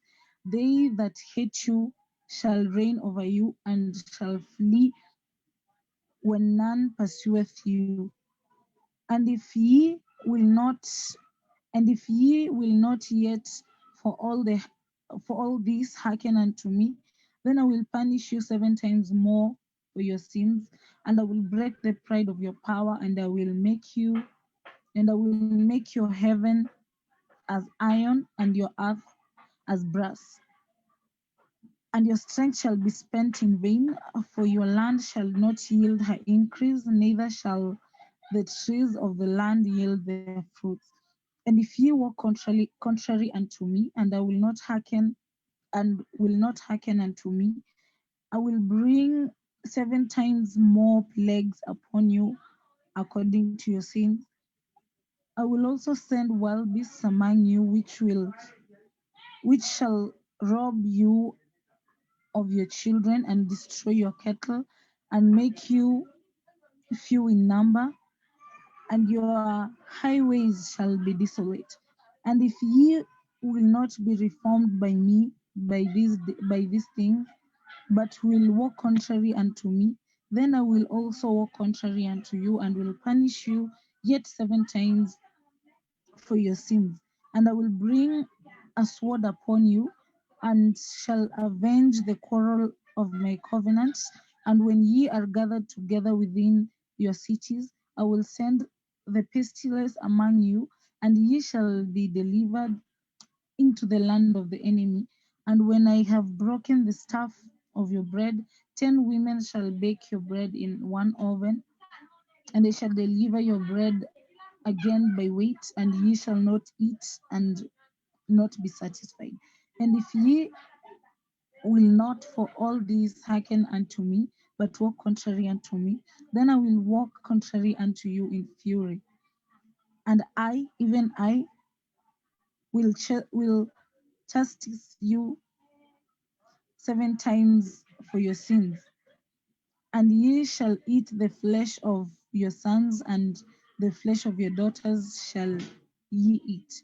And I will destroy your high places, and cut down your images, and cast your carcasses upon the carcasses of your idols, and my soul shall abhor you, and I will make your cities waste, and I will bring your sanctuaries unto desolation, and I will not smell the savor of your sweet adores. And I will bring the land into desolation, and your enemies which dwell therein shall be astonished at it. And I will scatter you among the heathen, and will draw out a sword after you, and your land shall be desolate, and your cities waste. Then shall the land enjoy her Sabbath, as long as it is life desolate, and ye be in your enemy's land. Even then shall the land rest and enjoy her Sabbath. As long as it is life desolate, it shall rest, because it did not rest in your Sabbaths when ye dwelt upon it. And upon them that are left alive of you, I will send faintness into their hearts in the land of their enemies, and the sound of a shaken leaf shall chase them, and they shall flee as fleeing from a sword, and they shall fall when none pursueth. And they shall fall one upon another, and as it were before a sword, when none pursueth, and ye shall have no power to stand before your enemies. And ye shall perish among the heathen, and the land of your enemies shall eat you up. and they that are left of you shall pine away in their iniquity in the enemy's land, and also in the iniquities of their fathers shall they pine away with them. If they shall confess their iniquity and the iniquity of their fathers with their trespass, which they trespassed against me, and that also they have walked contrary unto me, and have brought them into the land of their enemies, if their uncircumcised hearts be humbled, and they then accept of the punishment of their iniquity, then I will remember my covenant with Jacob, and also my covenant with Isaac, and also my covenant with Abraham will I remember, and I will remember the land. The land also be left of them, and shall enjoy her Sabbaths, while she lieth desolate without them, and they shall accept the punishment of their iniquity, because even be, because they despised my judgments, and because their soul abhorred my statutes. And yet for all that, when they be in the land of their enemies, I will not cast them away, neither will I abhor them, to destroy them utterly, and to break my covenant with them, for I am the Lord their God. But I will, for their sakes, remember the covenant of their ancestors, whom I brought out of the land of Egypt in the sight of the heathen, that I might be their God. I am the Lord. These are statutes and judgments and laws which the Lord made between him and the children of Israel in Mount Sinai by the hand of Moses. Leviticus 27. And the Lord spake unto Moses, saying, Speak unto the children of Israel, and say unto them, When a man shall make a single vow, the persons shall be for the Lord thy estimation. And thy estimation shall be of the male from 20 years old unto 60 years old. Even thy estimation shall be 50 shekels of silver, after the shekel of the sanctuary. And if it be a female, then thy estimation shall be 30 shekels. And if it be from 5 years old, even unto 20 years old, then thy estimation shall be of the male 20 shekels, and for the female 10 shekels. And if it be from a month old even unto 5 years old, then thy estimation shall be the male 5 shekels of silver. And for the female thy estimation shall be 3 shekels of silver. And if it be from 60 years old and above, if it be a male, then the estimation shall be 15 shekels, and for the female 10 shekels. But if he be poorer than the estimation, then he shall present himself before the priest, and the priest shall value him according to his ability that vowed shall the priest value him. And if it be a beast, whereof men bring an offering unto the Lord, all that any man giveth of such unto the Lord shall be holy. He shall not alter it, nor change it, a good for a bad, or a bad for a good. And if he shall at all change beast for beast, then it and the exchange thereof shall be holy. And if it be any unclean beast, and which they do not offer a sacrifice unto the Lord, then he shall present the beast before the priest, and the priest shall value it, whether it be good or bad, as thou valuest it, who at the priest shall be it. But if he will be at all redeem it, then he shall add a fifth part thereof unto thy estimation. And when a man shall sanctify his house to be holy unto the Lord, then the priest shall estimate it, whether it be good or bad, as the priest shall estimate it, so shall it stand. And if he that sanctified it will redeem his house, and then he shall add the fifth part of the money of thy estimation unto it, and it shall be his. And if a man shall sanctify unto the Lord some part of the field of his possession, then thy estimation shall be according to the seed thereof. A homer of barley seed shall be valued at 50 shekels of silver. If he sanctify his own from the year of Jubilee, according to thy estimation, it shall stand. But if he sanctify his field after the Jubilee, Then the priest shall reckon unto him the money according to the years that remain, even unto the year of Jubilee, and it shall be abated from thy estimation. And if he that sanctified the field will in any wise redeem it, then he shall add the fifth part of the money of thy estimation unto it, and it shall be assured to him. And if he will not redeem the field, or if he have sold the field to another man, it shall not be redeemed any more. But the field, when it goeth out in the Jubilee, shall be holy unto the Lord, as a field devoted. The possession thereof shall be the priest's. And if a man sanctify unto the Lord a field which he hath bought, which is not of the fields of his possession, then the priest shall reckon unto him the word of thy estimation, even unto the year of Jubilee, and he shall give thine estimation in that day as a holy thing unto the Lord. In the year of the Jubilee, the field shall return unto him of whom it was brought, even to him to whom the possession of the land did belong. And all thy estimations shall be according to the shekel of the sanctuary. 20 gerahs shall be the shekel. Only the firstling of the beasts, which should be the Lord's firstling. No man shall sanctify it, whether it be an ox or sheep, it is the Lord's. And if it be of an unclean beast, then he shall redeem it according to thine estimation, and shall add a fifth part of it thereto. Or if it be not redeemed, then it shall be sold according to thy estimation, notwithstanding no devoted thing that a man shall devote unto the Lord of all that he hath bought of man and beast, and of the field of his possession shall be sold or redeemed. Every devoted thing, most holy unto the Lord, none devoted, which shall be devoted of men, shall be redeemed, but shall surely be put to death. And all the tithe of the land, whether the seed of the land or the fruit of the tree, is the Lord's. It is holy unto the Lord. And if a man will at all redeem aught of his tithes, he shall add thereto the fifth part of it, the fifth part thereof.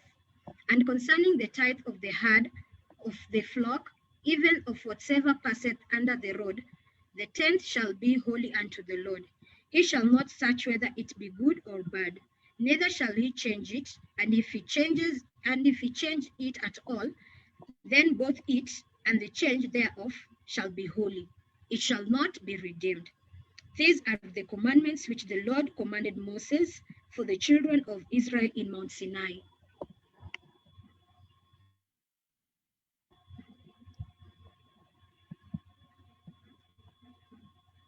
Numbers 1. And the Lord spake unto Moses in the wilderness of Sinai in the tabernacle of the congregation on the first day.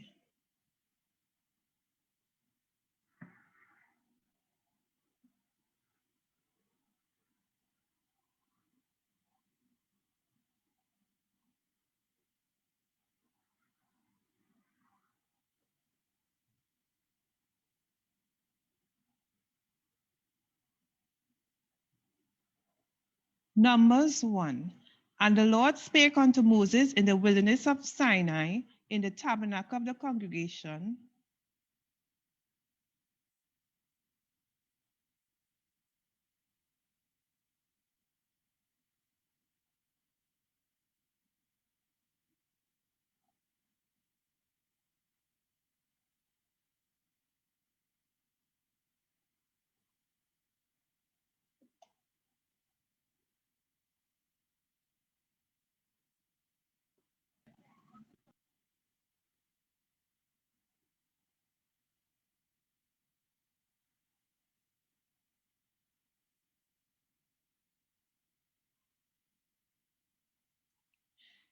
Numbers 1.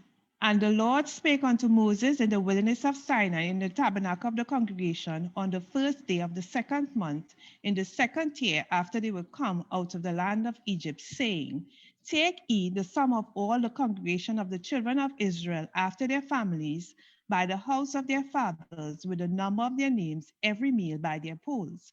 From 20 years old and upward, all that are able to go forth to war in Israel, thou and Aaron shall number them by their armies. And with you there shall be a man of every tribe, every one head of the house of his fathers. And these are the names of the men that shall stand with you. Of the tribe of Reuben, Eliezer, the son of Shedeua.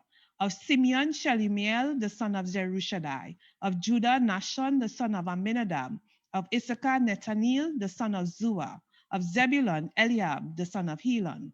Of the children of Joseph of Ephraim, Elishama, the son of Amihud. Of Manasseh, Gamamiel, the son of Pedazur. Of Benjamin, Abidan, the son of Gideoni. Of Dan, Ahizah, the son of Amishadai. Of Asher, Pagiel, the son of Okran. Of Gad, Elisapha, the son of Duel. Of Naphtali, Ahira, the son of Enan. These are the renowned of the congregation, princes of the tribes of their fathers, heads of thousands in Israel. And Moses and Aaron took these men, which are expressed by their names, and they assembled all the congregation together on the first day of the second month, and they declared their pedigrees after their families by the house of their fathers, according to the number of the names, from 20 years old and upward, by their polls. As the Lord commanded Moses, so he numbered them in the wilderness of Sinai. And the children of Reuben, Israel's eldest son, by their generations, after their families, by the house of their fathers, according to the number of the names, by their polls, every male from 20 years old and upward, all that were able to go forth to war. Those that were numbered of them, even of the tribe of Reuben, were 40 and 6,500. Of the children of Simeon, by their generations, after their families, by the house of their fathers, those that were numbered of them, according to the number of the names by their polls, every male from 20 years old and upward, all that were able to go forth to war. Those that were numbered of them, even of the tribe of Simeon, were 59,300. Of the children of Gad, by their generations, after their families, by the house of their fathers, according to the number of names, from 20 years old and upward, all that were able to go forth to war. Those that were numbered of them, even of the tribe of Gad, were 45,650. Of the children of Judah, by their generations, after their families, by the house of their fathers, according to the number of names, from 20 years old and upward, all that were able to go forth to war. Those that were numbered of them, even of the tribe of Judah, were 314,600. Of the children of Issachar, by their generations, after their families, by the house of their fathers, according to the number of the names, from 20 years old and upward, all that were able to go forth to war. Those that were numbered of them, even of the tribe of Issachar, were 54,400. Of the children of Zebulun, by their generations, after their families, by the house of their fathers, according to the number of names, from 20 years old and upward, all that were able to go forth to war. Those that were numbered of them, even of the tribe of Zebulun, were 57,400. Of the children of Joseph, namely of the children of Ephraim, by their generations, after their families, by the house of their fathers, according to the number of names, from 20 years old and upward, all that were able to go forth to war. Those that were numbered of them, even of the tribe of Ephraim, were 40,500. Of the children of Manasseh, by their generations, after their families, by the house of their fathers, according to the number of the names, from 20 years old and upward, all that were able to go forth to war. Those that were numbered of them, even of the tribe of Manasseh, were 32,200. Of the children of Benjamin, by their generations, after their families, by the house of their fathers, according to the number of names, from 20 years old and upward, all that were able to go forth to war. Those that were numbered of them, even of the tribe of Benjamin, were 35,400. Of the children of Dan, by their generations, after their families, by the house of their fathers, according to the number of the names, from 20 years old and upward, all that were able to go forth to war, those that were numbered of them, even of the tribe of Dan, with 62,700. Of the children of Asher, by their generations, after their families, by the house of their fathers, according to the number of the names, from 20 years old and upward, all that were able to go forth to war. Those that were numbered of them, even of the tribe of Asher, were 40,1,500. Of the children of Naphtali, throughout their generations, after their families, according to the number of the names, from 20 years old and upward, all that were able to go forth to war. Those that were numbered of them, even of the tribe of Naphtali, were 53,400. These are those that were numbered which Moses and Aaron numbered, and the princes of Israel being 12 men, each one was for the house of his fathers. So were all those that were numbered of the children of Israel by the house of their fathers from 20 years old and upward, all that were able to go forth to war in Israel. Even all they that were numbered was 600,000 and 3,550. But the Levites, after the tribe of their fathers, were not numbered among them. For the Lord has spoken unto Moses, saying, Only thou shalt not number the tribe of Levi, neither take the sum of them among the children of Israel. But thou shalt appoint the Levites over the tabernacle of testimony, and over all the vessels thereof, and over all things that belong to it. They shall bear the tabernacle and the vessels thereof, and they shall minister unto it, and shall encamp round about the tabernacle. And when the tabernacle setteth forward, the Levites shall take it down. And when the tabernacle is to be pitched, the Levites shall set it up. And the stranger that cometh nigh be put to death. And the children of Israel shall pitch their tents, every man by his own camp, and every man by his own standard throughout their host. But the Levites shall pitch round about the tabernacle of testimony, that there be no wrath upon the congregation of the children of Israel. And the Levites shall keep the charge of the tabernacle of testimony. And the children of Israel did according to all that the Lord commanded Moses, so did they. Numbers 2. And the Lord spake unto Moses and Aaron, saying, Every man of the children of Israel shall pitch by his own standard with the ensign of their father's house, far off about the tabernacle of the congregation shall they pitch. And on the east side of the rise, toward the rising of the sun, shall they of the standard of the camp of Judah pitch throughout their armies. And Nahshon the son of Amminadab shall be captain of the children of Judah. And his hosts and those that were numbered of them were 314,600. And those that do pitch next unto him shall be the tribe of Issachar. And Nethaneel the son of Zua shall be captain of the children of Issachar. And his hosts and those that were numbered thereof were 54,400. Then the tribe of Zebulun and Eliab the son of Helon shall be captain of the children of Zebulun. And his hosts and those that were numbered thereof were 57,400. All that were numbered in the camp of Judah 100,000, fourscore thousand, and 6,400 throughout their armies. These shall first set forth.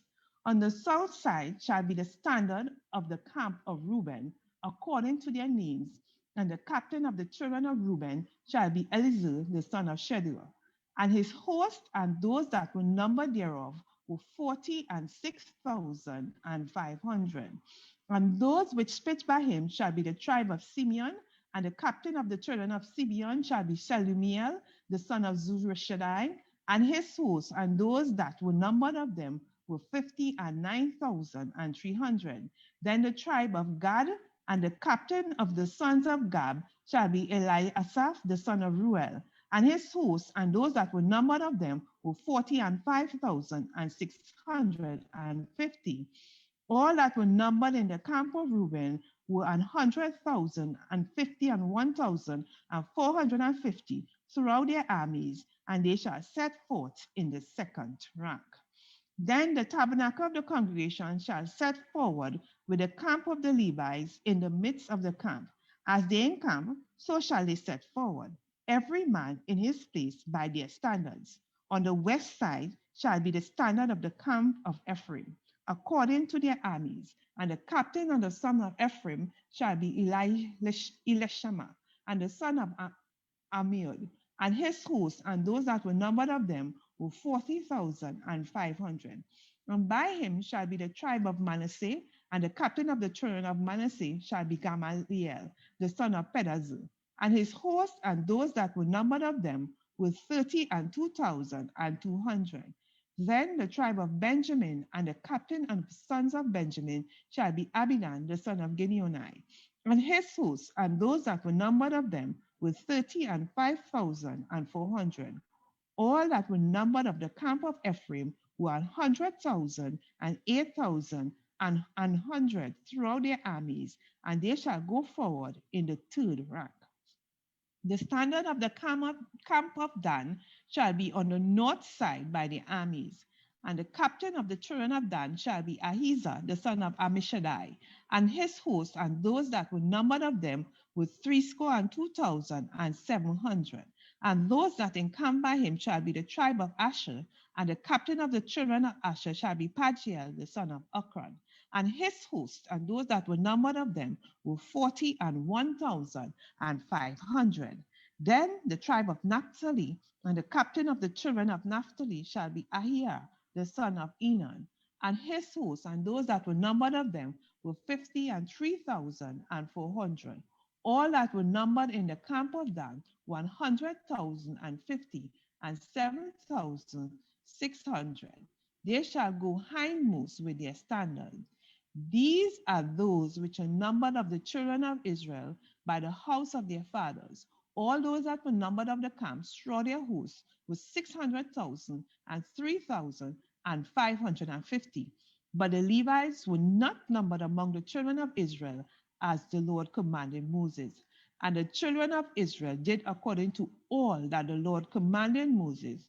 So they pitched by their standards, and so they set forward, every one of them, after their families, according to the house of their fathers.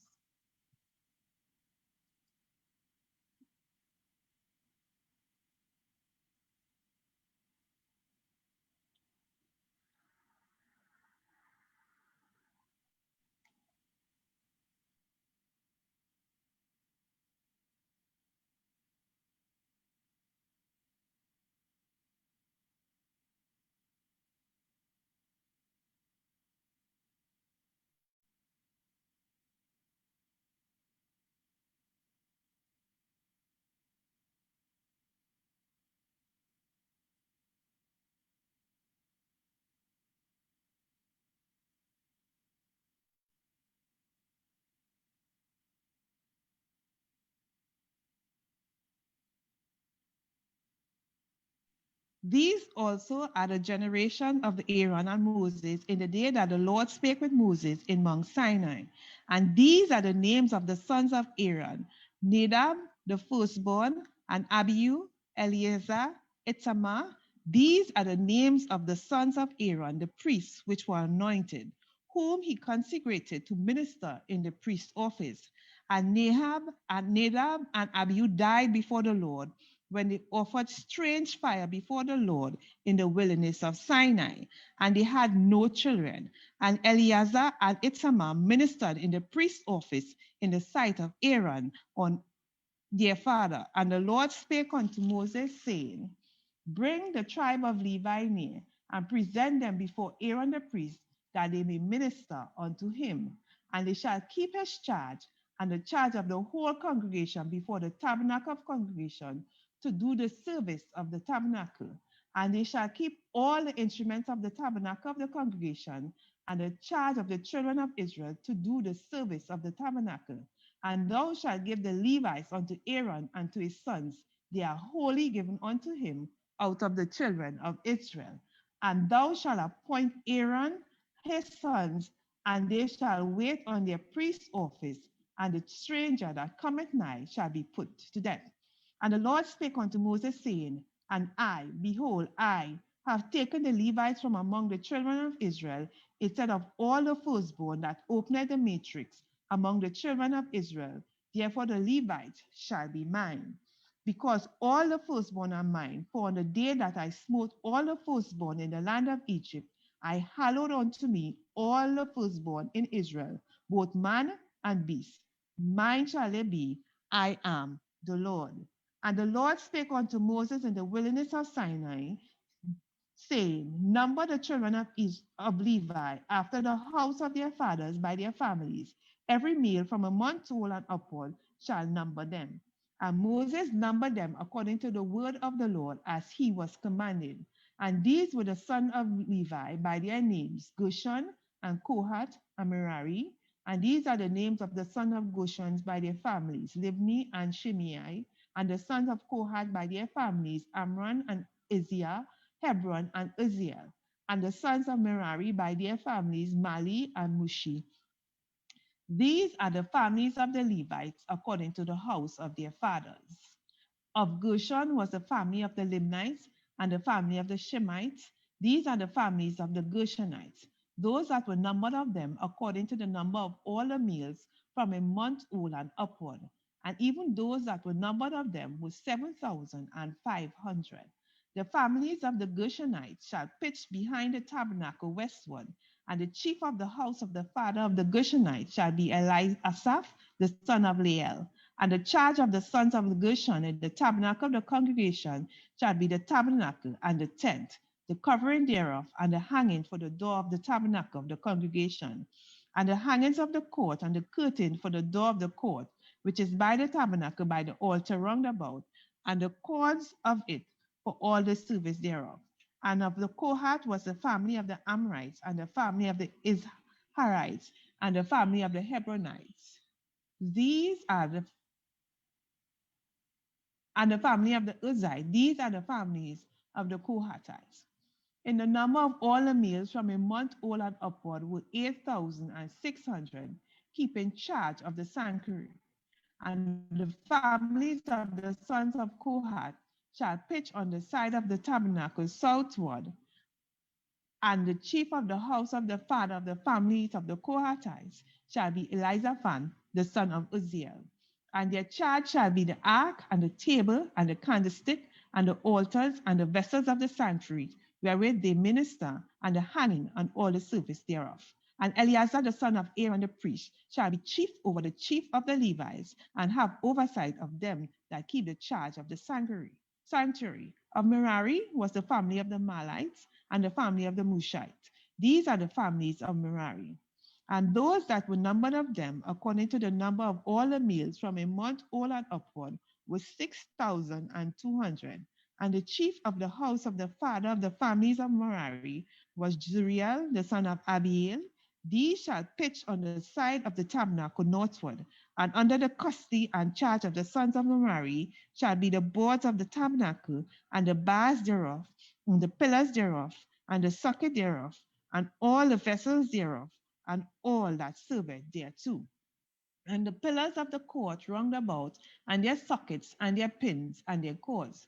But those that encamp before the tabernacle towards the east, even before the tabernacle of congregation eastward, shall be Moses and Aaron and his sons, keeping the charge of the tabernacle sanctuary for the charge of the children of Israel, and the stranger that cometh nigh shall be put to death.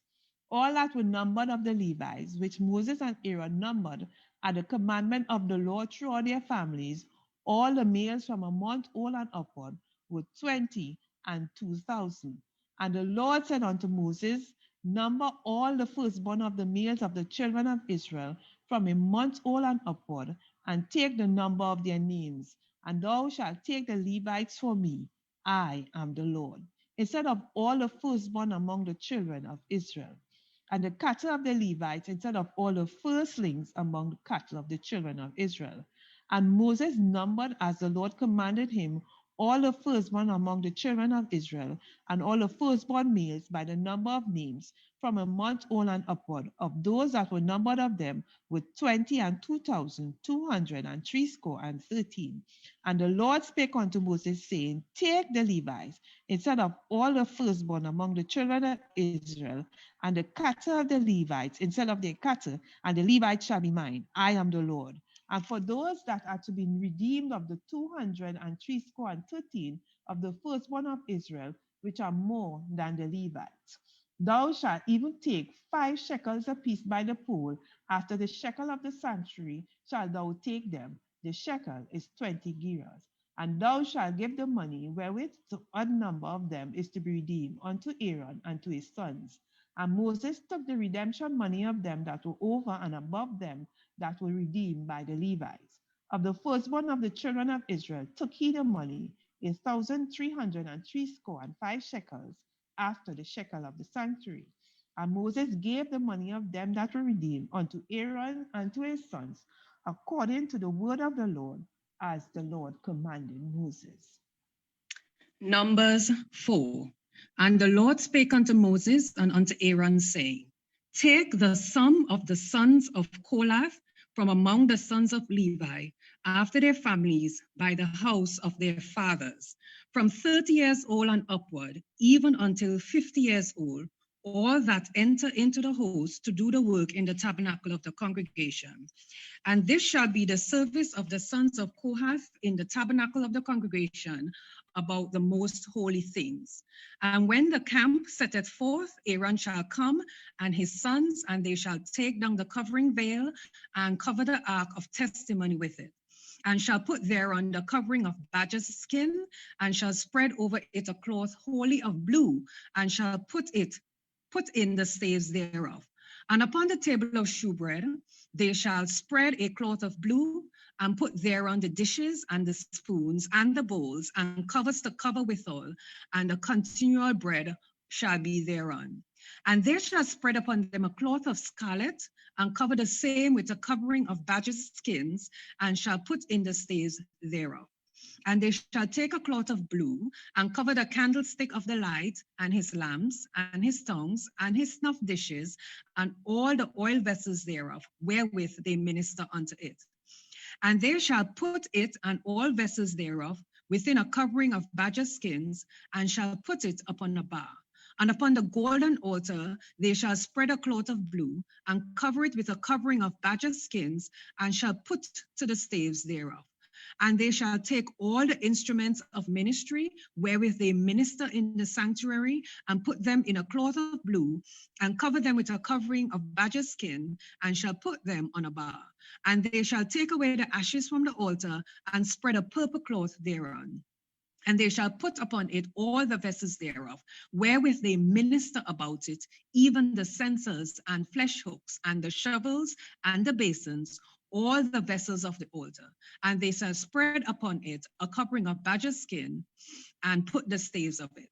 And when Aaron and his sons have made an end of covering the sanctuary and all the vessels of the sanctuary, as the camp is to set forward, after that the sons of Kohath shall come to bear it, but they shall not touch anything holy, lest they die. These things are the burden of the sons of Kohath in the tabernacle of the congregation. And to the office of Eleazar the son of Aaron, the priest, pertaineth the oil for the light, and the sweet incense, and the daily meat offering, and the anointing oil, and the oversight of all the tabernacle, and of all that therein is, in the sanctuary, and in the vessels thereof. And the Lord spake unto Moses and unto Aaron, saying, Cut ye not off the tribe of the families of the Kohathites from among the Levites, but thus do unto them, that they may live and not die, when they approach unto the most holy things. Aaron and his sons shall go in, and appoint them every one to his service and to his burden. But they shall not go in to see when the holy things are covered, lest they die. And the Lord spake unto Moses, saying, Take also the sum of the sons of Gershon throughout the houses of their fathers by their families, from 30 years old and upward, until 50 years old shalt thou number them, all that enter into to perform the service, to do the work in the tabernacle of the congregation. This is the service of the families of the Gershonites, to serve and for burdens. And they shall bear the curtains of the tabernacle, and the tabernacle of the congregation, his covering, and the covering of the badger skin that is above upon it, and the hanging for the door of the tabernacle of the congregation. And the hangings of the court, and the hanging for the door of the gate of the court, which is by the tabernacle and by the altar round about, and their cords and all their instruments of their service, and all that is made for them, so shall they serve. At the appointment of Aaron and his son shall be all the service of the sons of the Gershonites in all their burdens and in all their service, and ye shall appoint unto them in charge all their burdens. This is the service of the families of the sons of Gershon in the tabernacle of the congregation, and their charge shall be upon the hand of Ithamar, the son of Aaron, the priest. As for the sons of Merari, thou shalt number them after their families by the house of their fathers. From 30 years old and upward, even unto 50 years old shalt thou number them. Everyone that entereth into the service to do the work of the tabernacle of the congregation. And this is the charge of their burden, according to all their service in the tabernacle of the congregation, the boards of the tabernacle, and the bars thereof, and the pillars thereof, and sockets thereof, and the pillars of the court round about, and their sockets, and their pins, and their cords, with all their instruments, and with all their service. And by name ye shall reckon the instruments of the charge of their burden. This is the service of the families of the sons of Merari, according to all their service, in the tabernacle of the congregation, under the hand of Ithamar, the son of Aaron, the priest. And Moses and Aaron and the chief of the congregation numbered the sons of the Kohathites after their families and after the house of their fathers. From 30 years old and upward, even unto 50 years old, everyone that entereth into the service for the work in the tabernacle of the congregation. And those that are numbered of them by their families were 2,750. These were they that were numbered of the families of the Kohathites, all that might do service in the tabernacle of the congregation, which Moses and Aaron did number according to the commandment of the Lord by the hand of Moses. And those that were numbered of the sons of Gershon throughout their families and by the house of their fathers, from 30 years old and upward, even unto 50 years old, everyone that entereth into the service for the work in the tabernacle of the congregation. Even those that were numbered of them throughout their families by the house of their fathers were 2,630. These are they that were numbered of the families of the sons of Gershon, of all that might do service in the tabernacle of the congregation, whom Moses and Aaron did number according to the commandments of the Lord. And those that were numbered of the families of the sons of Merari throughout their families by the house of their fathers, from 30 years old and upward, even unto 50 years old, everyone that entereth into the service for the work in the tabernacle of the congregation. Even those that were numbered of them after their families were 3,200. These be those that were numbered of the families of the sons of Merari, whom Moses and Aaron numbered according to the word of the Lord by the hand of Moses. And those that were numbered of the Levites, whom Moses and Aaron and the chief of Israel numbered after their families and after the house of their fathers, from 30 years old and upward, even unto 50 years old, everyone that came to do the service of the ministry and the service of the burden in the tabernacle of the congregation. Even those that were numbered of them were 8,504 score. According to the commandments of the Lord, they were numbered by the hand of Moses, every one according to his service and according to his burden. Thus were they numbered of him as the Lord commanded Moses.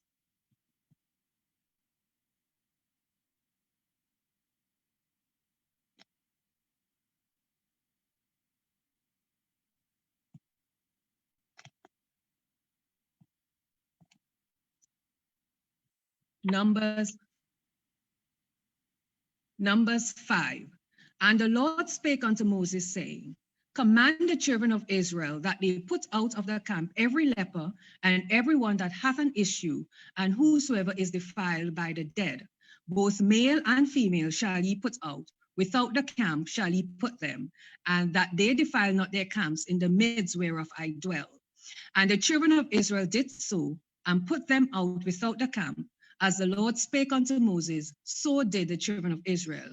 And the Lord spake unto Moses, saying, Speak unto the children of Israel, when a man or woman shall commit any sin that men commit, to do a trespass against the Lord, and that person be guilty, they shall confess their sin which they have done, and he shall recompense his trespass with the principal thereof, and add unto it the fifth part thereof, and give it unto him against whom he had trespassed. But if the man hath no kinsman to recompense the trespass unto, let the trespass be recompensed unto the Lord, even to the priest, beside a ram of the atonement, whereby an atonement shall be made for him.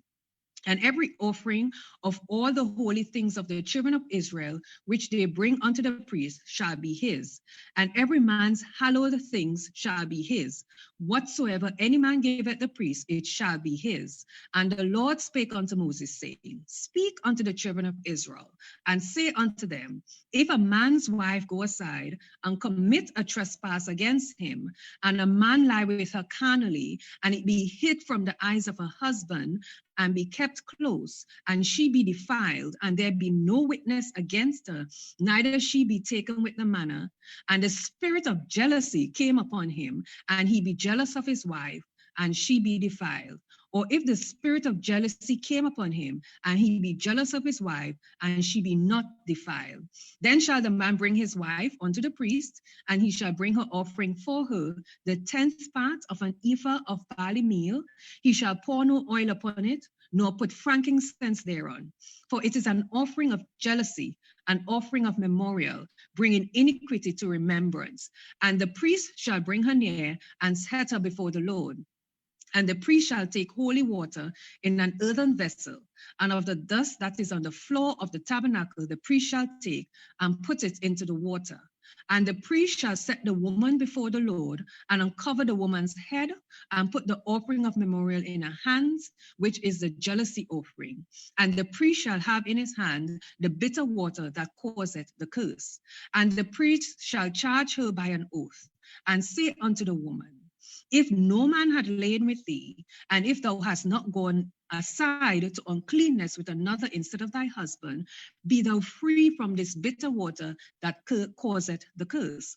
But if thou hast gone aside to another instead of thy husband, and if thou be defiled, and some man have lain with thee beside thine husband, then the priest shall charge the woman with an oath of cursing, and the priest shall say unto the woman, the Lord make thee a curse and an oath among the people, when the Lord doth make thy thigh to rot and thy belly to swell. And this water that causeth the curse shall go into thy bowels to make thy belly to swell and thy thigh to rot. And the woman shall say, Amen, Amen. And the priest shall write these curses in a book, and he shall blot them out with the bitter water. And he shall cause the woman to drink the bitter water that causeth the curse, and the water that causeth the curse shall enter her and become bitter. Then the priest shall take the jealousy offering out of the woman's hand, and shall wave the offering before the Lord, and offer it upon the altar. And the priest shall take a handful of the offering, even a memorial thereof, and burn it upon the altar, and afterward shall cause the woman to drink the water.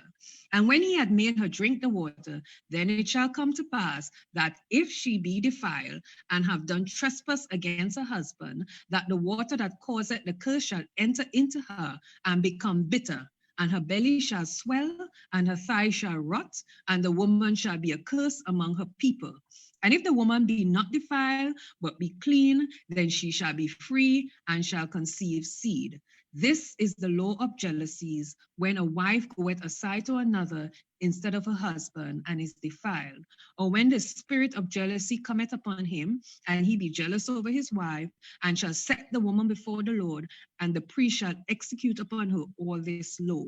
Then shall the man be guiltless from iniquity, and this woman shall bear her iniquity. Numbers 6. And the Lord spake unto Moses, saying, Speak unto the children of Israel, and say unto them, when either man or woman shall separate themselves to a vow of a Nazarite, to separate themselves unto the Lord, he shall separate himself from wine and strong drink, and shall drink no vinegar or wine, or vinegar or strong drink, neither shall he drink any liquor of grapes, nor eat moist grapes or dried. All the days of his separation shall he eat nothing that is made of the vine tree, from the kernels even to the husk.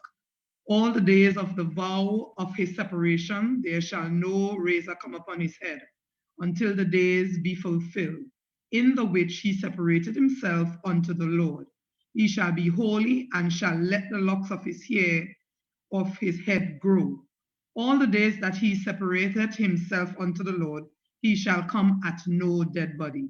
He shall not make himself unclean for his father, or for his mother, for his brother, or for his sister, when they die, because the consecration of his God is upon his head. All the days of his separation is holy unto the Lord. And if any man die very suddenly by him, and he hath defiled the head of his consecration, then he shall shave his head in the day of his cleansing. On the 7th day shall he shave it. And on the 8th day shall bring 2 turtles or 2 young pigeons to the priest, to the door of the tabernacle of the congregation. And the priest shall offer the one for a sin offering, and the other for a burnt offering, and make an atonement for him, for that he sinned by the dead, and shall hallow his head that same day. And he shall consecrate unto the Lord the days of his separation, and shall bring the lamb of the first year for a trespass offering. But the days that were before shall be lost, because his separation was defiled. And this is the law of the Nazarite. When the days of his separation are fulfilled, he shall be brought unto the door of the tabernacle of the congregation, and he shall offer his offering unto the Lord, 1 he lamb of the first year without blemish for a burnt offering, and 1 ewe lamb for the first year without blemish for a sin offering, and 1 ram without blemish for peace offerings, and a basket on unleavened bread, cakes of fine flour mingled with oil, and wafers of unleavened bread anointed with oil, and their meat offering and their drink offerings. And the priest shall bring them before the Lord, and shall offer his sin offering and his burnt offering. And he shall offer the ram for a sacrifice of peace offerings unto the Lord, with the baskets of unleavened bread. The priest shall offer also his meat offering and his drink offering. And the Nazarite shall shave the head of his separation at the door of the tabernacle of the congregation, and shall take the hair of the head of his separation, and put it in the fire which is under the sacrifice of the peace offerings. And the priest shall take the sodden shoulders of a ram, and 1 unleavened cake out of the basket, and 1 unleavened wafer, and shall put them upon the hands of the Nazarite, after the hair of his separation is shaven. And the priest shall wave them for a wave offering before the Lord. This is holy for the priest, with the waved breast and heaved shoulder, and after that the Nazarite may drink wine. This is the law of the Nazarite who had vowed, and of his offering unto the Lord for his separation, beside that his hand shall get, according to the vow which he vowed, so he must do after the law of his separation. And the Lord spake unto Moses, saying, Speak unto Aaron and unto his sons, saying, On this wise ye shall bless the children of Israel, saying unto them, The Lord bless thee and keep thee. The Lord make his face shine upon thee and be gracious unto thee. The Lord lift up his countenance upon thee and give thee peace. And they shall put my name upon the children of Israel, and I will bless them. Numbers 7. And it came to pass on the day that Moses had fully set up the tabernacle, and had anointed it, and sanctified it, and all the instruments thereof, both the altar and all the vessels thereof, and had anointed them and sanctified them, that the princes of Israel, heads of the house of their fathers, who were the princes of the tribes, and were over them that were numbered, offered. And they brought their offering before the Lord, 6 covered wagons, and 12 oxen, a wagon for 2 of the princes, and for each one an ox. And they brought them before the tabernacle. And the Lord spake unto Moses, saying, Take it of them, that they may be to do the service of the tabernacle of the congregation, and thou shalt give them unto the Levites, to every man according to his service. And Moses took the wagons and the oxen, and gave them unto the Levites. 2 wagons and 4 oxen he gave unto the sons of Gershon, according to their service.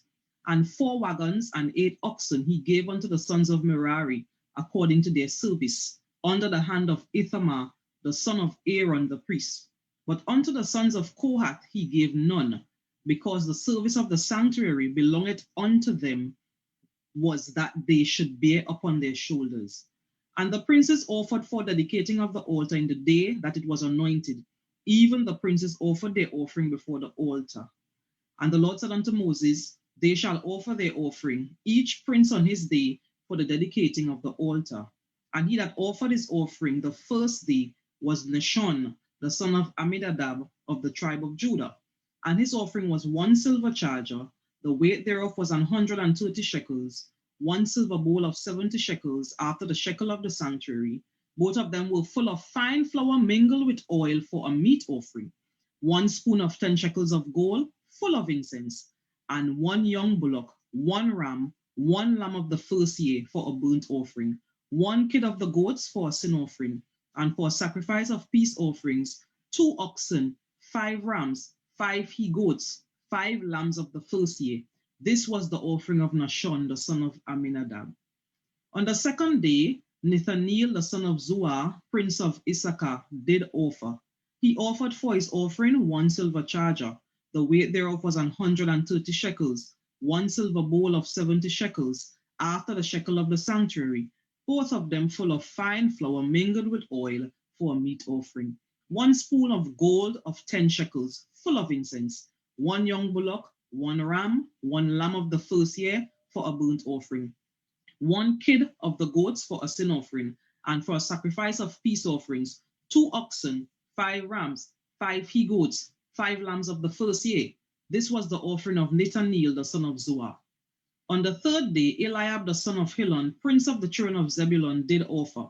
His offering was 1 silver charger, the weight whereof was 130 shekels, 1 silver bowl of 70 shekels, after the shekel of the sanctuary, both of them full of fine flour mingled with oil for a meat offering, 1 golden spoon of 10 shekels, full of incense, 1 young bullock, 1 ram, 1 lamb of the first year for a burnt offering, 1 kid of the goats for a sin offering, and for a sacrifice of peace offerings, 2 oxen, 5 rams, 5 he goats, 5 lambs of the first year.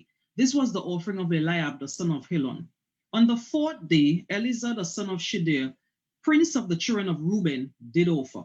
His offering was 1 silver charger of the weight of 130 shekels, 1 silver bowl of 70 shekels, after the shekel of the sanctuary, both of them full of fine flour mingled with oil for a meat offering, 1 golden spoon of 10 shekels, full of incense, 1 young bullock, 1 ram, 1 lamb of the first year for a burnt offering, 1 kid of the goats for a sin offering, and for a sacrifice of peace offerings, 2 oxen, 5 rams, 5 he goats, 5 lambs of the first year.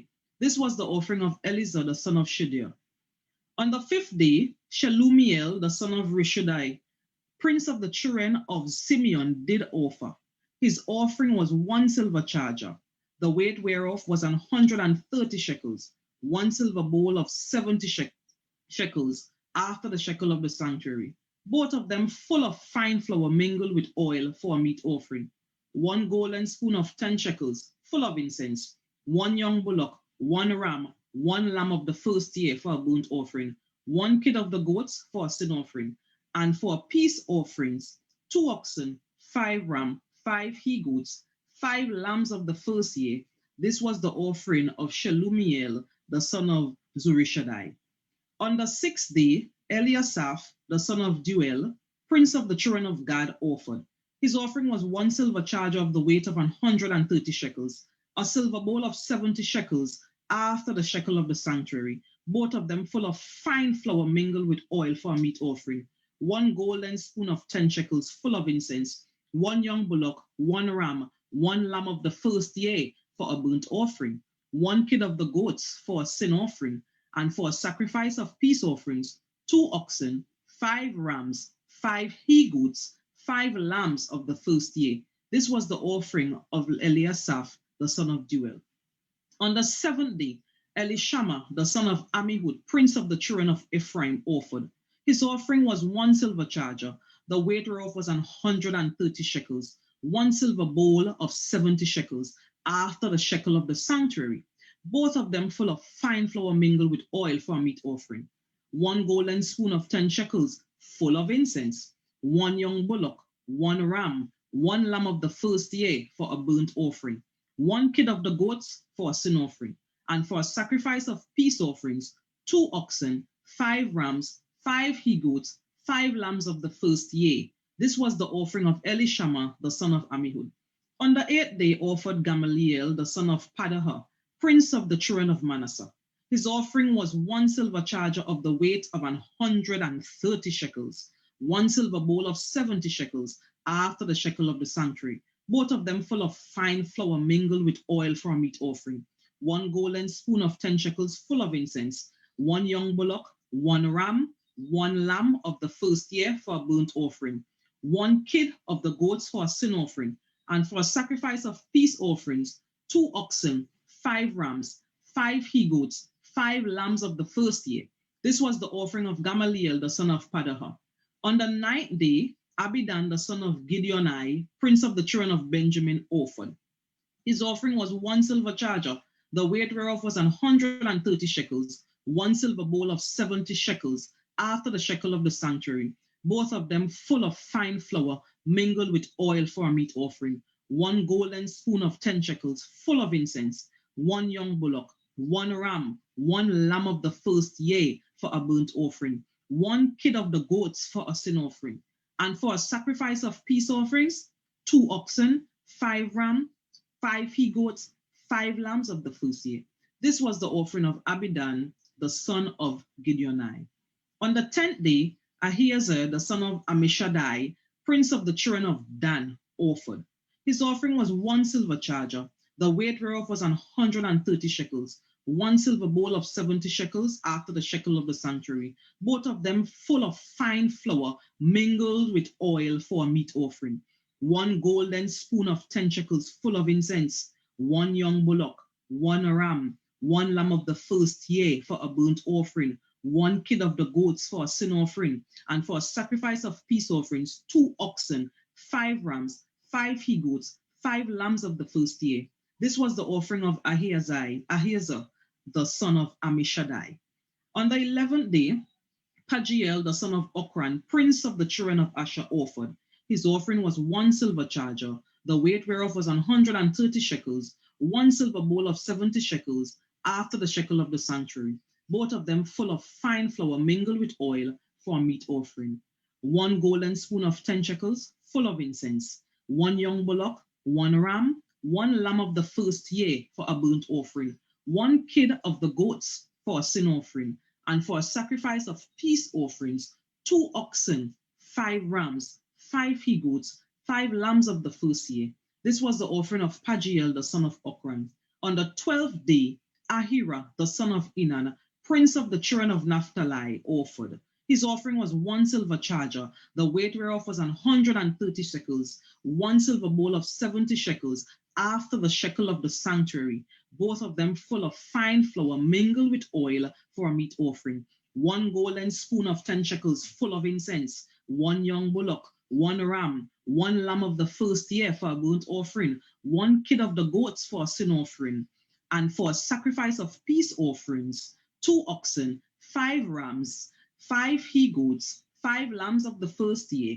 This was the offering of Ahira, the son of Enan. This was the dedication of the altar in the day when it was anointed, when the princes of Israel, 12 chargers of silver, 12 silver bowls, 12 spoons of gold, each charger of silver weighing 130 shekels, each bowl 70. All silver vessels weighed 2,400 shekels after the shekel of the sanctuary. The golden spoons were 12, full of incense, weighing 10 shekels apiece after the shekel of the sanctuary. All the gold of the spoons was 120 shekels. All the oxen for the burnt offering were 12 bullocks, the rams 12, the lambs of the first year 12, with their meat offering, and the kids of the goats for a sin offering 12. And all the oxen for the sacrifice of the peace offerings were 20 and 4 bullocks, the rams 60, the he-goats 60, the lamb of the first year 60. This was the dedication of the altar. After that, it was anointed. And when Moses was gone into the tabernacle of the congregation to speak with them, then he heard a voice of one speaking unto him from off the mercy seat that was upon the ark of testimony, from between the two cherubims, and spake unto him. Numbers 8. And the Lord spake unto Moses, saying, Speak unto Aaron, and say unto him, When thou lightest the lamps, the 7 lamps shall give light over against the candlestick. And Aaron did so. He lighted the lamps thereof over against the candlestick, as the Lord commanded Moses. And this work of the candlestick was of beaten gold, unto the shaft thereof, unto the flowers thereof, was beaten work, according to the pattern which the Lord had showed Moses, so he made the candlesticks. And the Lord spake unto Moses, saying, Take the Levites from among the children of Israel, and cleanse them, and thus shalt thou do unto them to cleanse them. Sprinkle water of purifying upon them, and let them shave all their flesh, and let them wash their clothes, and so make themselves clean. Then let them take a young bullock with his meat offering, even fine flour mingled with oil, and another young bullock shalt thou take for a sin offering. And thou shalt bring the Levites before the tabernacle of the congregation, and thou shalt gather the whole assembly of the children of Israel together. And thou shalt bring the Levites before the Lord, and the children of Israel shall put their hands upon the Levites. And Aaron shall offer the Levites before the Lord for an offering of the children of Israel, that they may execute the service of the Lord.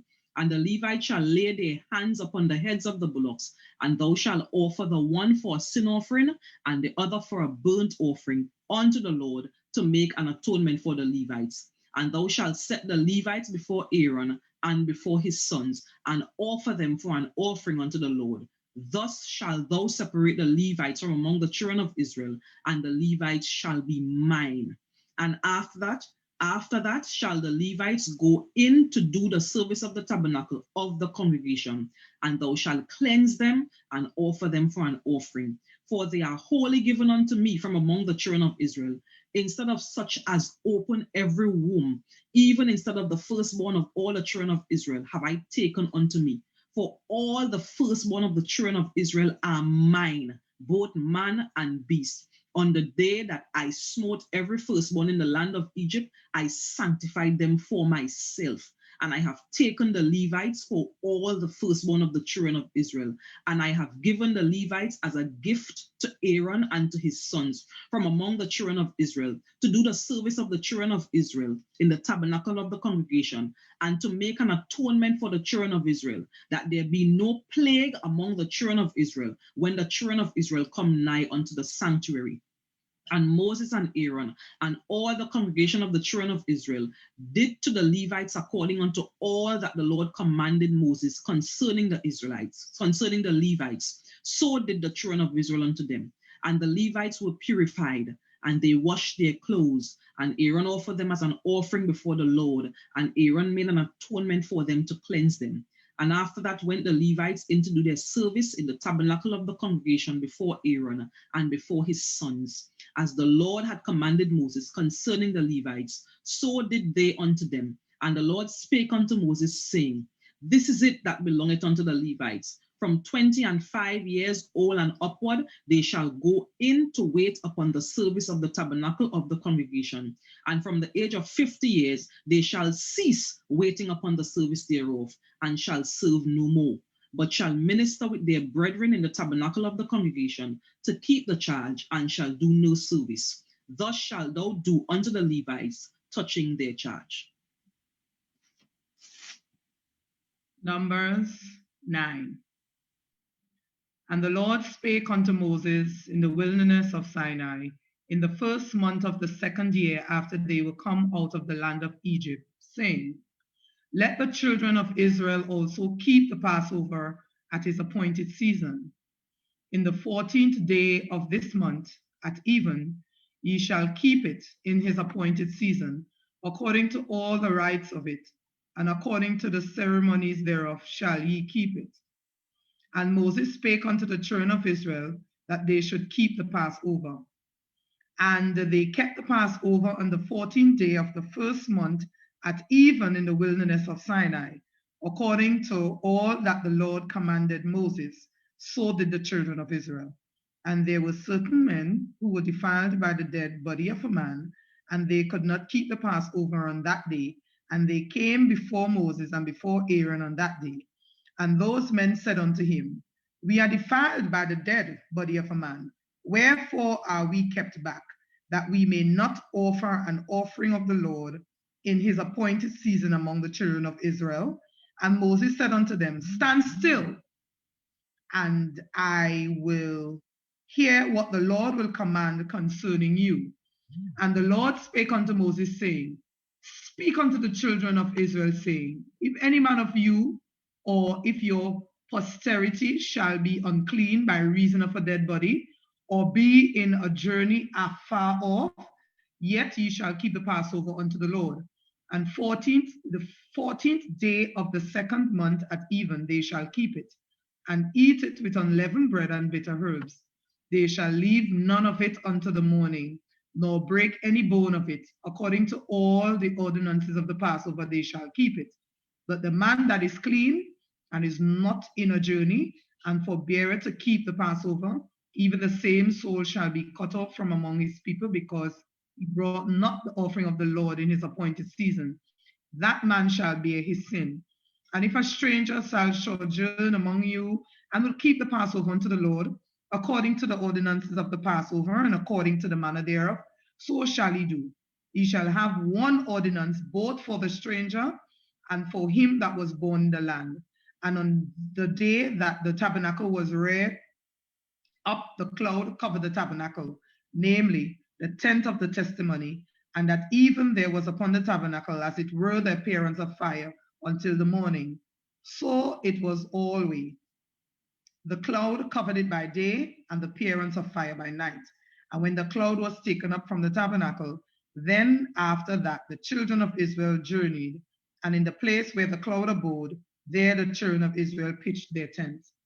At the commandment of the Lord, the children of Israel journeyed, and at the commandment of the Lord they pitched. As long as the cloud abode upon the tabernacle, they rested in their tents. And when the cloud tarried long upon the tabernacle many days, then the children of Israel kept the charge of the Lord and journeyed not. And so it was, when the cloud was a few days upon the tabernacle, according to the commandment of the Lord, they abode in their tents, and according to the commandment of the Lord, they journeyed.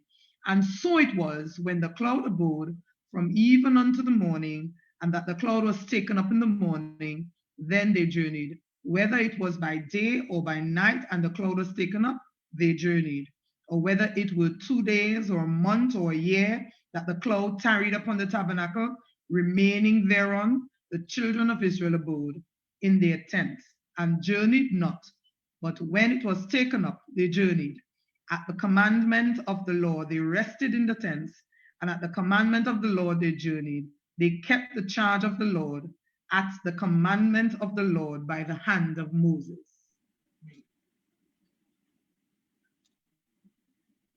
Numbers 10. And the Lord spake unto Moses, saying, Make thee 2 trumpets of silver, of a whole piece shalt thou make them, that thou mayest use them for the calling of the assembly and for the journeying of the camps. And when they shall blow with them, all the assembly shall assemble themselves to thee at the door of the tabernacle of the congregation. And if they blow but with 1 trumpet, then the princes, which are heads of the thousands of Israel, shall gather themselves unto thee. When ye blow an alarm, then the camps that lie on the east part shall go forward. When ye blow an alarm the second time, then the camps that lie on the south side shall take their journey. They shall blow an alarm for their journey. But when the congregation is to be gathered together, ye shall blow, but ye shall not sound an alarm. And the sons of Aaron, the priests, shall blow with the trumpets, and they shall be to you for an ordinance forever throughout your generations. And if ye go to war in your land against the enemy that oppresseth you, then ye shall blow an alarm with the trumpets, and ye shall be remembered before the Lord your God, and ye shall be saved from your enemies.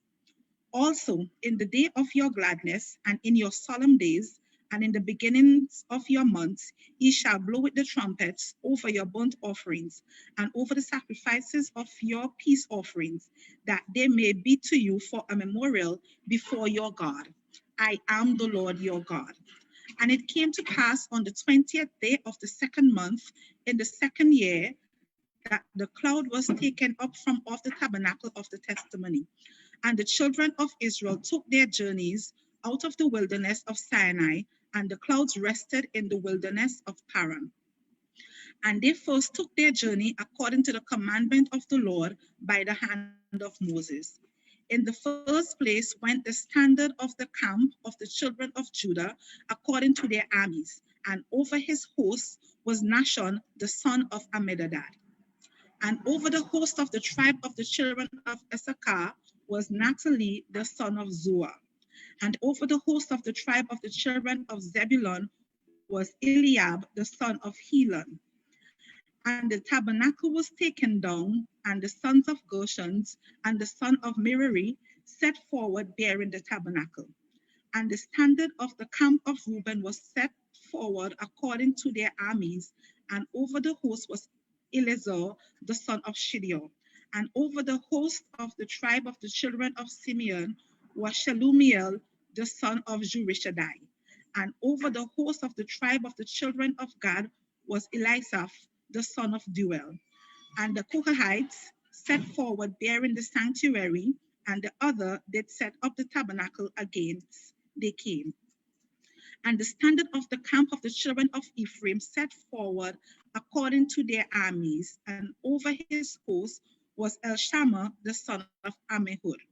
And over the host of the tribe of the children of Manasseh was Gamaliel the son of Pedazur. And over the host of the tribe of the children of Benjamin was Abinadab the son of Gideoni. And the standard of the camp of the children of Dan set forth, which was the reward of all the camps throughout the host, and over his host was Ahiezer the son of Ammishaddai. And over the host of the tribe of the children of Asher was Pagiel the son of Okran. And over the host of the tribe of the children of Naphtali was Ahira the son of Enan. Thus were the journeys of the children of Israel according to their armies when they set forward. And Moses said unto Hobab, the son of Raguel the Midianite, Moses' father-in-law, we are journeying unto the place of which the Lord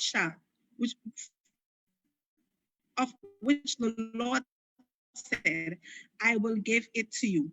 Come thou with us, and we will go, and we will do thee good, for the Lord hath spoken good concerning Israel.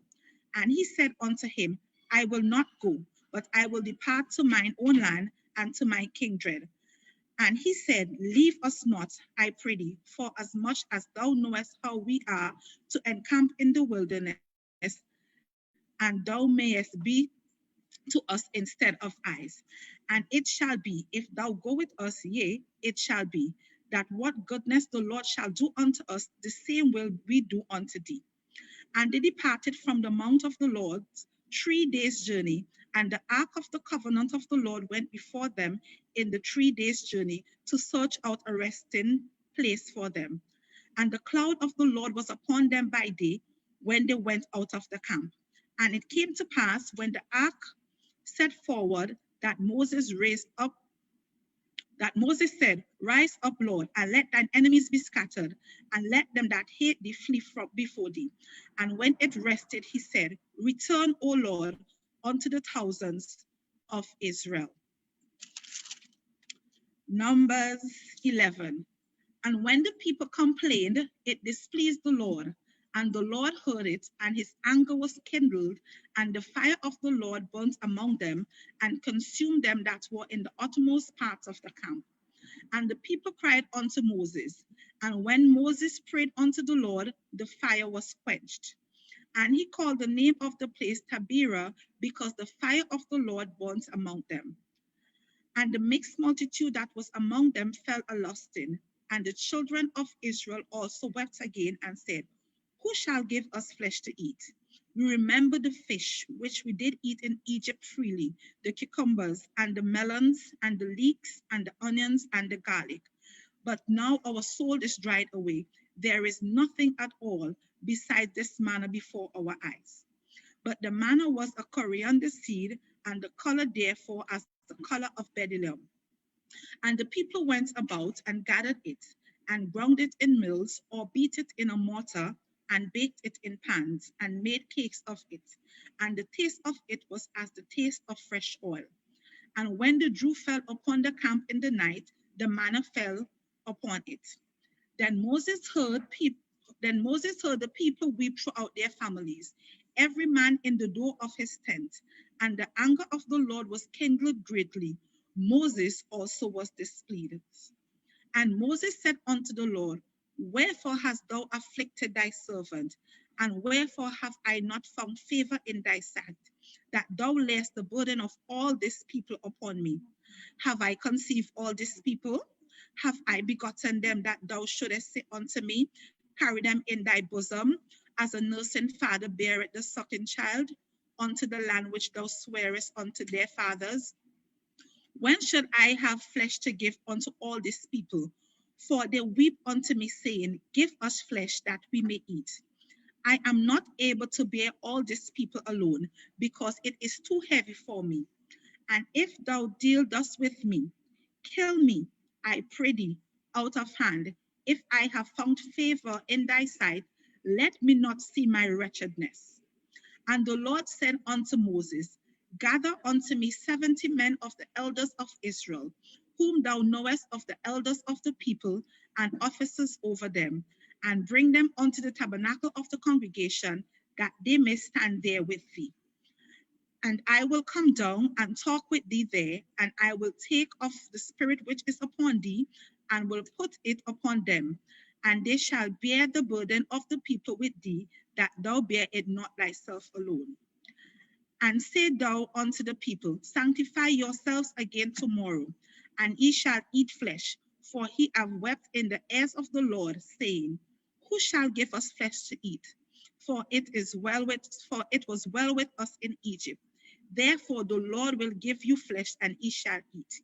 Ye shall not eat 1 day, nor 2 days, nor 5 days, neither 10 days, nor 20 days, but even a whole month, until it come out at your nostrils, and it be loathsome unto you, because ye have despised the Lord which is among you, and have wept before him, saying, why came we forth out of Egypt? And Moses said, the people among whom I am are 600,000 footmen, and thou hast said, I will give them flesh, that they may eat a whole month. Shall the flocks and the herds be slain for them to suffice them? Or shall all the fish of the sea be gathered together for them to suffice them? And the Lord said unto Moses, is the Lord's hands waxed short? Thou shalt see now whether my word shall come to pass unto thee or not. And Moses went out and told the people the words of the Lord, and gathered the 70 men of the elders of the people, and set them round about the tabernacle. And the Lord came down in a cloud, and spake unto them, and took of the spirit that was upon him, and gave it unto the 70 elders. And it came to pass, that when the spirit rested upon them, they prophesied, and did not cease. But there remained 2 of the men in the camp. The name of the one was Eldad, and the name of the other Medad. And the spirit rested upon them, and they were of them that were written, but went not out unto the tabernacle, and they prophesied in the camp. And there ran a young man, and told Moses, and said, Eldad and Medad do prophesy in the camp. And Joshua the son of Nun, the servant of Moses, one of his young men, answered and said, my Lord Moses, forbid them. And Moses said unto him, enviest thou for my sake? Would God that all the Lord's people were prophets, and that the Lord would put his spirit upon them? And Moses got him into the camp, he and the elders of Israel. And there went forth a wind from the Lord, and brought quails from the sea, and let them fall by the camp, as it were a day's journey on this side, and as it were a day's journey on the other side, round about the camp, as it were 2 cubits high upon the face of the earth. And the people stood up all day and all that night, And all the next day, and they gathered the quails. He that gathered least gathereth 10 homers, and they spread them all abroad for themselves round about the camp. And while the flesh was yet between their teeth, it was stewed. The wrath of the Lord was kindled against the people, and the Lord smote the people with a very great plague. And he called the name of that place Kibboth Hatava, because the Lord buried the people that lusted. And the people journeyed from Kibroth Hatavat unto Hazeroth and abroad at Hazeroth. Numbers 12. And Miriam and Aaron spake against Moses because of the Ethiopian woman whom he had married, for he had married an Ethiopian woman. And they said, has the Lord indeed spoken only by Moses? Has he not also spoken by us? And the Lord heard it. Now the man Moses was very meek above all the men which were upon the face of the earth. And the Lord spake suddenly unto Moses, and unto Aaron, and unto Miriam, come out ye three unto the tabernacle and of the congregation. And they three came out. And the Lord came down in the pillar of the cloud, and stood in the door of the tabernacle, and called Aaron and Miriam, and they both came forth. And he said, hear now my words. If there be a prophet among you, I, the Lord, will make myself known unto him in a vision, and will speak unto him in a dream. My servant Moses is so who is faithful in all mine house. With him will I speak mouth to mouth, even apparently, and not in the dark speeches. And the similitude of the Lord shall he behold. Wherefore then were ye not afraid to speak against my servant Moses? And the anger of the Lord was kindled against them, and he departed. And the cloud departed from off the tabernacle, and behold, Miriam became leprous, white as snow. And Aaron looked upon Miriam, and behold, she was leprous. And Aaron said unto Moses, alas, my Lord, I beseech thee, lay not the sin upon us, wherein we have done foolishly, and wherein we have sinned. Let her not be as one dead, of whom the flesh is half consumed, when he cometh out of his mother's womb. And Moses cried unto the Lord, saying, heal her now, O God, I beseech thee. And the Lord said unto Moses, if her father had but spit in her face, should she not be ashamed 7 days? Let her be shut out from the camp 7 days, and after that let her be received in again. And Miriam was shut out from the camp 7 days, and the people journeyed not till Miriam was brought back in again. And afterward the people removed the Hazeroth and pitched in the wilderness of Paran. Numbers.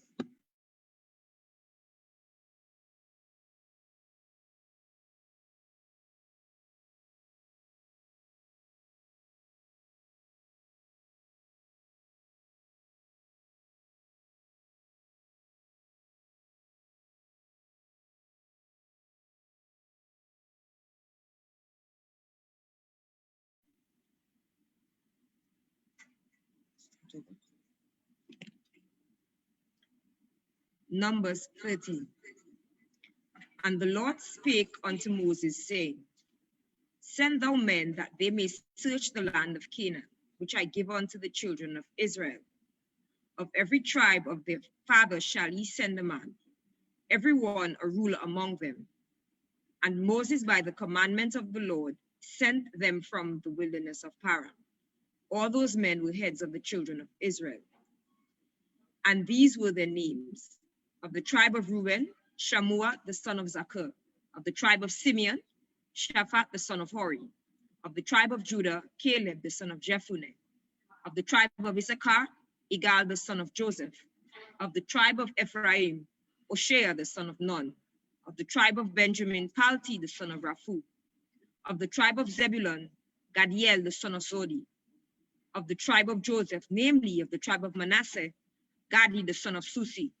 Of the tribe of Dan, Amiel the son of Gemali. Of the tribe of Asher, Seter the son of Mikael. Of the tribe of Naphtali, Nabi the son of Bopsi.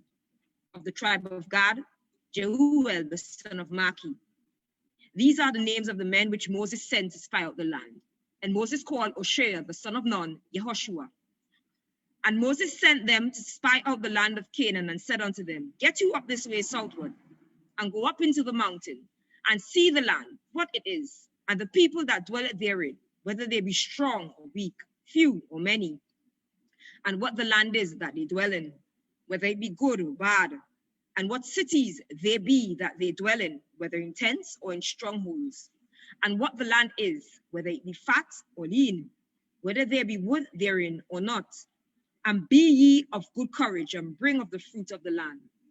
Now the time was the time of the first ripe grapes. So they went up and searched the land from the wilderness of Sin unto Rehob, as men come to Hamath.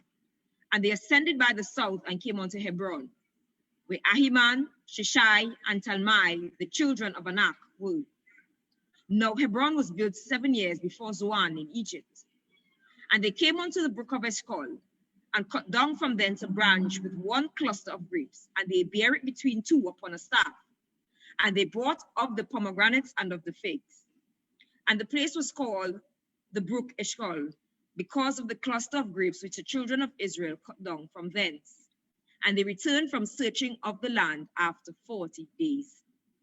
And they went and came to Moses and to Aaron, and to all the congregation of the children of Israel, unto the wilderness of Paran, to Kadesh, and brought back word unto them and unto all the congregation, and showed them the fruit of the land.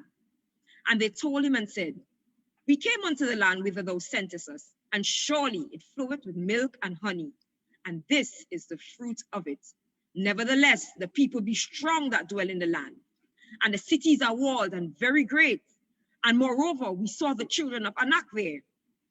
The Amalekites dwell in the land of the south, and the Hittites, and the Jebusites, and the Amorites dwell in the mountains, and the Canaanites dwell by the sea, and by the coast of Jordan.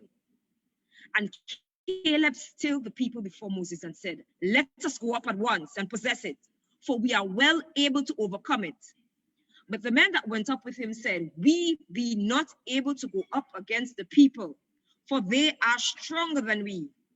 And they brought up an evil report of the land which they had searched unto the children of Israel, saying, The land through which we had gone to search it is a land that eateth up the inhabitants thereof. And all the people that we saw in it are men of great stature. And there we saw the giants, the son of Anak, which come of the giants. And we were in our own sights as grasshoppers, and so were we in their sight. Numbers 14. And all the congregation lifted up their voice and cried, and the people wept that night. And all the children of Israel murmured against Moses and against Aaron. And the whole congregation said unto them, Would God that we had died in the land of Egypt, or would God we had died in this wilderness?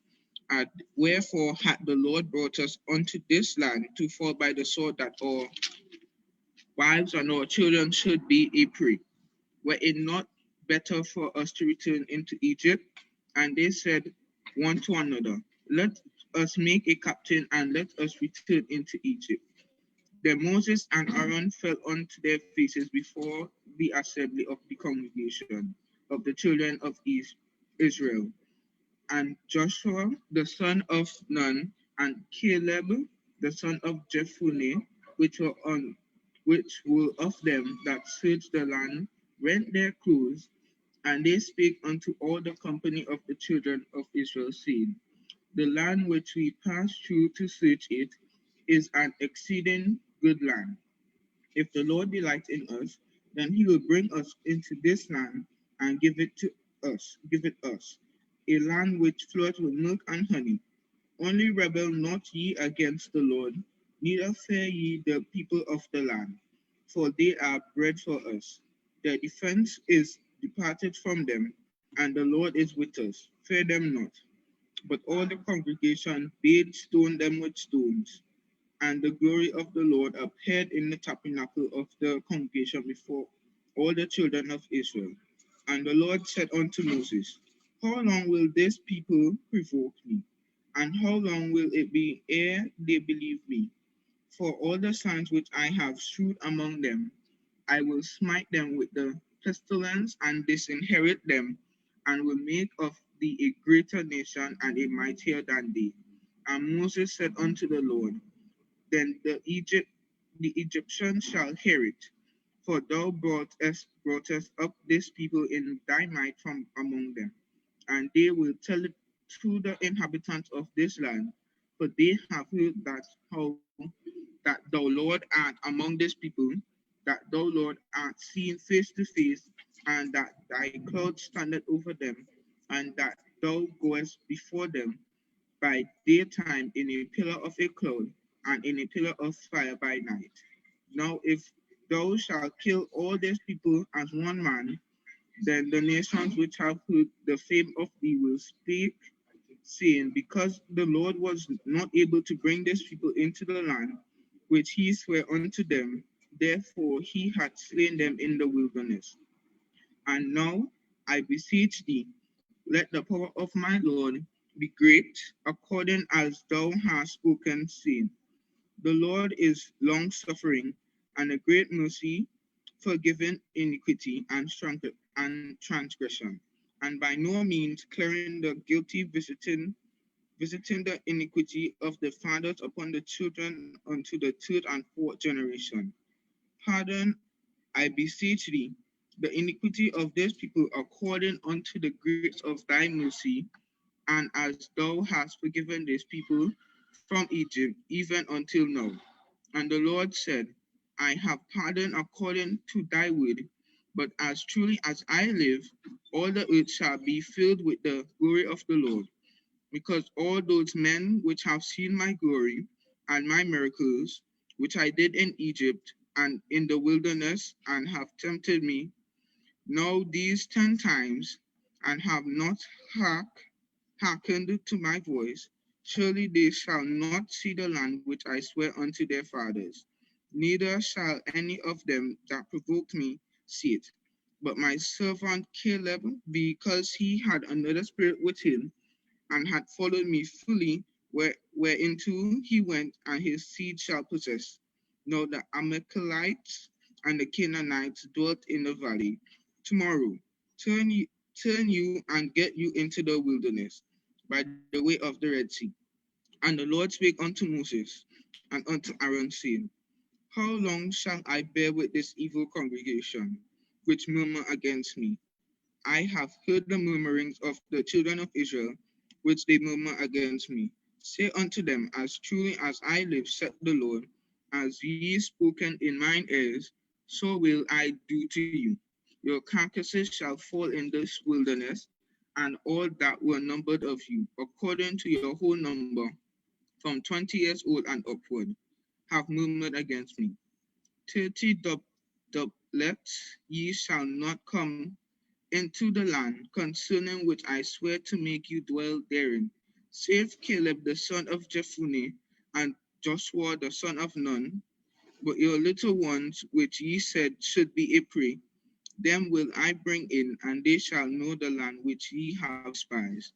But as for you, your carcasses they shall fall in this wilderness, and your children shall wander in the wilderness 40 years, and bear your whoredoms, until your carcasses be wasted in the wilderness. After the number of the days in which ye search the land, even 40 days, each day for a year, shall ye bear in your iniquities, even 40 years, and ye shall know my breach of promise.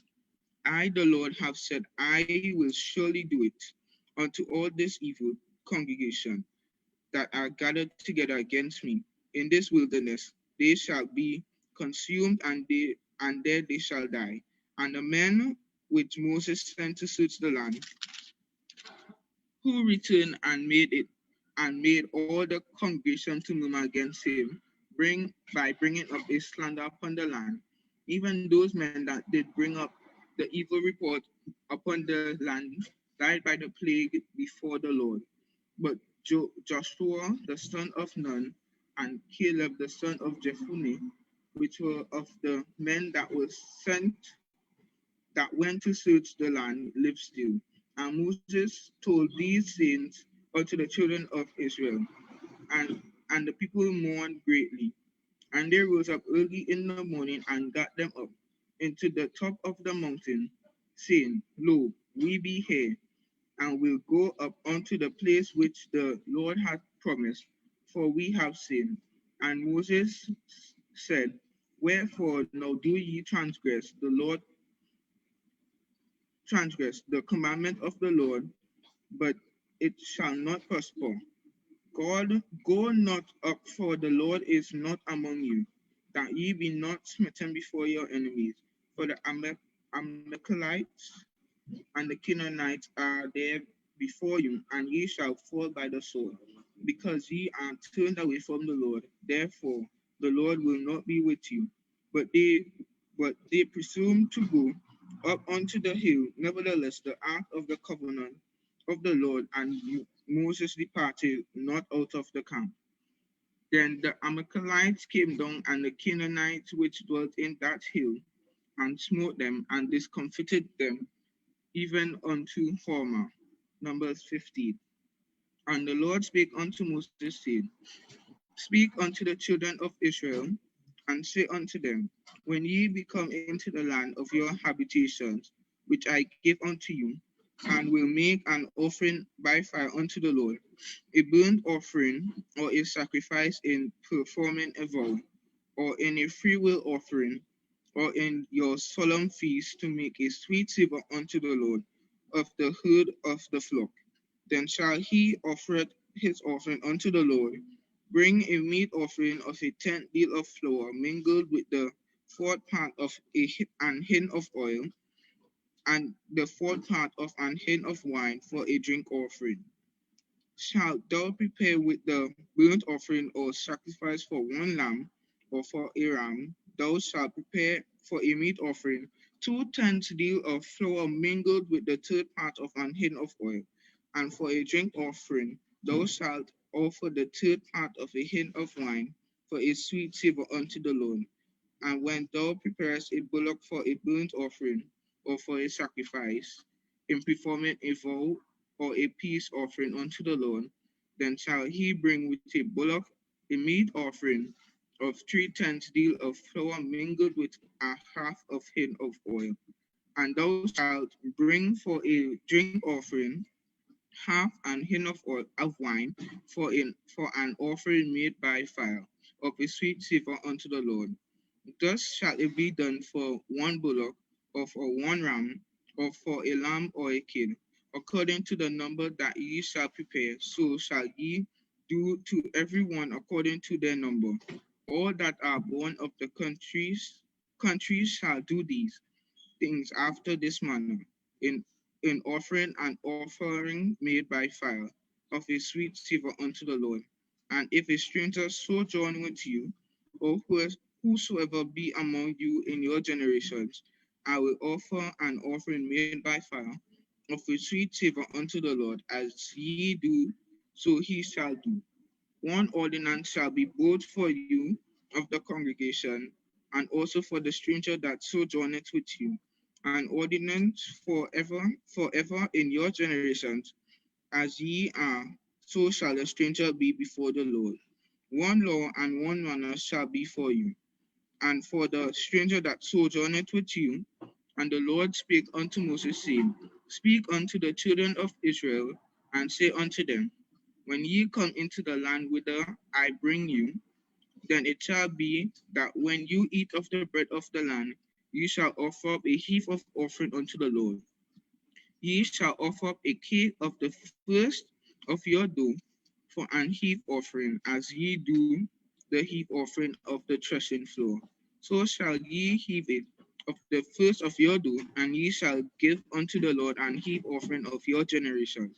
And if ye have erred and not observed all the commandments which the Lord had spoken unto Moses, even all that the Lord had commanded you by the hand of Moses that day, that the Lord commanded Moses, and henceforward among your generations.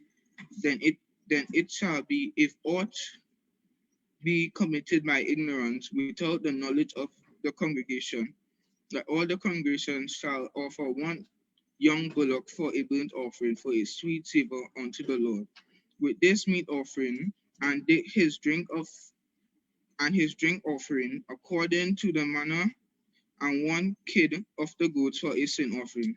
And the priest shall make an atonement for all the congregation of the children of Israel, and shall be forgiven them, for it is ignorance, and they shall bring their offering a sacrifice made by fire unto the Lord, and their sin offering before the Lord for their ignorance, and it shall be forgiven all the congregation of the children of Israel, and the stranger that sojourneth among them, seeing all the people were in ignorance.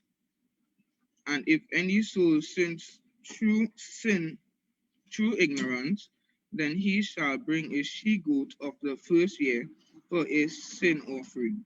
And the priest shall make an atonement for the soul that sinneth ignorantly, when he sinneth by ignorance before the Lord, to make an atonement for him, and it shall be forgiven. Ye shall have one law for him that sinneth through ignorance, both for him that is born among the children of Israel, and for the stranger that sojourneth among them.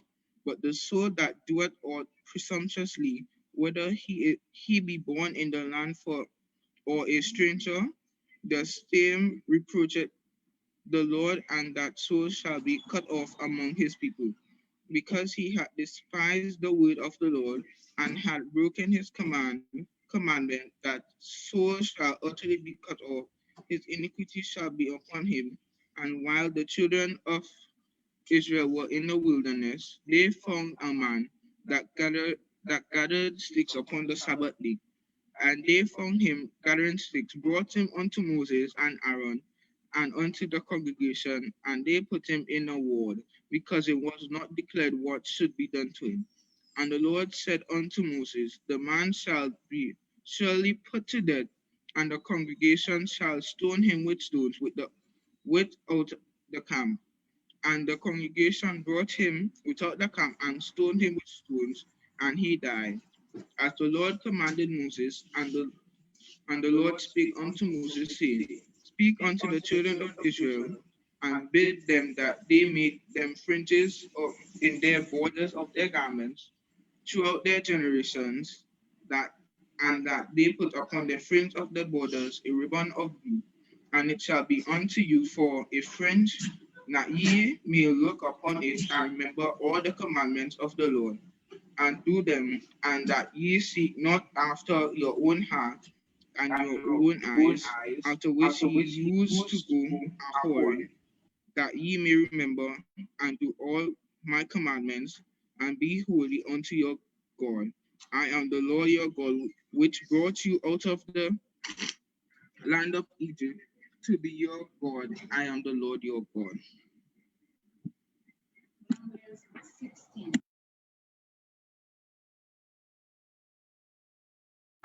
The son of Kohath, the son of Levi, and Dathan and Abiram, the sons of Eliab, and On, the son of Peleth, sons of Reuben, took men. And they rose up before Moses with certain of the children of Israel, 250 princes of the assembly, famous in the congregation, men of renown. And they gathered themselves together against Moses and against Aaron, and said unto them, Ye take too much upon you, seeing all the congregation are holy, every one of them, and the Lord is among them. Wherefore then lift ye up yourselves above the congregation of the Lord. And when Moses heard it, he fell on his face. And he spake unto Korah and unto all his company, saying, Even tomorrow the Lord will show who are his, and who is holy, and will cause him to come near unto him. Even him whom he hath chosen will he cause to come near unto him. This do, take your censers, Korah, and all his company, and put fire therein, and put incense in them before the Lord tomorrow. And it shall be that the man whom the Lord doth choose, he shall be holy. Ye take too much upon you, ye sons of Levi. And Moses said unto Korah, Hear, I pray you, Ye sons of Levi, seemeth it but a small thing unto you that the Lord of Israel, that the God of Israel has separated you from the congregation of Israel to bring you near to him to do service of the tabernacle of the Lord and to stand before the congregation to minister unto them? And he hath brought thee near to him, and all thy brethren, the sons of Levi, with thee, and seek ye the priesthood also? And he hath brought thee near to him, and all the brethren, the sons of Levi, with thee, and seek ye the priesthood also? For which cause doth thou and all thy company are gathered against the Lord? And what is Aaron that ye murmur against him? And Moses sent to call Dathan and Abiram, the sons of Eliab, which said, We will not come up. Is it a small thing that thou hast brought us up out of the land that flowed with milk and honey, to kill us in the wilderness, except that thou make thyself altogether a prince over us? Moreover, thou hast not brought us into a land that floweth with milk and honey, or given us inheritance of fields and vineyards. Wilt thou put out the eyes of these men? We will not come up. And Moses was very wroth, and said unto the Lord, Respect not thou their offering. I have not taken one ass from them, neither have I hurt one of them. And Moses said unto Korah, Be thou and all thy company before the Lord, thou and they and Aaron tomorrow, and take every man his censer, and put incense in them, and bring ye before the Lord, every man his censer, 250 censers, thou also and Aaron, each of you, his censer. And they took every man his censer, and put fire in them, and laid incense thereon, and stood in the door of the tabernacle of the congregation with Moses and Aaron. And Korah gathered all the congregation against them unto the door of the tabernacle of the congregation. And the glory of the Lord appeared unto all the congregation. And the Lord spake unto Moses and unto Aaron, saying, Separate yourselves from among this congregation, that I may consume them in a moment. And they fell upon their faces and said, O God, the God of the spirits of all flesh, shall one man sin, and wilt thou be wroth with all the congregation? And the Lord spake unto Moses, saying, Speak unto the congregation, saying, Get you up, out from among the tabernacle of Korah, Dathan, and Abiram. And Moses rose up and went unto Dathan and Abiram, and the elders of Israel followed him. And he spake unto the congregation, saying, Depart, I pray you, from the tents of these wicked men, and touch nothing of theirs, lest ye be consumed in all their sins. And they got up from the tabernacle of Korah, and Dathan and Abiram, on every side, and Dathan and Abiram came out, and stood in the door of their tents, and their wives, and their sons, and their little children. And Moses said, Hereby we shall know that the Lord hath sent me to do all these works, for I have not done them of my own mind. If these men die in the common death of all men, or if they be visited after the visitation of all men, then the Lord hath not sent me. But if the Lord make a new thing, and the earth open his mouth, and swallow them up with all that appertain unto them, and they go down quick into the pit, then you shall understand that these men have provoked the Lord. And it came to pass, as he had made an end of speaking all these words, that the ground clave asunder that was under them, and the earth opened her mouth and swallowed them up, and their houses, and all the men that appertained unto Korah, and all their goods. And they, and all that appertained to them, went down alive into the pit, and the earth closed upon them, and they perished from among the congregation. And all Israel that were round about them fled at the cry of them, for they said, Lest the earth swallow us up also. And there came out a fire from the Lord and consumed the 250 men that offered incense. And the Lord spake unto Moses, saying, Speak unto Eleazar, the son of Aaron the priest, that he take up the censers out of the burning, and scatter thou the fire yonder of these sinners against their own souls. Let them make them broad plates for a covering of the altar, for they offer them before the Lord. Therefore they are hallowed, and there shall be a sign unto the children of Israel.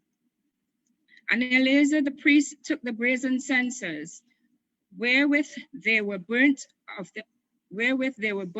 offerings, and they were made broad plates for a covering of the altar, to be a memorial unto the children of Israel, that no stranger which is not of the seed of Aaron come near to offer incense before the Lord, that he be not as Korah and as his company, as the Lord said unto him by the hand of Moses. But on the morrow, all the congregation of the children of Israel murmured against Moses and against Aaron, saying, We have killed the people of the Lord. And it came to pass, when the congregation was gathered against Moses and against Aaron, that they looked towards the tabernacle of the congregation, and behold, the cloud covered it, and the glory of the Lord appeared. And Moses and Aaron came before the tabernacle of the congregation. And the Lord spake unto Moses, saying, Get you up from among this congregation, that I may consume them as in a moment. And they fell on their faces. And Moses said unto Aaron, Take a censer, and put fire therein from off the altar, and put on incense, and go quickly unto the congregation, and make an atonement for them. For there is wrath gone out from the Lord, the plague is begun. And Aaron took as Moses commanded, and ran into the midst of the congregation, and behold, the plague was begun among the people. And he put on incense, and made an atonement for the people, and he stood between the dead and the living, and the plague was stayed. Now they that died in the plague were 14,700, besides them that died about the matter of Korah. And Aaron returned unto Moses unto the door of the tabernacle of the congregation, and the plague was stayed. Numbers 17. And the Lord spake unto Moses, saying, Speak unto the children of Israel, and take of every one of them a rod according to the house of their fathers, of all their princes according to the house of their fathers 12 rods. Write thou every man's name upon his rod, and thou shalt write Aaron's name upon the rod of Levi, for one rod shall be for the head of the house of their fathers. And thou shalt lay them up in the tabernacle of the congregation before the testimony, where I will meet with you. And it came to pass that the man's rod, whom I shall choose, shall blossom, and I will make to cease from me the murmurings of the children of Israel, whereby they murmur against you. And Moses spake unto the children of Israel, and every one of their princes gave him a rod apiece, for each prince, according to their fathers' houses, even 12 rods. And the rod of Aaron was among their rods. And Moses laid up the rods before the Lord in the tabernacle of witness. And it came to pass that on the morrow Moses went into the tabernacle of witness, and behold, the rod of Aaron for the house of Levi was budded, and brought forth buds, and bloomed blossoms, and yielded almonds. And the Lord brought out all, and Moses brought out all the rods before the Lord unto the children of Israel, and they looked, and they took every man his rod. And the Lord said unto Moses, Bring Aaron's rod again before the testimony, to be kept for a token against the rebels, that thou shalt quite take away their murmurings from me, and they die not. And Moses did so, as the Lord commanded him, so did he. And the children of Israel spake unto Moses, saying, Behold, we die, we perish, we all perish. Whosoever cometh anything near unto the tabernacle of the Lord shall die. Shall we be consumed with dying? Numbers 7:18. And the Lord said unto Aaron, Thou and thy sons and thy father's house with thee shall bear the iniquity of the sanctuary, and thou and thy sons with thee shall bear the iniquity of your priesthood. And thy brethren also of the tribe of Levi, the tribe of thy father, bring thou with thee, that they may be joined unto thee, and minister unto thee. But thou and thy sons with thee shall minister before the tabernacle of witness. And they shall keep thy charge, and the tabernacle and the charge of all the tabernacle. Only they shall not come nigh the vessels of the sanctuary and the altar, that neither they nor ye also die. And they shall be joined unto thee, and keep the charge of the tabernacle of the congregation, for all the service of the tabernacle, and the stranger shall not come nigh unto you. And ye shall keep the charge of the sanctuary, and the charge of the altar, that there be no wrath any more upon the children of Israel. And I, behold, I have taken your brethren, the Levites, from among the children of Israel. To you they are given as a gift for the Lord, to do the service of the tabernacle of the congregation. Therefore, thou and thy sons with thee shall keep your priest's office for everything of the altar, and within the veil, and ye shall serve. I have given your priest's office unto you as a service of gifts, and the stranger that cometh nigh shall be put to death. And the Lord spake unto Aaron, Behold, I also have given thee the charge of mine heave offerings, of all the hallowed things of the children of Israel. Unto thee have I given them by reason of the anointing, and to thy sons by an ordinance forever. This shall be thine of the most holy things, reserved from the fire. Every oblation of theirs, every meat offering of theirs, and every sin offering of theirs, and every trespass offering of theirs, which they shall render unto me, shall be most holy for thee and for thy sons. In the most holy place shalt thou eat it, every male shall eat it, it shall be holy unto thee. And this is thine, the heave offering of their gift, with all the wave offerings of the children of Israel. I have given them unto thee, and to thy sons and to thy daughters with thee, by a statute forever. Everyone that is clean in thy house shall eat of it. All the best of the oil, and all the best of the wine, and of the wheat, the first fruits of them, which they shall offer unto the Lord, them have I given thee. And whatsoever is first ripe in the land, which they shall bring unto the Lord, shall be thine. Everyone that is clean in thine house shall eat of it. Everything devoted in Israel shall be thine. Everything that openeth the matrix in all flesh, which they bring unto the Lord, whether it be of men or beasts, shall be thine. Nevertheless, the firstborn of man shalt thou surely redeem, and the firstling of unclean beasts shalt thou redeem. And those that are to be redeemed from a month old shalt thou redeem, according to thine estimation, for the money of 5 shekels after the shekel of the sanctuary, which is 20 gerahs. But the firstling of a cow, or the firstling of a sheep, or the firstling of a goat, thou shalt not redeem. They are holy. Thou shalt sprinkle their blood upon the altar, and shalt burn their fat for an offering made by fire, for a sweet savor unto the Lord. And the flesh of them shall be thine, as the wave breast and as the right shoulder are thine. All the heap offerings of the holy things, which the children of Israel offer unto the Lord, have I given thee, and thy sons and thy daughters with thee, by a statute forever. It is a covenant of salt forever before the Lord unto thee and to thy seed with thee.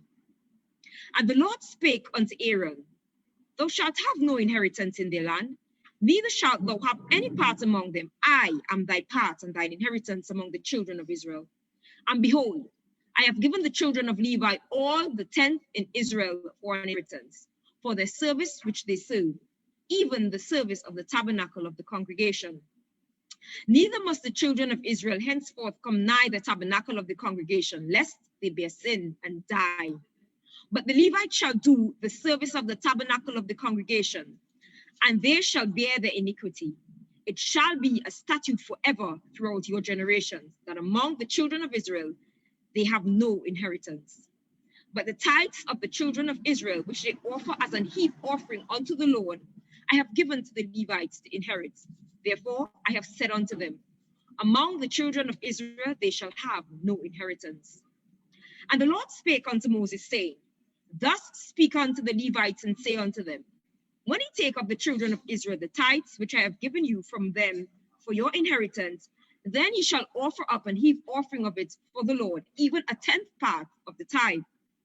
And this your heap offering shall be reckoned unto you, as though it were the corn of the threshing floor, and as the fullness of the winepress. Thus ye also shall offer an heap offering unto the Lord of all your tithes, which ye receive of the children of Israel. And ye shall give thereof the Lord's heap offering to Aaron the priest. Out of all your gifts ye shall offer every heap offering of the Lord, of all the best thereof, even the hallowed part thereof, out of it. Therefore thou shalt say unto them, when ye have heaved the best thereof from it, then it shall be counted unto the Levites as the increase of the threshing floor, and as the increase of the winepress. And ye shall eat it in every place, ye and your households, for it is your reward for your service in the tabernacle of the congregation. And ye shall bear no sin by reason of it, when ye have heaved it from the best of it. Neither shall ye pollute the holy things of the children of Israel, lest ye die. Praise the Lord. Wow. Again, interesting, and we continue to find so much pleasure in reading the word of God. Hear what the Bible says in Romans 10:17. So then faith cometh by hearing, and hearing by the word of God. Interestingly indeed that we have, as we read the word of God, we hear the word of God, our faith is increased. And we are hoping this morning that you would have your faith increase as you hear the word of God. And if I were to ask you, how do you define faith for me? And I guess that most of you would run to Hebrews 11:1, saying, now faith is a substance of things hoped for, but that's not the definition of faith. That is actually an aspect of faith. And so the definition of faith will be to place your trust, your confidence in a trusted object, hoping that this trusted object is going to govern all that pertains to you. Now, we know that this trusted object is God Almighty, the creator of the heavens and the earth, and we put our trust in him. Now, as we hear the word of God, what it does, it causes us to put our trust in God, and that increases our faith. And as our faith is increased, we can now believe God to take care of our domestic problems, our financial problems, our spiritual problems, or our economical problems, our emotional problems, whatever problem. As we hear the word of God, it increases our faith. And just to let you know that in the Bible, there is indeed a portion of scripture that could deal with any aspect of your life situation. So just continue to listen, and God is going to cause your faith to come alive. Father, in the name of Jesus, we want to thank you today for, again, the opportunity to have read your word. We ask, oh God, even now, that as we continue this process, we pray, God, that lives are going to be touched. We ask, oh God, that as the readers will read, they will read with clarity. They will read, oh God, with gravity. They will read with formality. Oh God, and most of all, they would read with authority. The authority, God, like which Jesus spoke with, that still the storm. And we are praying that some person may be able to stand still and see the salvation of God. We ask your blessing, and we continue to seek your covering over every aspect of this Bible marathon. And we pray, God, your grace and your mercy shall prevail over these next few days for your honor and for your glory. We thank you, Lord, in Jesus' mighty name. Amen and amen. God bless you.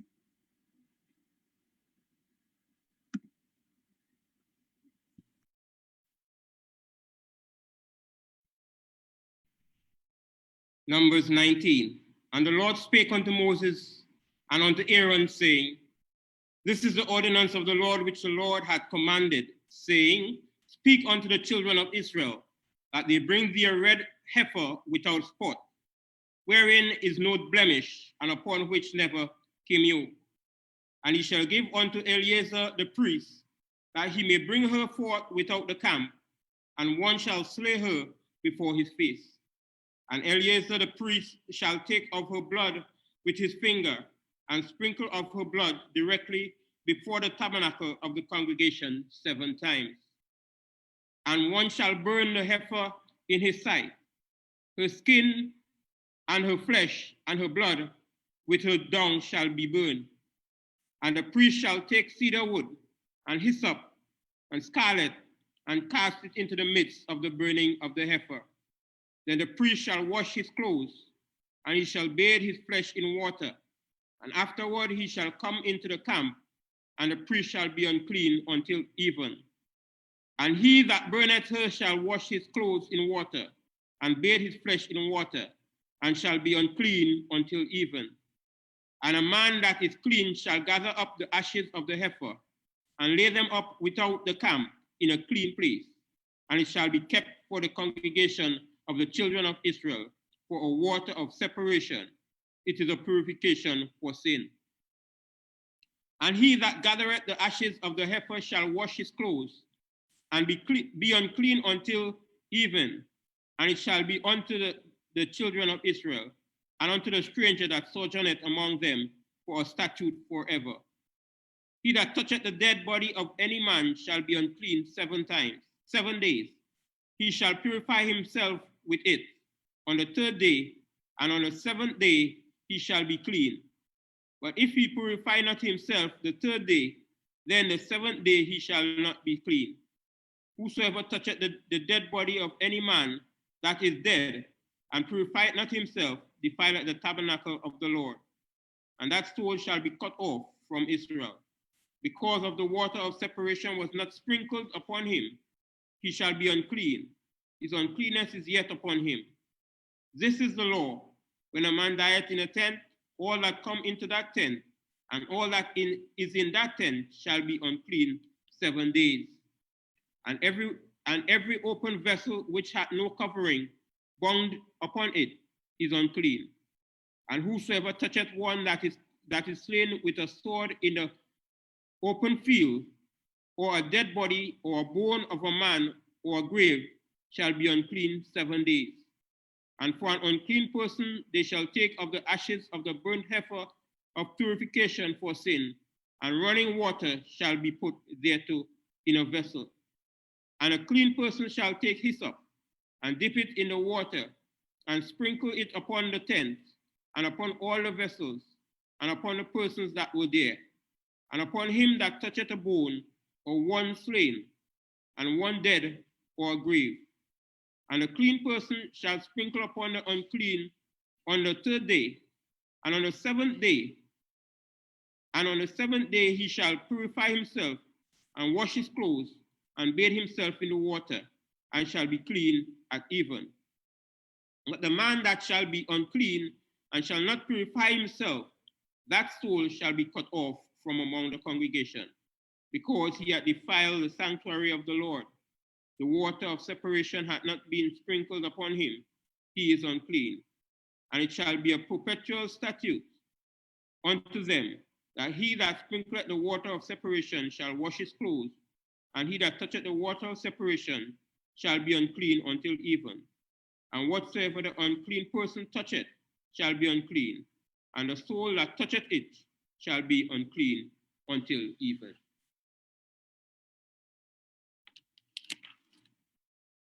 Numbers 20.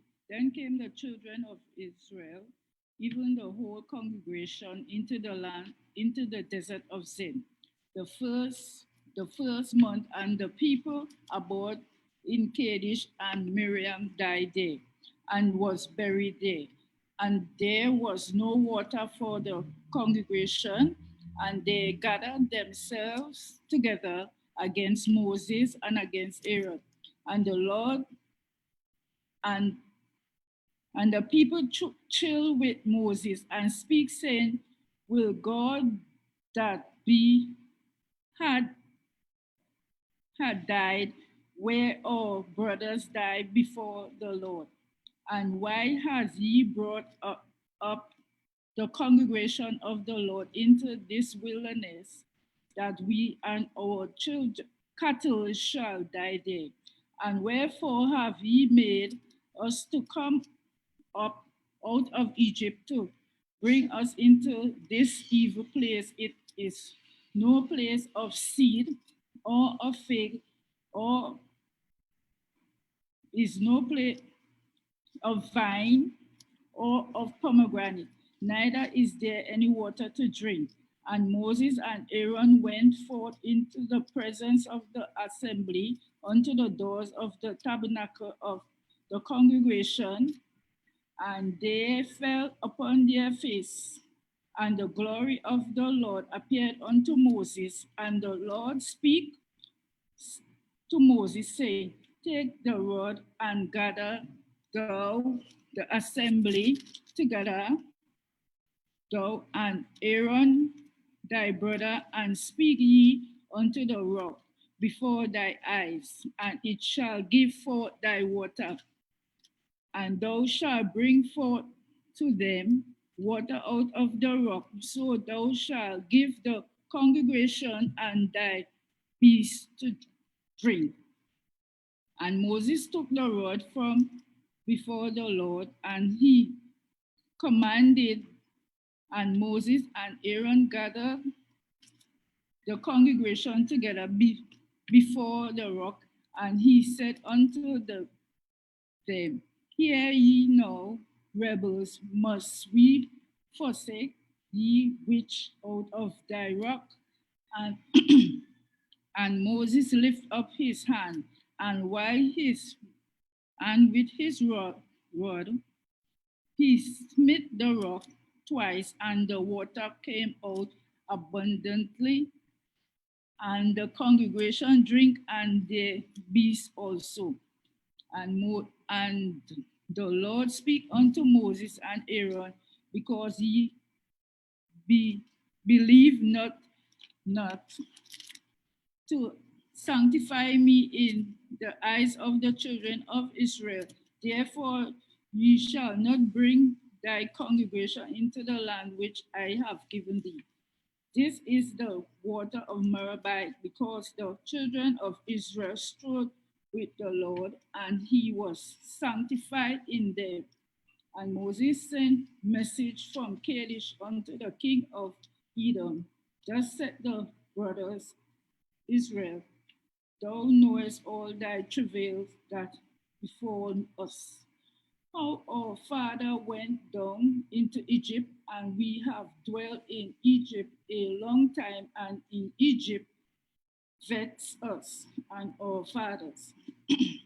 And when we cried unto the Lord, he heard our voice and said, an angel had before us forth out of Egypt, and behold, we are the Canaanites, a city in the uttermost of the borders. Let us pass and pray thee. Thou darest the country, we will not pass through thy field or through thy vineyards, neither will we drink of the water of the well. We will go by the king's highway. We will not turn to the right hand nor to the left hand until we have passed thy borders. And Edom said unto him, thou shalt not pass by me, lest I come out against thee with the sword.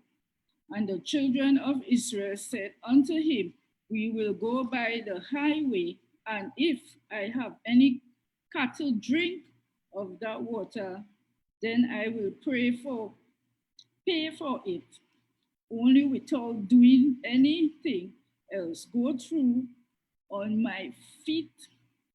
And he said, thou shalt not go through. And Edom came out against him with much people and with a strong hand. Then Edom refused to give Israel pass through his borders, wherefore Israel turned away from him. And the children of Israel, even the whole congregation, journeyed from Kadesh and came unto Mount Horeb. And the Lord spake unto Moses and Aaron, and in among Mount Aaron, by the coast of the land of Edom, saying, Aaron shall be gathered unto his people, for he shall not enter into the land which I have given unto the children of Israel, because he rebelled against me. The words that the water of Meribah. Take Aaron and Eleazar his son, and bring them up unto Mount Horeb, and strip Aaron of his garments, and put them upon Eleazar his son. And Aaron shall be gathered unto his people, and shall die there. And Moses did as the Lord commanded, and they went up into Mount Horeb in the sight of the congregation, and Moses stripped Aaron of his garment and put them upon Eleazar his son, and Aaron died there in the top of the mount. And Moses and Eleazar came down from the mount. And when all the congregation saw that Aaron was dead, they mourned for Aaron 32 days, even the whole house of Israel.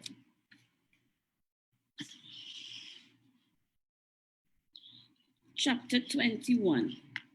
And when King Arad the Canaanite, which dwelt in the south, heard tell that Israel came by the way of the spies, then he fought against Israel and took some of them prisoners. And Israel vowed a vow unto the Lord and said, If thou wilt indeed deliver this people unto my hand, then I will utterly destroy their cities. And the Lord hearkened to the voice of Israel and delivered up the Canaanites, and they utterly destroyed them and their cities. And he called the name of the place Hormah. And they journeyed from Mount Hor by the way of the Red Sea to compass the land of Edom, and the soul of the people was much discouraged because of the way. And the people spake against God and against Moses. Wherefore have he brought us out of Egypt to die in the wilderness? For there is no bread, neither is there any water, and our soul loatheth this light bread. And the Lord sent fiery serpents among the people, and they bit the people, and much people of Israel died. Therefore the people came to Moses and said, We have sinned, for we have spoken against the Lord and against thee. Pray unto the Lord that he take away the serpents from us. And Moses prayed for the people. And the Lord said unto Moses, Make thee a fiery serpent, and set it upon a pole, and it shall come to pass that every one that is bitten, when he looketh upon it, shall live. And Moses made a serpent of brass, and put it upon a pole, and it came to pass that if a serpent had bitten any man, when he beheld the serpent of brass, he lived. And the children of Israel set forward and pitched in Oboth.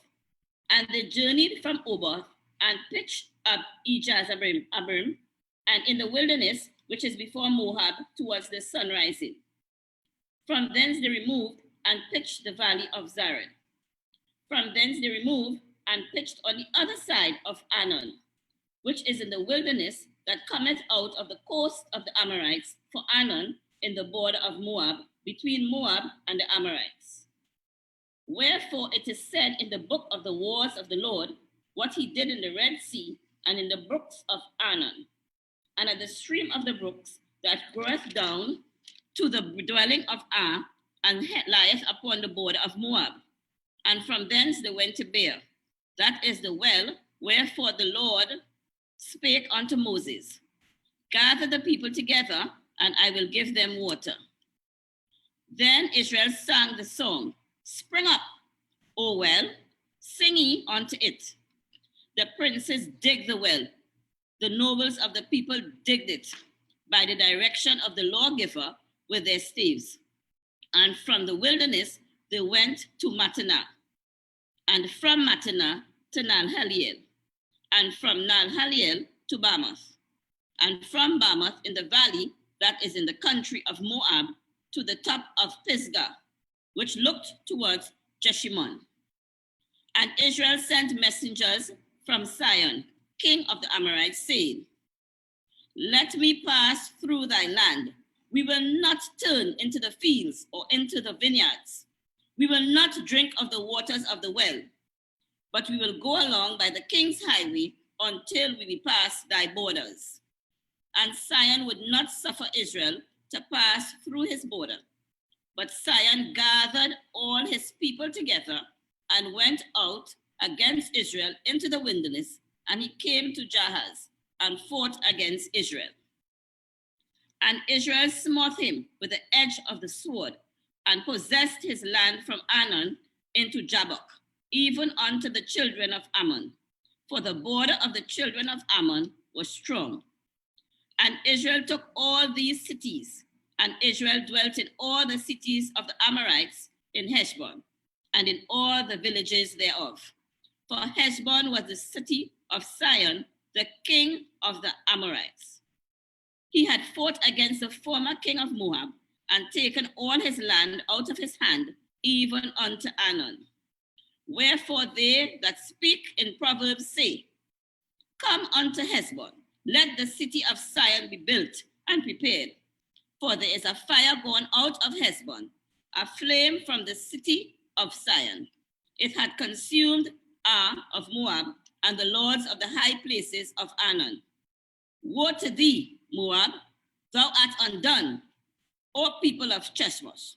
He hath given his sons that escaped, and his daughters into captivity unto Sion, king of the Amorites. We have shattered them. Heshbon is perished, even unto Dibon, and we have laid them waste even unto Nophah, which reacheth into Medeba. Thus Israel dwelt in the land of the Amorites, and Moses sent to spy out Jahaziel, and they took the villages, therefore, and drove out the Amorites that were there. And they turned and went up by the way of Bashan, and Og, the king of Bashan, went out against them, he and all his people, to the battle of Edrei. And the Lord said unto Moses, Fear him not, for I have delivered him into thy hand, and all his people, and his land. And thou shalt do to him as thou didst unto Sihon, king of the Amorites, which dwelt at Heshbon. So they smote him and his sons, all his people, until there was none left alive, and they possessed his land. Numbers 22.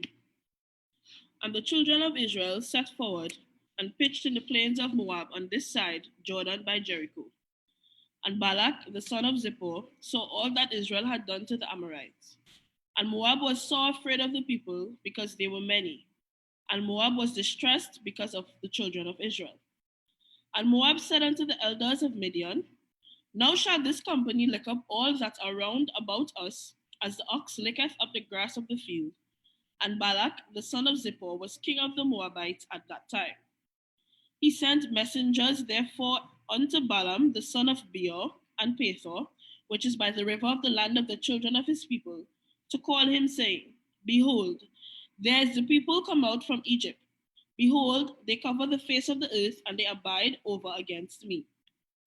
Come now, therefore, I pray thee, curse me this people, for they are too mighty for me. Peradventure I shall prevail, that we may smite them, and that I may drive them out of the land. For I wot that he whom thou blessed is blessed, and he whom thou cursest is cursed. And the elders of Moab and the elders of Midian departed with the rewards of divination in their hand. And they came unto Balaam, and spake unto him the words of Balak. And he said unto them, Lodge here this night, and I will bring you word again, as the Lord shall speak unto me. And the princes of Moab abode with Balaam. And God came unto Balaam and said, What men are these with thee? And Balaam said unto God, Balak, the son of Zippor, king of Moab, hath sent unto me, saying, Behold, there is a people come out of Egypt, which covereth the face of the earth. Come now, curse me them. Peradventure I shall be come to overcome them and drive them out. And God said unto Balaam, Thou shalt not go with them, thou shalt not curse the people, for they are blessed. And Balaam rose up in the morning and said unto the princes of Balak, get you into your land, for the Lord refused to give me leave to go with you. And the princes of Moab rose up, and they went into Balak and said, Balaam refused to come with us. And Balak sent yet again princes more and more honorable than they. And they came to Balaam and said to him, Thus saith Balak the son of Zippor, Let nothing, I pray thee, hinder thee from coming unto me. For I will promote thee unto very great honor, and I will do whatsoever thou sayest unto me. Come therefore, I pray thee, curse me these people. And Balaam answered and said unto the servants of Balak, If Balak would give me this house full of silver and gold, I cannot go beyond the word of the Lord my God to do less or more. Now therefore, I pray you, tarry ye also here this night, that I may know what the Lord will say unto me more. And God came unto Balaam at night and said unto him, If the men come to call thee, rise up and go with them. But yet the word which I shall do unto thee, that shalt thou do. And Balaam rose up in the morning and saddled his ass and went with the prince of Moab. And God's anger was kindled because he went. And the angel of the Lord stood in the way for an adversary against him. Now he was riding upon his ass, and his two servants were with him. And the ass saw the angel of the Lord standing in the way, and his sword drawn in his hand. And the ass turned aside out of the way and went into the field. And Balaam smote the ass to turn her into the way. But the angel of the Lord stood in the path of the vineyards, a wall being on this side and a wall on that side. And when the ass saw the angel of the Lord, she thrust herself onto the wall and crushed Balaam's foot against the wall. And he smote her again. And the angel of the Lord went further and stood in a narrow place where was no way to turn either to the right hand or to the left. And when the ass saw the angel of the Lord, she fell down under Balaam. And Balaam's anger was kindled, and he smote the ass with a staff. And the Lord opened the mouth of the ass, and she said unto Balaam, What have I done unto thee, that thou hast smitten me these 3 times? And Balaam said unto the ass, Because thou hast mocked me, I would there were a sword in my hand, for now would I kill thee.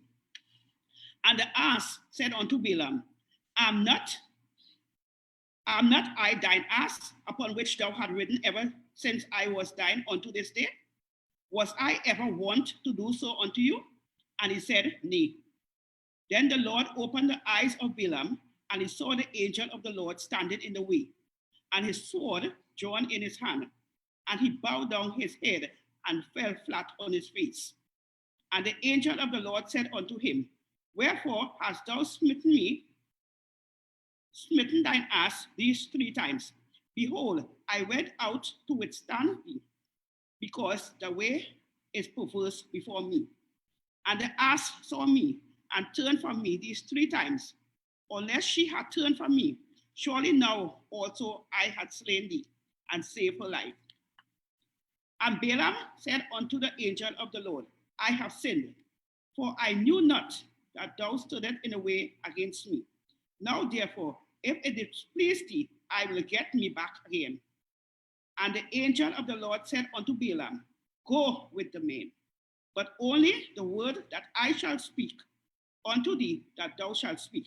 So Balaam went with the prince of Balak. And when Balak heard that Balaam was come, he went out to meet him unto the city of Moab, which is in the border of Arnon, which is in the utmost coast. And Balak said unto Balaam, Did I not earnestly said unto thee to call thee? Wherefore camest thou not unto me? Am I not able indeed to promote thee to honor? And Balaam said unto Balak, Lo, I am come unto thee. Have I now any power at all to say anything? The word that God putteth in my mouth, that shall I speak. And Balaam went with Balak, and they came unto Kirjath Huzoth. And Balak offered oxen and sheep, and sent to Balaam and to the prince that were with him. And it came to pass on the morrow that Balak took Balaam and brought him up into the high place of Baal, that thence he might see the utmost part of the people.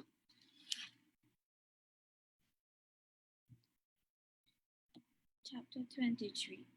And Balaam said unto Balak, Build me here 7 altars, and prepare me here 7 oxen and 7 rams. And Balak did as Balaam and Balak did as Balaam had spoken, and Balak and Balaam offered on every altar a bullock and a ram. And Balaam said unto Balak, Stand by thy burnt offering, and I will go. Peradventure the Lord will come to meet me, and whatsoever he sheweth me, I will tell thee. And he went an high place. And God met Balaam, and he said unto him, I have prepared 7 altars, and I have offered upon every altar a bullock and a ram.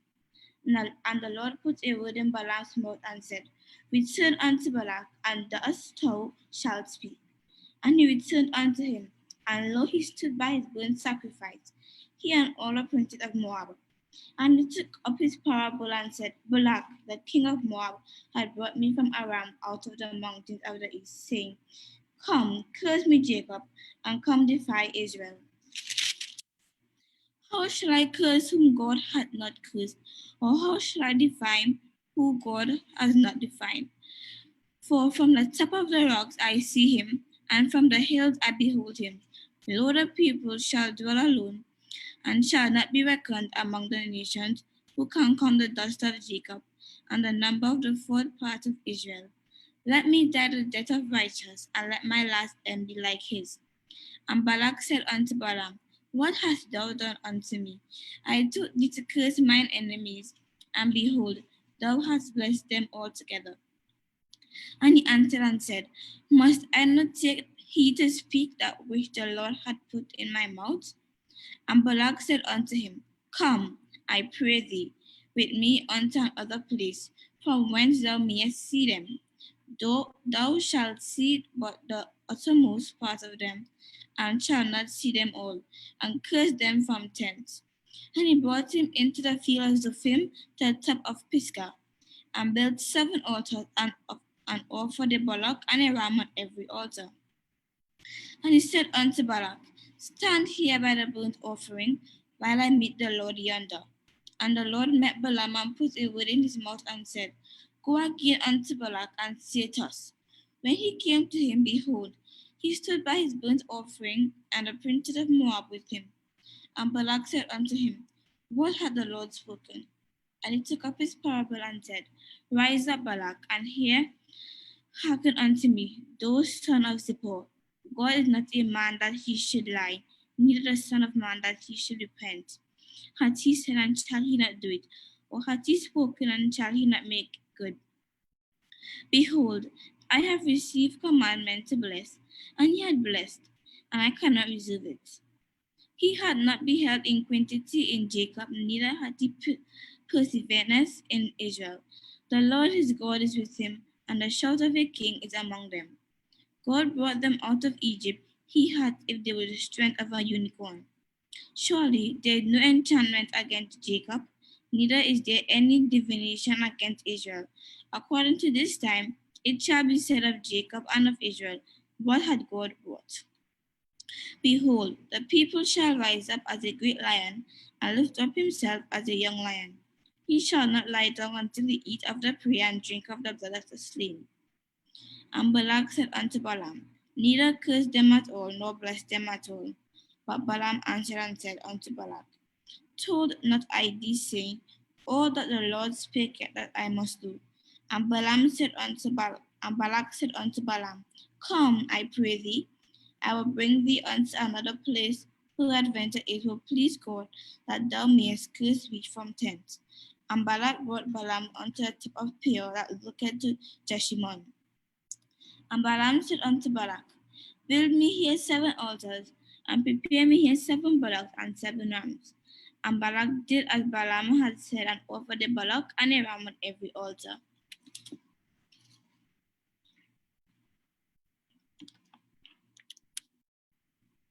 Numbers 24. And when Balaam saw that it pleased the Lord to bless Israel, he went not, as at other times, to seek for enchantments, but he set his face towards the wilderness. And Balaam lifted up his eyes, and he saw Israel abiding in his tents, according to their tribes, and the Spirit of God came upon him. And he took up his parable and said, Balaam, the son of Beor, had said, and the man whose eyes are open had said. He had said, which heard the words of God, which saw the vision of the Almighty, falling into a trance, but having his eyes open. How godly are thy tents, O Jacob, and thy tabernacles, O Israel. As the valleys are, they spread forth as gardens by the river's side, as the trees of line aloes, which the Lord hath planted, and as a cedar trees beside the waters. He shall pour the water out of his buckets, and his seed shall be in many waters, and his king shall be higher than Agag, and his kingdom shall be exalted.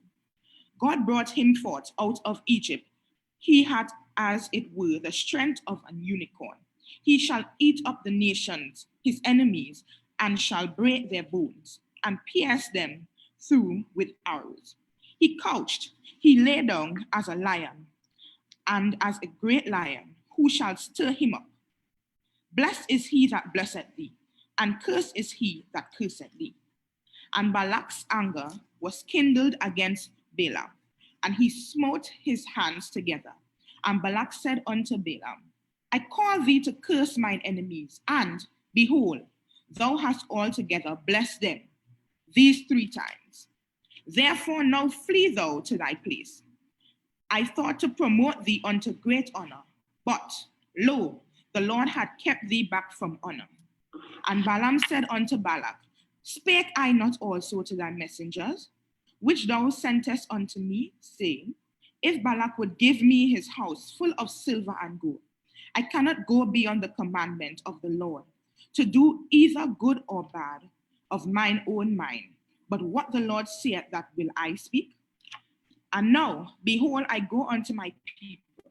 Come therefore, and I will advertise thee with this people shall do to thy people in the latter days. And he took up his parable and said, Balaam, the son of Beor, had said, the man whose eyes are open had said. He had said, which heard the words of God and knew the knowledge of the Most High, which saw the vision of the Almighty, falling into a trance, but having his eyes open. I shall see him, but not now. I shall behold him, but not nigh. There shall come a star out of Jacob, and a set of Israel, and shall smite the corners of Moab, and destroy all the children of Shet. And Edom shall be possession of Seir, also shall be a possession of his enemies, and Israel shall do valiantly. Out of Jacob shall come he that shall have dominion, and shall destroy him that remaineth of the city. And when he looked on Amalek, he took up his parable and said, Amalek was the first of the nations, but his latter end shall be that he perish forever. And he looked on the Kenites, and took up his parable and said, Strong is thy dwelling place, and thou puttest thy nest in a rock. Nevertheless, the Kenites shall be wasted until Asher shall carry thee away captive. And he took up his parable and said, Alas, who shall live when God doeth this? And ships shall come from the coast of Chittim, and shall afflict Asher, and shall afflict Eber, and he shall perish forever. And Balaam rose up and went and returned to his place, and Balak also went his way.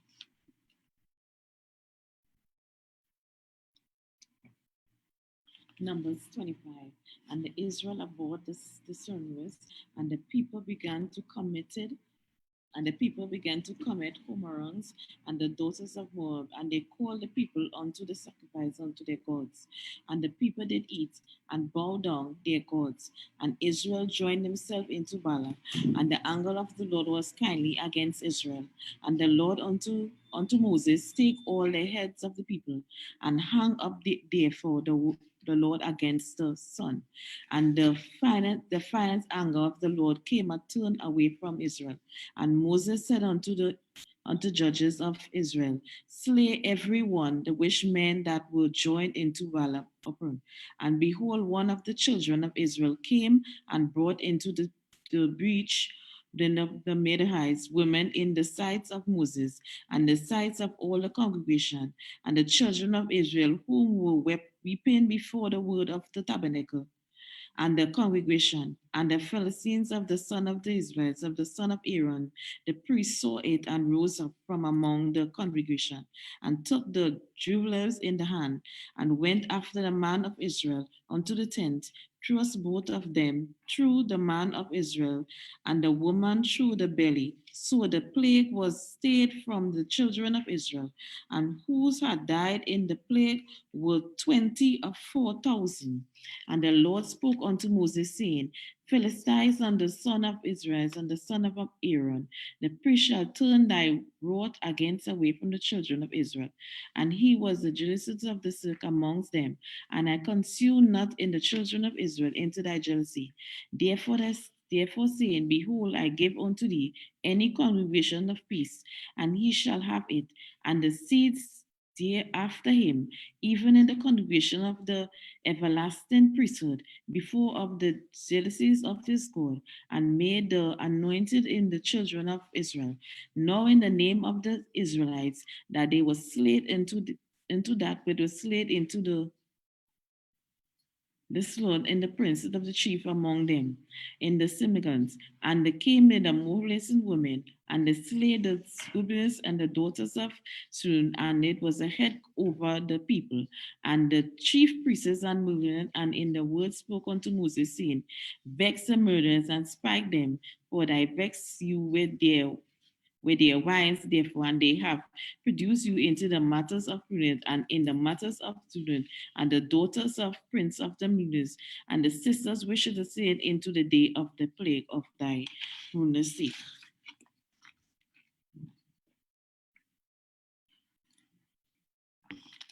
Numbers 26. And it came to pass after the plague, the Lord spake unto Moses and unto Eleazar, the son of Aaron, and priests, saying, take the sum of all the congregation of the children of Israel from 20 years old and upward throughout their father's house, all that are able to go to war in Israel. And Moses and Eleazar, the priest, spake with them in the plains of Moab by Jordan near Jericho, saying, take the sum of the people from 20 years old and upward, as the Lord commanded Moses and the children of Israel, which went forth out of the land of Egypt. Reuben, the eldest son of Israel, the children of Reuben, Hanok, of whom cometh the family of the Hanokites, and Palu, the family of the Paluites, of Hezron, the family of the Hezronites, and Carmi, the family of the Carmites. These are the families of Reubenites, and they that were numbered of them were 40, and 3,730. And the sons of Palu, Eliab, and the sons of Eliab, Nemuel, and Dathan, and Abiram. And this is that Dathan and Abiram, which were famous in the congregation, who strove against Moses and against Aaron, the company of Korah, when they strove against the Lord, and the earth opened her mouth and swallowed them up together with Korah.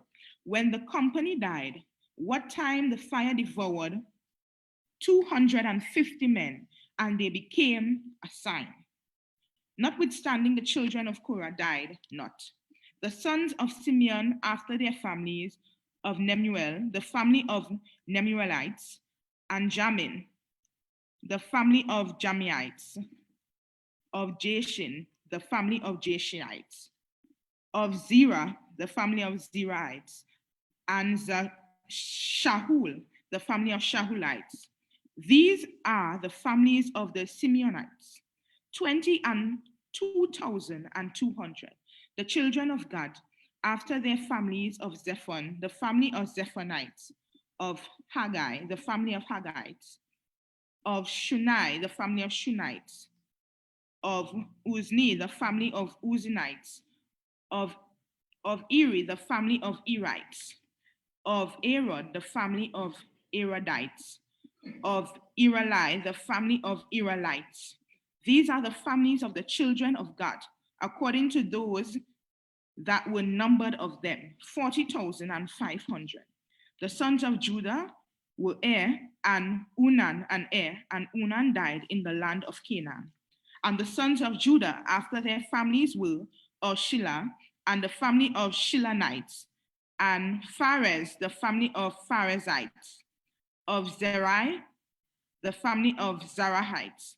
And the sons of Pharez were of Hezron, and the family of Hezronites, and Hamul, the family of Hamulites. These are the families of Judah, according to those that were numbered of them, 16,500. Of the sons of Issachar, after their families, of Tola, the family of Tolalites, of Pua, the family of Punites, of Jashub, the family of Joshabites, and of Shihomron, the family of Shimronites. These are the families of Issachar, according to those that were numbered of them, 64,300. Of the sons of Zebulun, after their families, of Sered, the family of Sardites, of Elon, the family of Elonites, of Jalel-El, the family of Jalel-Elites. These are the families of Zebulunites, according to those that were numbered of them, 3,500. The sons of Joseph, after their families, were Manasseh and Ephraim. And the sons of Manasseh, of Mashi, the family of Mashiaites, and Mashi begat Gilead, of Gilead, come the family of Gileadites.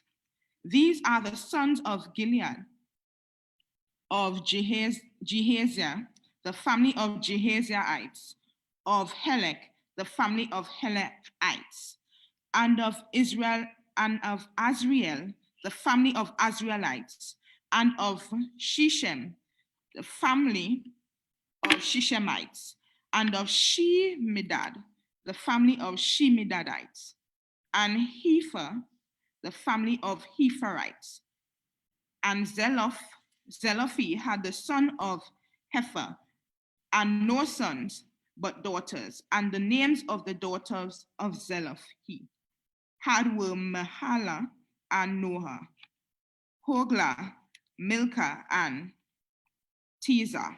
These are the families of Manasseh, and those that were numbered of them, 52,700. These are the sons of Ephraim, after their families, of Shuthelah, the family of Shuthalahites, of the Bishar, the family of the Bisharites, and Tahan, the family of the Tahanites. And these are the sons of Shuthelah, of Iran, the family of the Iranites. These are the families of the sons of Ephraim, according to those that were numbered them, 32,500. These are the sons of Joseph, after their families. The sons of Benjamin, after their families, of Bela, the family of the Belaites, of Ashbel, the family of the Ashbelites, of Ahiram, the family of the Ahiramites, of Shufam, the family of the Shufamites, of Hufam, the family of the Hufamites. And the sons of Bela were Ad and Naaman, and of Ad, the family of the Adites, and of Naaman, the family of the Naamites. These are the sons of Benjamin, after their families, and they that were numbered of them were 45,600. These are the sons of Dan, after their families, of Suham, the family of the Suhamites. These are the families of Dan, after their families. All the families of Suhamites, according to those that were numbered of them, were 64,400.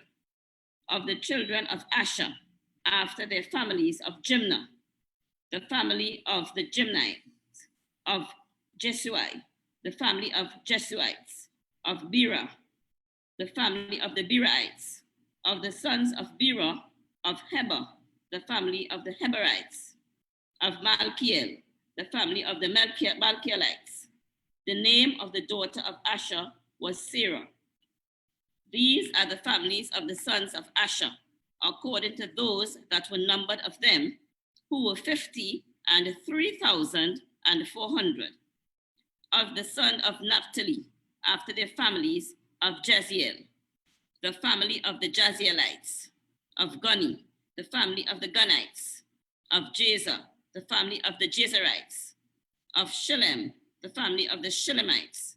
These are the families of Naphtali, according to their families, and they that were numbered of them were 45,400.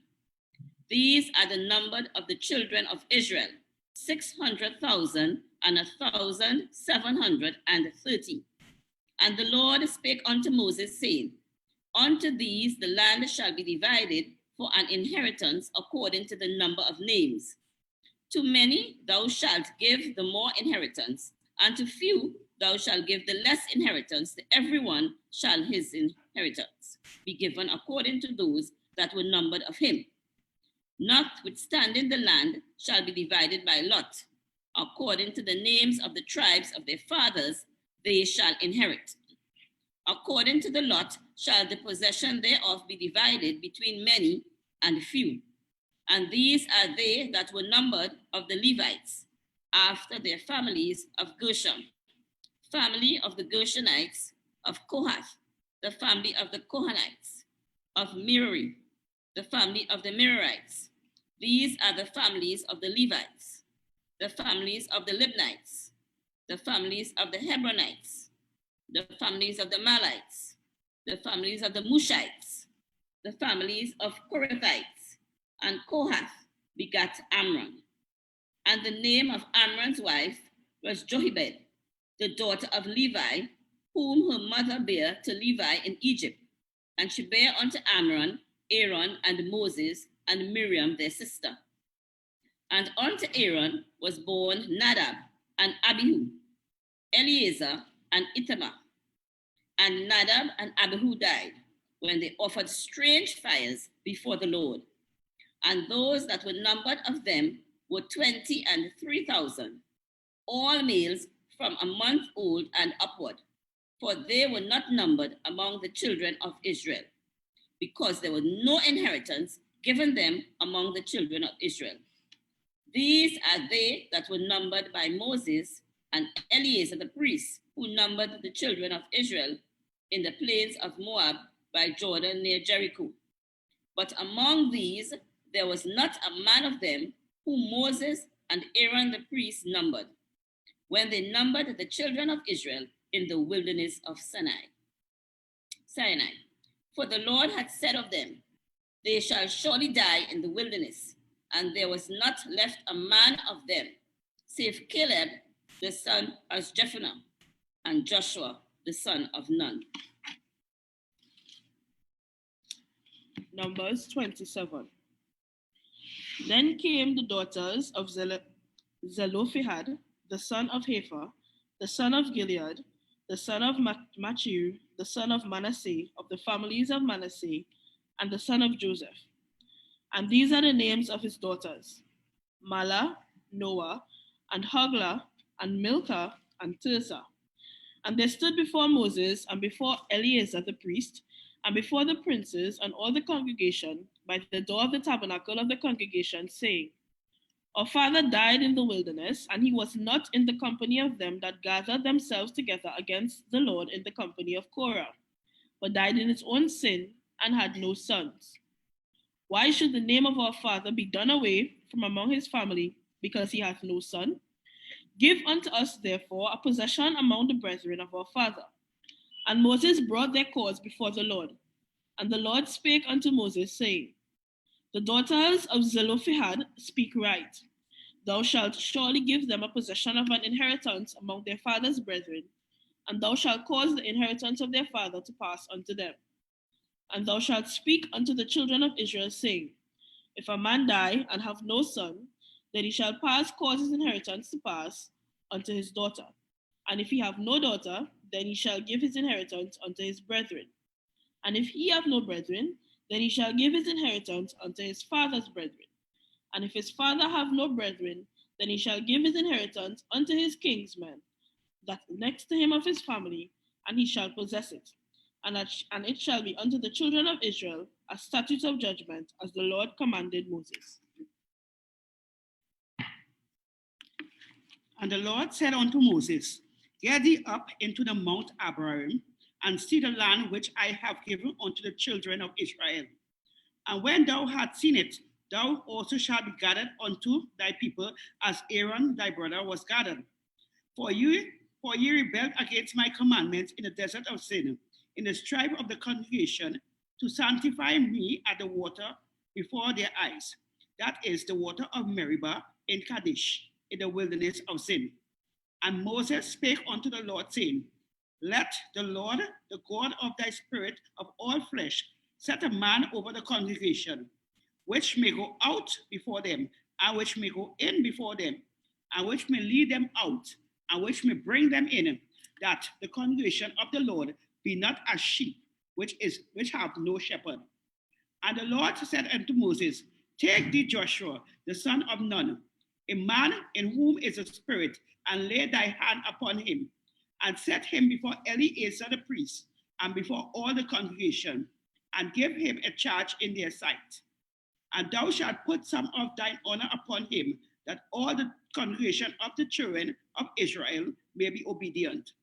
And he shall stand before Eleazar the priest, who shall ask counsel for him after the judgment of Urim before the Lord.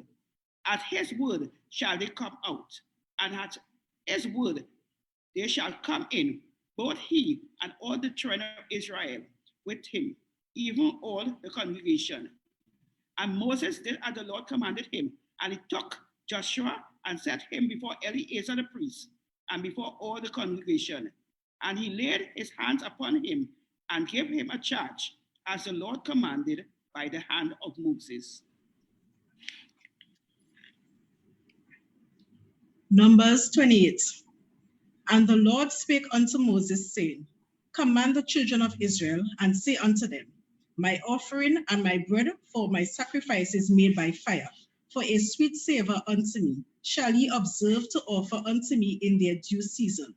And thou shalt say unto them, This is the offering made by fire which ye shall offer unto the Lord, 2 lambs of the first year without spot day by day, for a continual burnt offering. The 1 lamb shall thou offer in the morning, and the other lamb shall thou offer at even. And a 10th part of an ephah of flour for a meat offering, mingled with the 4th part of an hin of beaten oil. It is a continual burnt offering, which was ordained in Mount Sinai for a sweet savour, a sacrifice made by fire unto the Lord. And the drink offering thereof shall be the 4th part of an hin for the 1 lamb. In the holy place shall thou cause the strong wine to be poured unto the Lord for a drink offering. And the other lamb shall thou offer at even. As the meat offering of the morning, and as the drink offering thereof, thou shalt offer it, a sacrifice made by fire, of a sweet savour unto the Lord. And on the Sabbath day, 2 lambs of the first year without spot, and 2/10 deal of flour for a meat offering, mingled with oil, and the drink offering thereof. This is the burnt offering of every Sabbath, besides the continual burnt offering and his drink offering. And in the beginnings of your months ye shall offer a burnt offering unto the Lord, 2 young bullocks and 1 ram, 7 lambs of the first year without spot, and 10 deals of flour for a meat offering, mingled with oil for 1 bullock, and 2/10 deal of flour for a meat offering, mingled with oil for 1 ram. And a several 10 deal of flour mingled with oil for a meat offering unto 1 lamb, for a burnt offering of a sweet savour, a sacrifice made by fire unto the Lord. And their drink offering shall be half an hin of wine, unto a bullock, and a third part of a hint unto a ram, and a fourth part of an hint unto a lamb. This is the burnt offering of every month throughout the months of the year. And one kid of the goats for a sin offering unto the Lord shall be offered, besides a continual burnt offering and his drink offering. And in the 14th day of the month, of the first month in the Passover of the Lord, and in the 15th day of this month is the feast. 7 days shall unleavened bread be eaten. In the first day shall be an holy convocation. Ye shall do no manner of servile work therein, but ye shall offer a sacrifice made by fire for a burnt offering unto the Lord.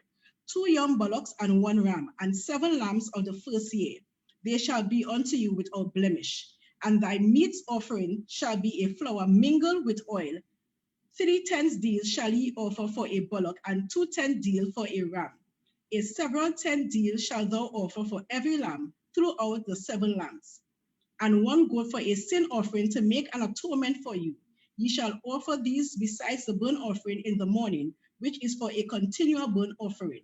After this manner ye shall offer daily throughout the 7 days the meat of the sacrifice made by fire for a sweet savor unto the Lord.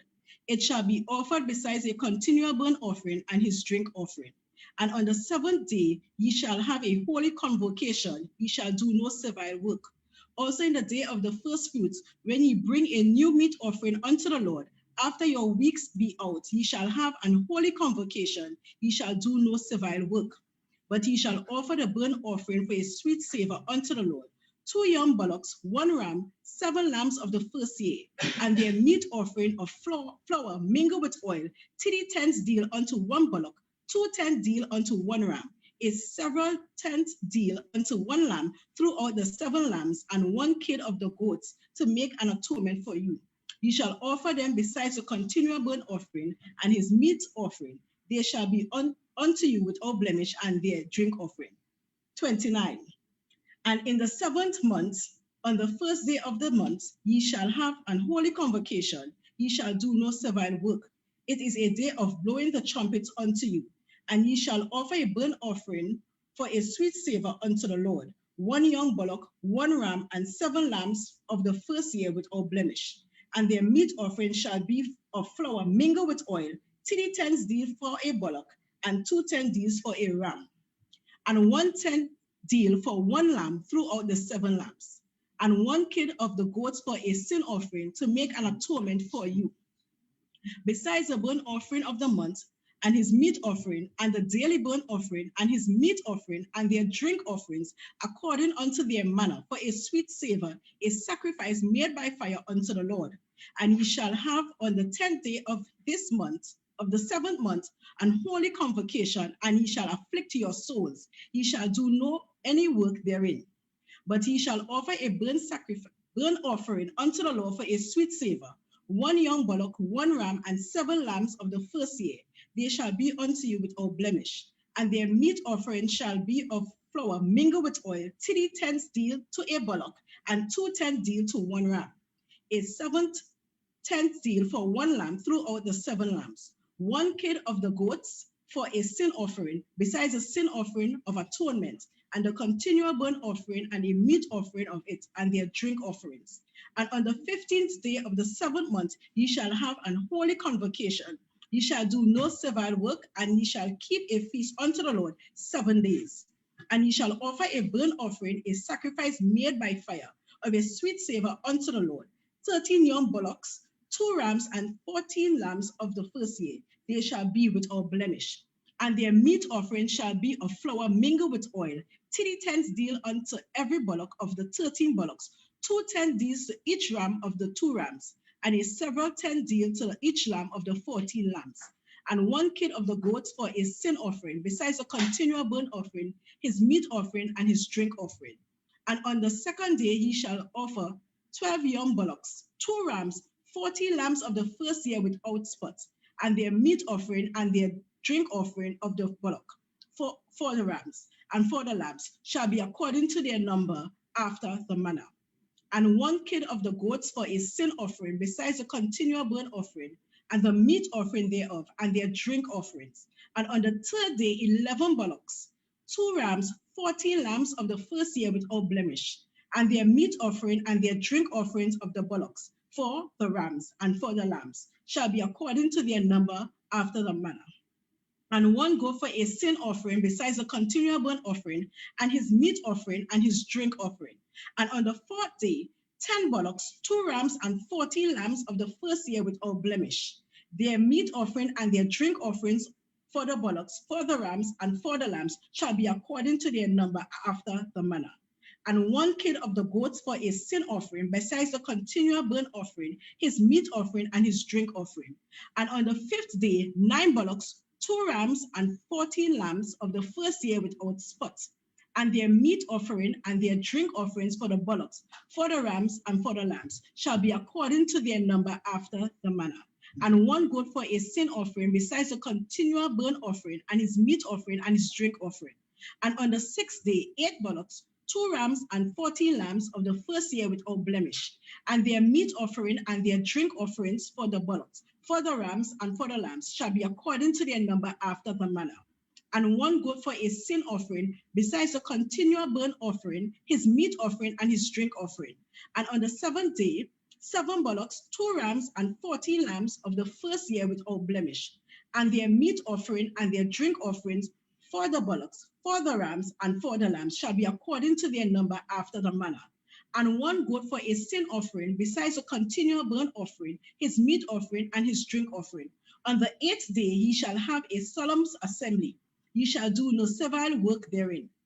But ye shall offer a burnt offering, a sacrifice made by fire, of a sweet savor unto the Lord, 1 bullock, 1 ram, 7 lambs of the first year without blemish. Their meat offering and their drink offerings for the bullocks, for the ram, and for the lambs shall be according to their number of after the manner. And 1 goat for a sin offering, besides a continual burnt offering, and his meat offering, and his drink offering. These things ye shall do unto the Lord in your set feasts, besides your vows and your free will offerings, for your burnt offerings, and for your meat offerings, and for your drink offerings, and for your peace offerings. And Moses told the children of Israel according to all that the Lord commanded Moses.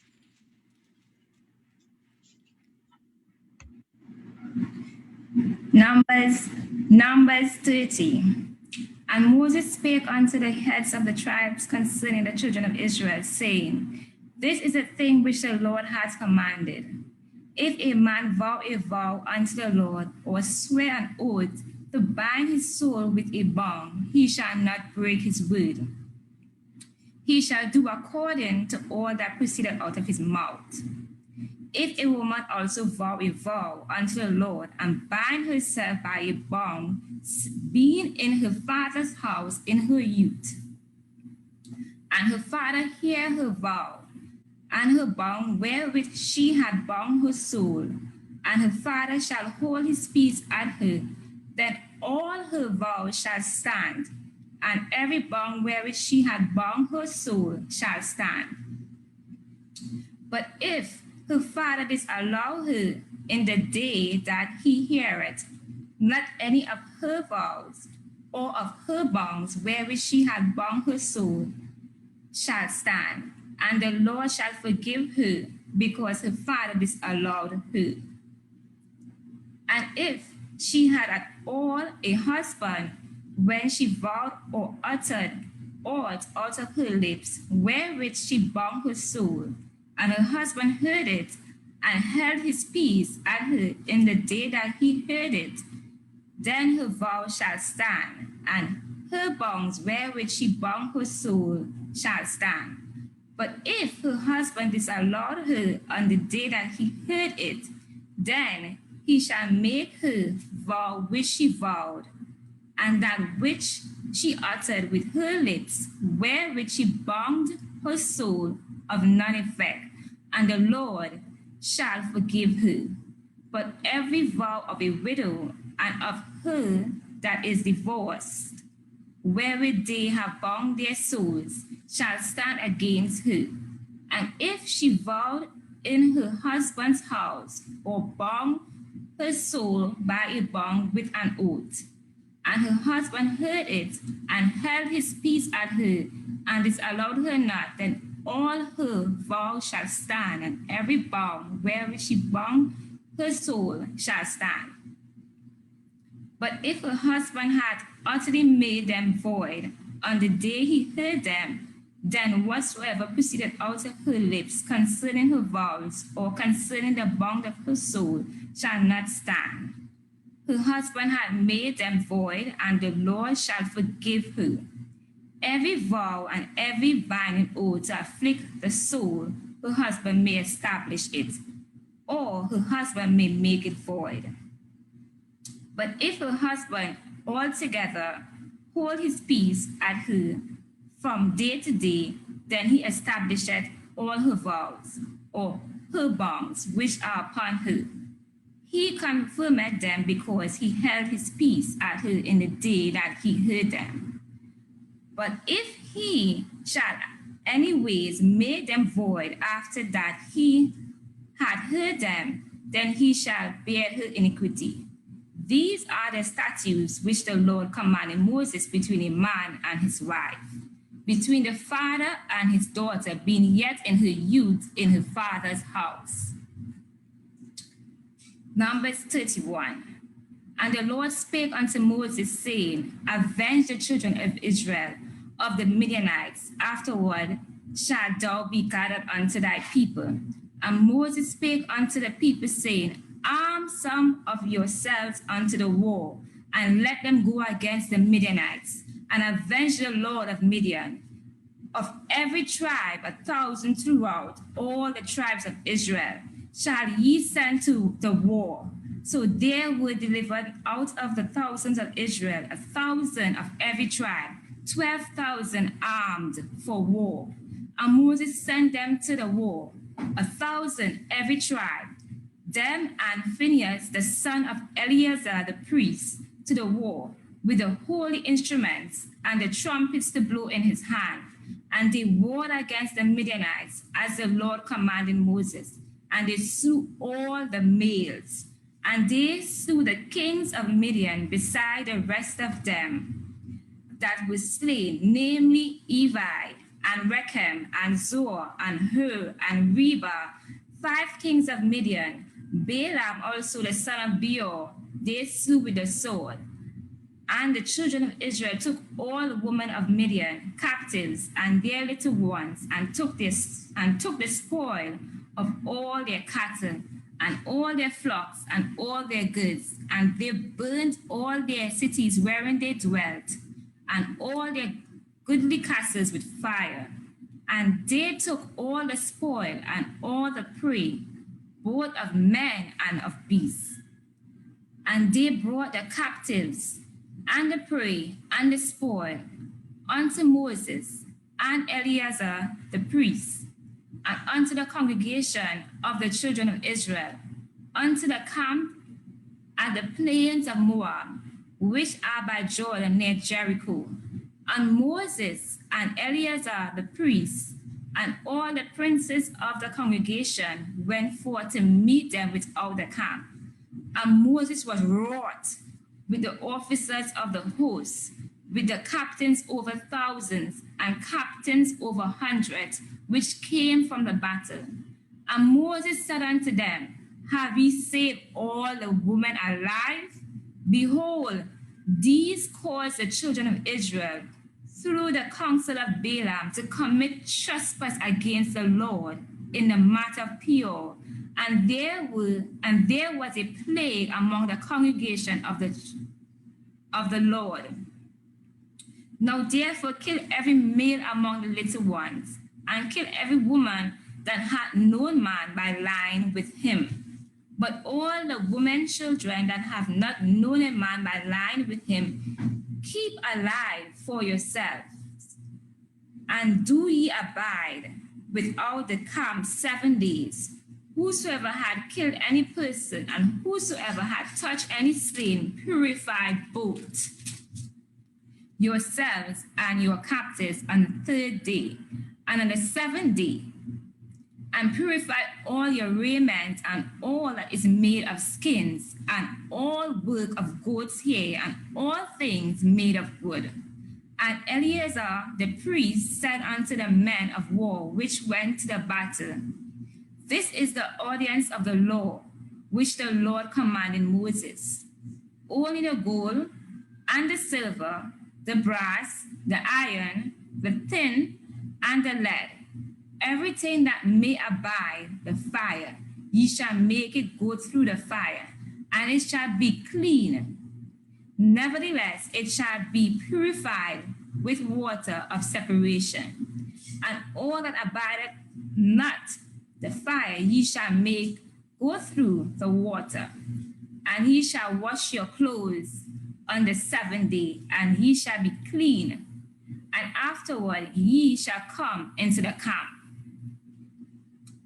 And the Lord spake unto Moses, saying, Take the sum of the prey that was taken both of man and of beast, thou and Eleazar the priest, and the chief fathers of the congregation, and divide the prey into 2 parts between them that took the war upon them, who went out to battle, and between all congregation, and levy a tribute unto the Lord of the men of war which went out to battle, 1 soul of 500, both of the persons and of the beeves, and of the asses and of the sheep. Take it of their half, and give it unto Eleazar the priest for a heave offering of the Lord, and the children of Israel's half. Thou shalt take 1 portion of 50 of the persons of the bees, of the asses, and of the flocks, of all manner of beasts, and give them unto the Levites, which keep the charge of the tabernacle of the Lord. And Moses and Eleazar the priest did as the Lord commanded Moses. And the booty, being the rest of the prey which the men of war had caught, was 600,000 and 70,000 and 5,000 sheep, and 12,000 beasts, and 1,000 asses, and 32,000 persons in all, of women that had not known man by line with him. And the half, which was the portion of them that went out to war, was in number 300,000 and 730,000 and 500 sheep. And the Lord's tribute of the sheep was 615. And the beeves were 30 and 6,000, of which the Lord's tribute was 312. And the asses were 30,500, of which the Lord's tribute was 301. And the persons were 16,000, of which the Lord's tribute was 32 persons. And Moses gave the tribute, which was the Lord's heave offering, unto Eleazar the priest, as the Lord commanded Moses, and of the children of Israel's half, which Moses divided from the men that warred.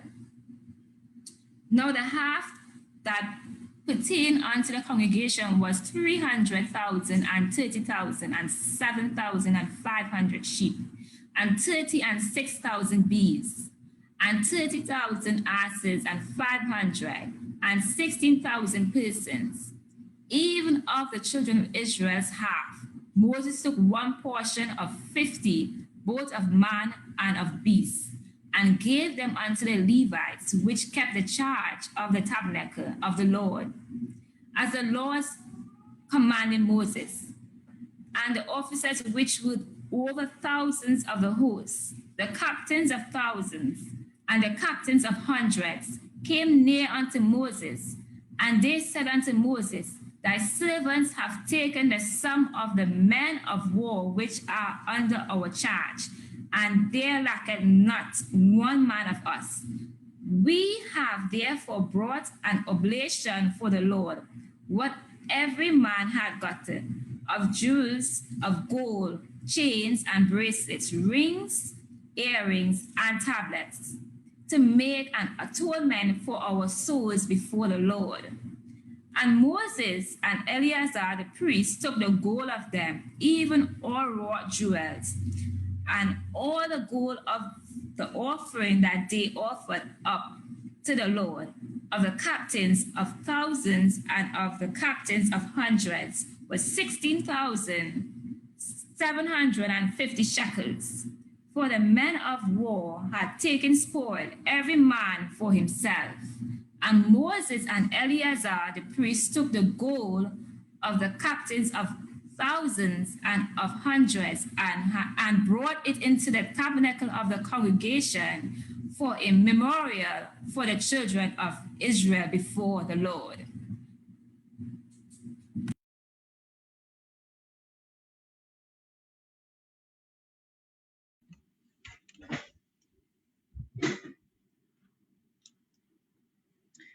Numbers 32. Now the children of Reuben and the children of Gad had a very great multitude of cattle.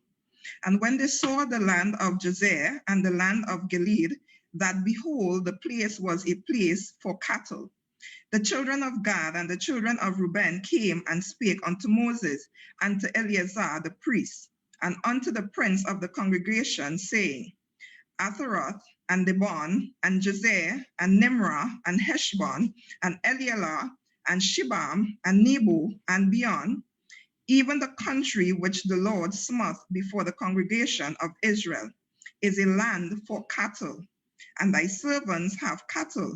Wherefore, said they, if we have found grace in the sight, let this land be given unto thy servants for a possession, and bring us not over Jordan. And Moses said unto the children of Gad and to the children of Reuben, shall your brethren go to war, and shall ye sit there? And wherefore discourage ye the heart of the children of Israel from going over into the land which the Lord had given them? Thus did your father when I sent him from Kadesh Barnea to see the land. For when they went up unto the valley of Eshcol and saw the land, they discouraged the heart of the children of Israel, that they should not go into the land which the Lord had given them.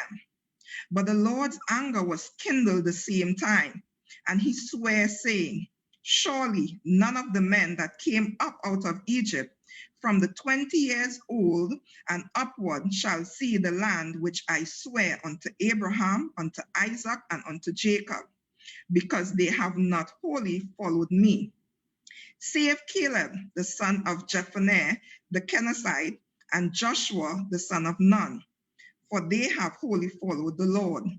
And the Lord's anger was kindled against Israel, and he made them wander in the wilderness 40 years, until all the generation that had done evil in the sight of the Lord was consumed.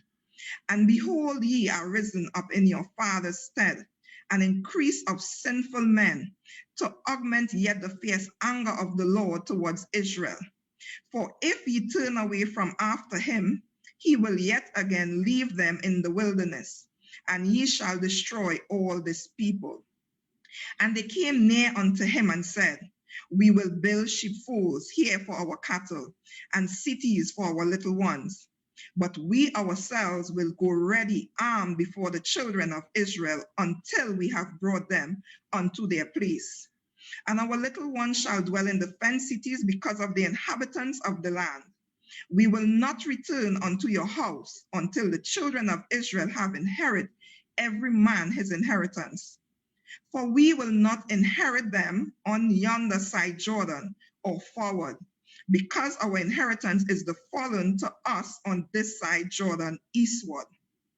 And Moses said unto them, if you will do this thing, ye will go armed before the Lord to war, and will go all of you armed over Jordan before the Lord, until he had driven out his enemies from before him, and the land be subdued before the Lord. Then afterward ye shall return, and the guiltless before the Lord and before Israel, and this land shall be your possession before the Lord. But if you will not do so, behold, ye have sinned against the Lord, and be sure your sin will find you out. Build you cities for your little ones, and folds for your sheep, and do that which had proceeded out of your mouth. And the children of Gad and the children of Reuben spake unto Moses, saying, Thy servant will do as my Lord commanded. Our little ones, our wives, our flocks, and all our cattle shall be there in the cities of Gilead. But thy servant will pass over, every man armed for war, before the Lord to battle. As my Lord saith, so concerning them Moses commanded Eleazar the priest and Joshua the son of Nun, and the chief fathers of the tribes of Israel. And Moses said unto them, if the children of Gad and the children of Reuben will pass with you over Jordan, every man armed to battle before the Lord, and the land shall be subdued before you, then you shall give them the land of Gilead for a possession. But if they will not pass over you with armed, they shall have possessions among you in the land of Canaan. And the children of Gad and the children of Reuben answered, saying, as the Lord had said unto thy servant, so will we do. We will pass over armed before the Lord into the land of Canaan, that the possession of our inheritance on this side Jordan may be ours. And Moses gave unto them, even to the children of Gad and to the children of Reuben, unto half the tribe of Manasseh, the son of Joseph, the kingdom of Sihon, the king of the Amorites, and the kingdom of Og, king of Bashan, the land with the cities thereof in the coast, even the cities of the country round about. And the children of Gad built Dibon, and Atharoth, and Aurora, and Athroth Shaphan, and Jaziah, and Jogbenah, and Beth Nimrah, and Beth Haran, fenced cities and folds for sheep. And the children of Reuben built Heshbon, and Elealeh, and Kiratham, and Nebo, and Baal Meon, their names being changed, and Sebna, and gave other names unto the cities which they built. And the children of Micah, the son of Manasseh, went to Gilead and took it and possessed the Amrath, which was in it. And Moses gave Gilead unto Micah, the son of Gilad, and dealt therein. And Jeher, the son of Manasseh, went and took the small towns thereof and called them Havoth Jair. And Nabal went and took Kenath and the villages thereof and called it Noble after his own name. 33. These are the journeys of the children of Israel which went forth out of the land of Egypt with their armies under the hand of Moses and Aaron. And Moses wrote these goings out according to their journeys by the commandment of the Lord. And these are their journeys according to their going out. And they departed from Ramses in the first month of the 15th day of the first month. On the morrow after the Passover, the children of Israel went out with an high hand in the sight of all the Egyptians. For the Egyptians buried all their firstborn, which the Lord had smitten among them. Upon their gods also the Lord executed judgments. And the children of Israel removed from Ramses and pitched in Succoth. And they departed from Succoth and pitched in Etham, which is the edge of the wilderness. And they removed from Etham and turned again unto Pi-hahiroth, which is before Baal-zephon. And they pitched before Migdol, and they departed from before Pith-hahiroth and passed through the midst of the sea into the wilderness, and went 3 days' journey in the wilderness of Etham and pitched in Marah. They removed from Marah and came unto Elim, and in Elim were 12 fountains of water, and 70 palm trees, and they pitched there. And they removed from Elim and encamped by the Red Sea. And they removed from the Red Sea and encamped in the wilderness of Sin. And they took their journey out of the wilderness of Sin and encamped in Dophakah. And they departed from Dophakah and encamped in Alush. And they removed from Alush and encamped in Rephidim, where there were no water for the people to drink. And they departed from Rephidim and pitched in the wilderness of Sinai. And they removed from the desert of Sinai and pitched at Kibroth Hattaavah. And they departed from Kibroth Hattaavah and encamped at Hazer Roth. And they departed from Hazeroth and pitched in Rithmah. And they departed from Rithmah and pitched at Rimmon Perez. And they departed from Rimmon Perez and pitched in Libnah. And they removed from Libnah and pitched at Rissa. And they journeyed from Rissa and pitched in Kelhetata. And they went from Kehelta and pitched in Mount Shafna. And they removed from Mount Shafna and encamped in Harada. And they removed from Harada and pitched in Machheloth. And they removed from Machheloth and pitched at Tahath. And they departed from Tahath and pitched at Tara. And they removed from Tara and pitched in Mithkah. And they went from Mithkah and pitched in Hashmanah. And they departed from Hashmanah and encamped at Maseroth. And they departed from Maseroth and pitched in Bnei Jacan. And they removed from Bnei Jacan and encamped at Harah Hagedad. And they went from Harah Hagedad and pitched in Jotbathah. And they removed from Jotbathah and encamped at Ebronah. And they departed from Ebronah and encamped at Ezon Gebar. And they removed from Ezon Gebar and pitched in the wilderness of Zin, which is Kadesh. And they removed from Kadesh and pitched at Mount Or in the edge of the land of Edom. And Aaron the priest went up into Mount Or at the commandment of the Lord and died there in the 40th year after the children of Israel were come out of the land of Egypt, in the first day of the 5th month. And Aaron was 123 years old when he died in Mount Or. And King Ar the Canaanite, which dwelt in the south in the land of Canaan, heard of the coming of the children of Israel, and they departed from Mount Or and pitched in Zalmunna. And they departed from Zalmunna and pitched in Punan. And they departed from Punan and pitched in Oboth. And they departed from Oboth and pitched in Le Abrim, in the border of Moab. And they departed from Lim and pitched in Debon Gad. And they removed from Debon Gad and encamped at Almon de Belath.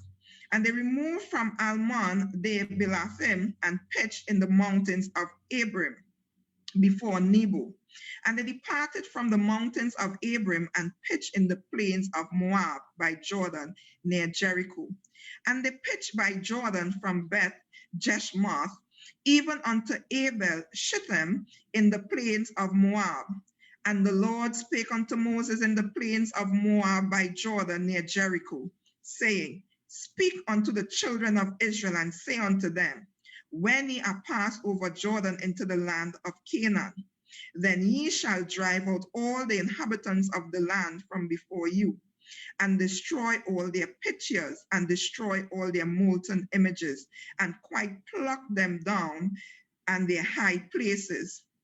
And ye shall dispose the inhabitants of the land, and dwell therein. For I have given you the land to possess it. And ye shall divide the land by the lot for an inheritance among your families. And to the more you shall give, the more inheritance. And to the fewer you shall give, the less inheritance. Every man's inheritance shall be in the place where his lot falleth. According to the tribes of your father ye shall inherit. And ye shall be not drive out the inhabitants of the land from before you. Then it shall come to pass that those which you let remain of them shall be pricks in your eyes and thorns in your side, and shall vex you in the land wherein you dwell. Moreover, it shall come to pass that I shall do unto you as I thought to do unto them. Numbers 34. And the Lord spake unto Moses, saying, Command the children of Israel, and say unto them, when you come into the land of Canaan, this is the land that shall fall unto you for an inheritance, even the land of Canaan with the coast thereof. Then your south quarter shall be from the wilderness of Zin, along by the coast of Edom, and your south border shall be the outmost coast of the salt sea eastward. And your border shall turn from the south to the ascent of Akrabim, and pass on to Zin. And the going forth thereof shall be from the south to Kadesh Barnea, and shall go on to Hazar Adar, and pass on to Asmon. And the border shall fetch a compass from Asmon and unto the river of Egypt, and the goings out of it shall be at the sea. And as far for the western border, you shall even have the great sea for a border. This shall be your west border. And this shall be your north border. From the great sea ye shall point out for you Mount Hor. From Mount Hor ye shall point out your border unto the entrance of Hamath, and the goings forth of the border shall be to Zedad. And the border shall go on to Ziphron, and the goings out of it shall be at Hazar Anan. This shall be your north border. And ye shall point out your east border from Hazar Anan to Shipham, and the coast shall go down from Shipham to Riblah, on the east side of Ain, and the border shall descend and shall reach unto the side of the sea of Kinneth eastward. And the border shall go down to Jordan, and the goings out of it shall be at the salt sea. This shall be your land, with the coast thereof round about. And Moses commanded the children of Israel, saying, This is the land which ye shall inherit by lot, which the Lord commanded to give unto the 9 tribes and to the half tribe. For the tribe of the children of Reuben, according to the house of their fathers, and the tribe of the children of Gad, according to the house of their fathers, have received their inheritance, and half the tribe of Manasseh have received their inheritance.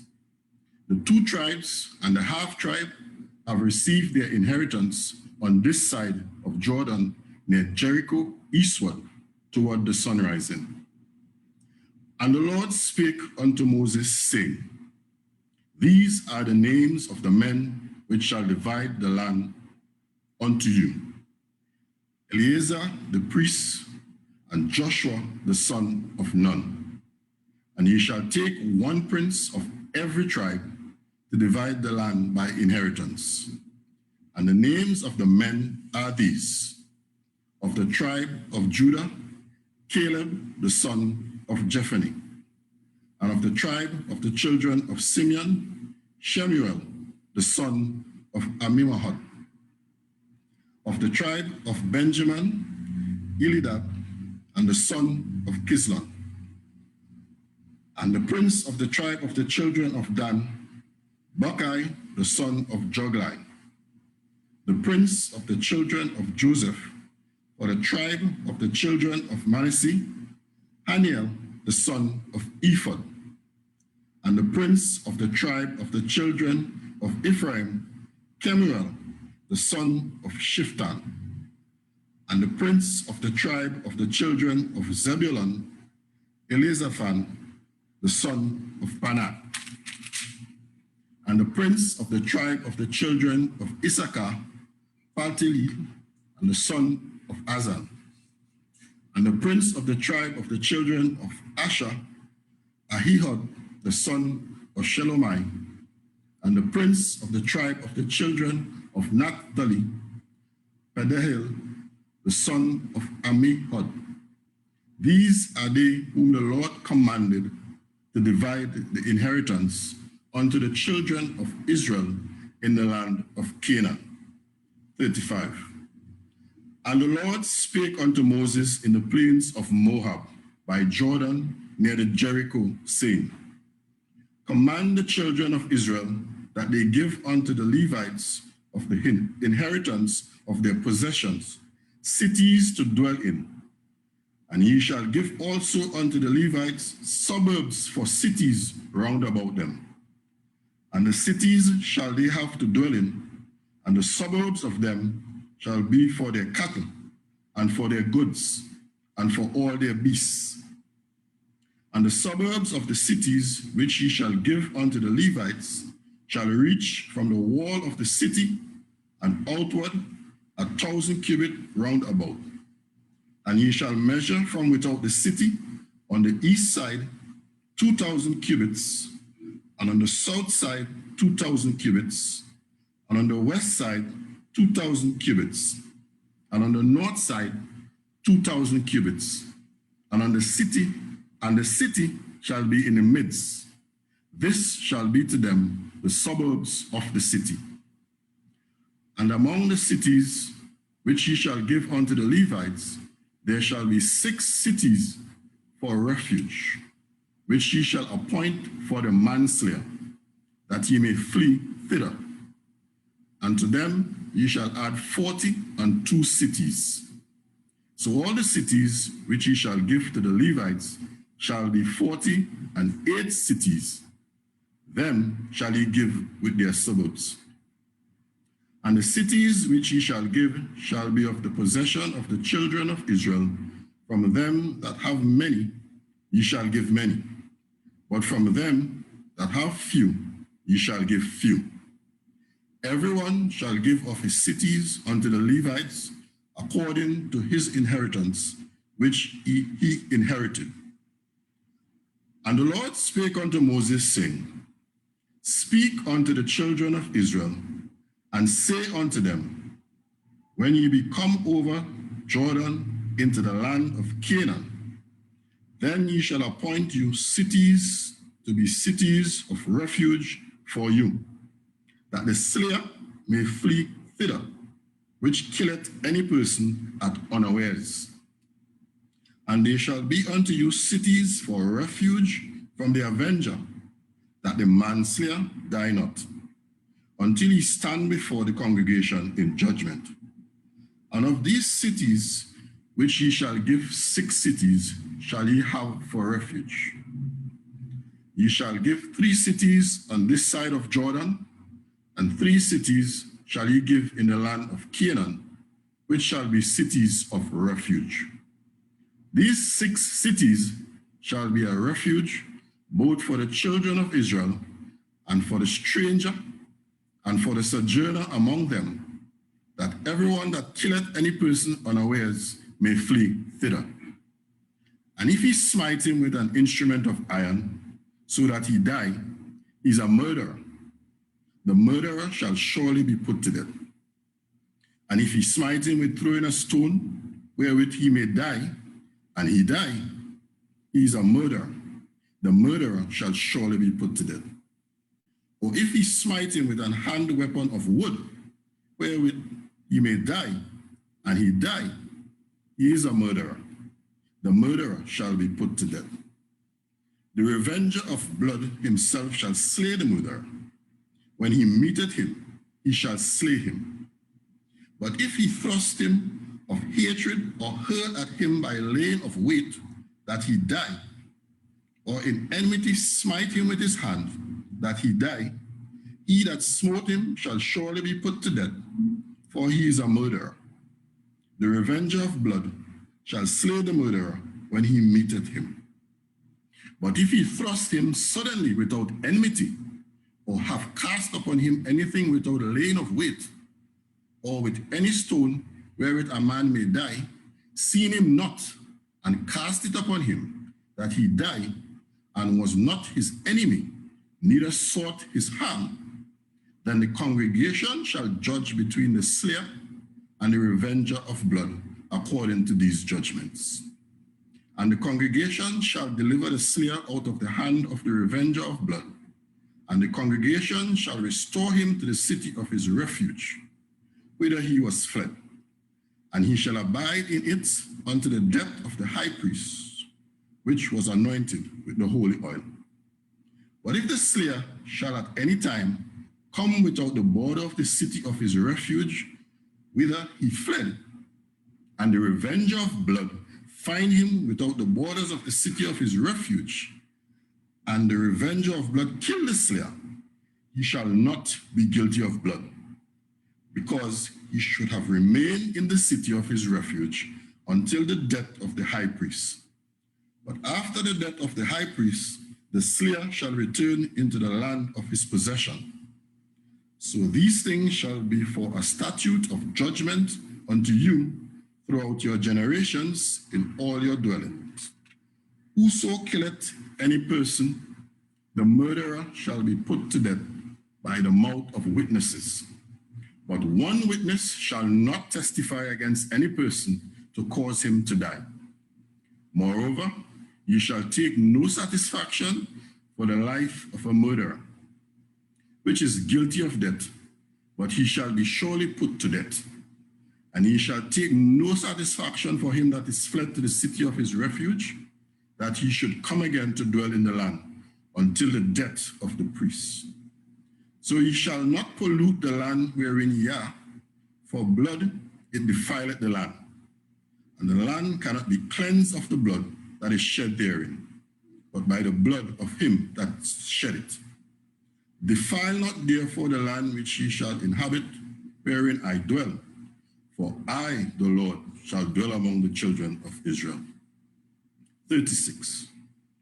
And the chief fathers of the families of the children of Gilead, the son of Machir, the son of Manasseh, of the families of the sons of Joseph, came near and spake before Moses and before the princes, the chief fathers of the children of Israel. And they said, the Lord commanded my Lord to give the land for an inheritance by lot to the children of Israel. And my Lord was commanded by the Lord to give the inheritance of Zelophehad, or brother, unto his daughters.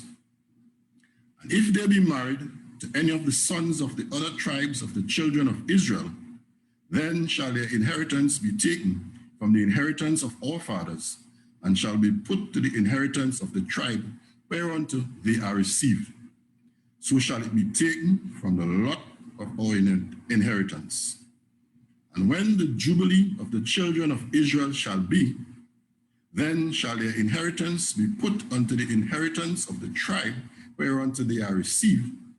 So shall their inheritance be taken away from the inheritance of the tribes of our fathers. And Moses commanded the children of Israel according to the word of the Lord, saying, the tribes of the sons of Josephat said well, this is the thing which the Lord doth command concerning the daughters of Zelophehad, saying, let them marry to whom they think best. Only to the family of the tribe of their father shall they marry. So shall not the inheritance of the children of Israel removed from tribe to tribe. For every one of the children of Israel shall keep himself to the inheritance of the tribe of his fathers. And every daughter that possesseth an inheritance in any tribe of the children of Israel shall be wife unto one of the family of the tribe of her father, that the children of Israel may enjoy every man the inheritance of his father. Neither shall the inheritance from one tribe to another tribe, but every one of the tribes of the children of Israel shall keep himself to his own inheritance.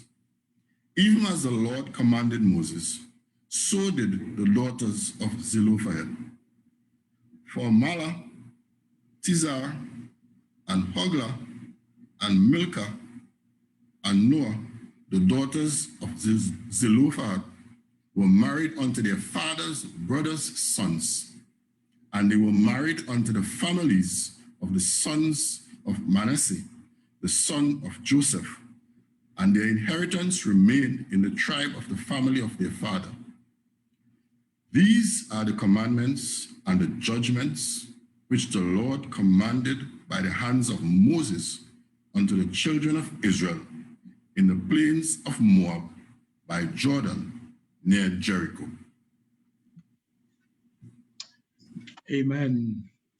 Today we want to give God praise and thanks for this initiative. Of course, it's such a wonderful move of God that we need to understand as we look at what is happening. Reading the Bible and throughout the entire world. And in the body of Christ, I actually encourage this initiative the more we read, is the more we will get knowledge about the things of God. The scriptures is now giving us enough information as to how it will guide us to propel us to another level in Christ. The problem we are having in the body of Christ today is that because many people don't like to read the word of God. I'm saying to you, if you are in your house and you don't eat food on time, there is something called gas. But you know what happened in this day and time that we are living in? When you don't read the word of God, it means that you will not grow. So there is a song that says, read your Bibles, pray every day, and you will grow, grow, grow. Forget to read your Bible and you will shrink, shrink, shrink. As I encourage you, there is a part in the Bible that we must understand in the chapter 27 of Numbers. Numbers is about telling you about the lifestyle of the children of Israel and how you number the children of Israel as they would have gone through the wilderness. But they would have come to a place where Moses, as their leader, recognized that God was using him. In a matter of fact, not recognized, but God was using Moses. And Moses came to a place where God wanted Moses to understand, today you need to glorify me. So you need to read Numbers chapter 27. And what happened when God told Moses, when you get before the rock, because the children of Israel were crying out for water, he said, do not hit the rock as you used to do before. But God told him to walk with the staff. So if God did not want him to hit the rock, what was God doing? Testing Moses? Maybe it could have been that. So what happened when Moses get to the rock, God said, today you need to glorify me in front of the people. But what happened? Moses began to remember what the children of Israel were doing to him in the wilderness while they were going through the wilderness experience. And that day, Moses gets so angry that Moses said, must I give you water to drink, you rebels? And Moses, with that anger and with that force, not recognizing that as a leader, we are not supposed to be at the same level with our congregation. We're supposed to be above them in the sense that because you are leading your congregation in the path of God. Even though the Bible says, he that is great among you, let himself. But what happened? Moses get beyond himself. And Moses did not only struck a physical rock, but he struck Jesus Christ as the rock, as Paul would have said. And God said, God, leave him, let him do what he has to do, you know. But you know what happened when God now has to deal with Moses? He said, Moses, he did not glorify me in front of the children of Israel. So hear what God said. You know what's going to happen? I'm going to take you to the highest mountain and show you Canaan. But Moses, you will not get over to Canaan. I mean, it was very, in a point when you look at Moses' life, it probably look at Moses saying, God, I mean, you tells me that, but what should have happened, God, is that I know that you are a merciful God. You are forgiven, God. And in some part of the scripture, I believe that Moses would have gone before God and questioned God and said, God, do you remember what they told me a few weeks or a few months ago? Would you please pardon me of that? And God said, don't even ask me that question again. You see, when God make judgment and God recognizes us as leaders, when we make mistakes, according to the mistakes, sometimes God does not forgive us. He forgives us that we can have a part in his kingdom and probably to live out our life in his kingdom. But yes, sometimes God doesn't allow us to prepare us to another level because of our mistake. So what happened? God tell Moses, come up to the mountain. As Moses got up on top of the mountain, Moses now had to make recommendation. Leaders, we must make good recommendation. Who is the one that Moses must recommend? You see, Moses couldn't recommend any and anybody, but he has to recommend one person. And the only person that fit that profile, no one else but Joshua. Because you know why? As I'm coming to a close, Joshua was up in the mountain when Moses was up there for 40 days. Nobody else went up but Joshua. So he was the one to walk in Moses' footsteps. I'm saying we have leaders that are in the church. I'm asking us leaders, please look at your leaders and see who is the one to follow your footsteps, that we the leaders who God has called, we don't make those mistakes. Amen. So I want to say, I am Bishop Basil Edwards from the Church on the Rock. I love you. Continue to go forward because God is great. And I'm saying the peace of God be upon you. Amen. May the Lord bless you and keep you. Shalom.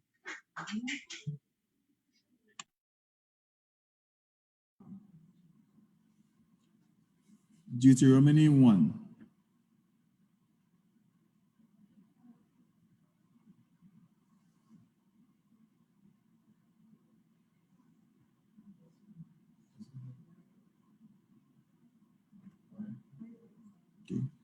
Deuteronomy 1. These be the words which Moses spake unto all Israel on this side Jordan in the wilderness, in the plain over against the Red Sea, between Paran and Topel and Laban and Hazaroth and Dizahab. These are 11 days' journey from Horeb by the way of Mount Seir unto Kadesh Barnea. And it came to pass in the 40th year, in the 11th month, on the first day of the month, that Moses spake unto the children of Israel according unto all that the Lord had given him in commandment unto them. After he had slain Sihon, the king of the Amorites, which dwelt in Heshbon, and Og, the king of Bashan, which dwelt at Ashtaroth and Edrei, on the side of Jordan, in the land of Moab, began Moses to declare this law, saying, The Lord our God shall speak unto us in Horeb, saying, Ye have dwelt long enough in this mount. Turn you and take your journey and go to the mount of the Amorites, and unto all the places nigh thereunto, in the plain, in the hills, and in the vale, and in the south, and by the seaside, to the land of the Canaanites, and unto Lebanon, unto the great river, the river Euphrates. Behold, I have set the land before you. Go in and possess the land which the Lord sware unto your fathers, Abraham, Isaac, and Jacob, to give unto them and to their seed after them. And I spake unto you at that time, saying, I am not able to bear you myself alone. The Lord your God had multiplied you, and behold, ye are this day as the stars of the heaven for multitude. The Lord God of your fathers make you 1,000 times so many more as ye are, and bless you, and he had promised you. How can I myself alone bear your cumbrance, and your burden, and your strife? Take you wise men, and understanding, and known among your tribes, and I will make them rulers over you. And he answered me, and said, The thing which thou hast spoken is good for us to do. So I took the chief of your tribes, wise men and known, and made them heads over you, captains over 1,000, and captains over hundreds, and captains over 50s, and captains over 10s, and officers among your tribes. And I charged your judges at that time, saying, Hear the causes between your brethren, and judge righteously between every man and his brother, and the stranger that is with him. Ye shall not respect persons in judgment, but ye shall hear the small as well as the great. Ye shall not be afraid of the face of man, for the judgment is God's, and the cause that is too hard for you, bring it unto me, and I will hear it. And I commanded you at that time all the things which ye should do. And when ye departed from Horeb, we went through all that great and terrible wilderness, which ye saw by the way of the mountain of the Amorites, as the Lord our God commanded us. And we came to Kadesh Barnea. And I said unto you, Ye are come unto the mountain of the Amorites, which the Lord our God doth give unto us. Behold, the Lord thy God hath set the land before thee. Go up and possess it, as the Lord God of thy fathers had said unto thee. Fear not, neither be discouraged. And ye came near unto me, every one of you, and said, We will send men before us, and they shall search us out the land, and bring us word again by what way we must go up, and into what cities we shall come. And the saying pleased me well. And I took 12 men of you, one of a tribe. And they turned and went up into the mountain, and came unto the valley of Eshcol, and searched it out. And they took of the fruit of the land in their hands, and brought it down unto us, and brought us word again, and said, It is a good land which the Lord our God doth give us. Notwithstanding, ye would not go up, but rebel against the commandment of the Lord your God. And ye murmured in your tents, and said, Because the Lord hated us, he had brought us forth out of the land of Egypt to deliver us into the hands of the Amorites to destroy us. Whither shall we go up? Our brethren have discouraged our hearts, saying, The people is greater and taller than we. The cities are great and walled up to the heavens. And moreover, we have seen the sons of the Anakims there. Then I said unto you, Dread not, neither be afraid of them. The Lord your God, which goeth before you, He shall fight for you according to all that he did for you in Egypt before your eyes. And in the wilderness where thou hadst seen how that the Lord thy God bare thee, as a man bare his son, in all the way that he went, until ye came into this place. Yet in this thing ye did not believe the Lord your God, who went in a way before you to search you out a place to pitch your tents in fire by night to show you by what way ye should go, and in a cloud by day. And the Lord heard the voice of your words and was wroth and sware, saying, surely there shall not one of these men of this evil generation see that good land, which I swear to give unto your fathers. Save Caleb, the son of Jephunneh, he shall see it, and to him will I give the land that he hath trod upon, and to his children, because he had wholly followed the Lord. Also, the Lord was angry with me for your sake, saying, thou also shalt not go in thither. But Joshua the son of Nun, which standeth before thee, he shall go in thither. Encourage him, for he shall Israel to inherit it. Moreover, your little ones, which ye said should be a prey, and your children, which in that day had no knowledge between good and evil, they shall go in thither, and unto them will I give it, and they shall possess it. But as for you, turn you and take your journey into the wilderness by the way of the Red Sea. Then he answered and said unto me, we have sinned against the Lord. We will go up and fight according to all that the Lord our God commanded us. And when we had girded on every man his weapons of war, ye were ready to go up into the hill. And the Lord said unto me, say unto them, go not up, neither fight, for I am not among you, lest ye be smitten before your enemies. So I spake unto you, and ye would not hear, but rebelled against the commandment of the Lord, and went presumptuously up into the hill. And the Amorites which dwelt in that mountain came out against you, and chased you as bees do, and destroyed you in Seir, even unto Hormah. And ye turned and went before the Lord, but the Lord would not hearken to your voice, or give ear unto you. So ye abode in Kadesh many days, according unto the days that ye abode there. Deuteronomy 2. Then we turned and took our journey into the wilderness by the way of the Red Sea, as the Lord spake unto me, and we compassed Mount Seir many days. And the Lord spake unto me, saying, ye have compassed this mountain long enough. Turn you northward, and command thou the people, saying, ye are to pass through the coast of your brethren, the children of Esau, which dwell in Seir, and they shall be afraid of you.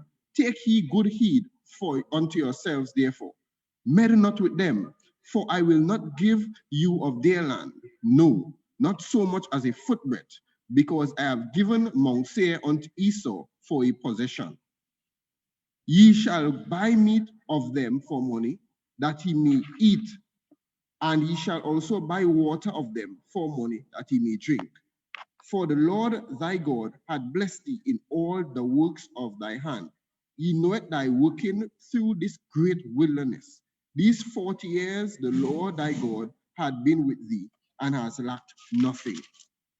And when he passed by the brethren, the children of Esau, which dwelt in Seir, through the way of the plain from Elat, from Ezon-Geber, we turned and passed by the way of the wilderness of Moab.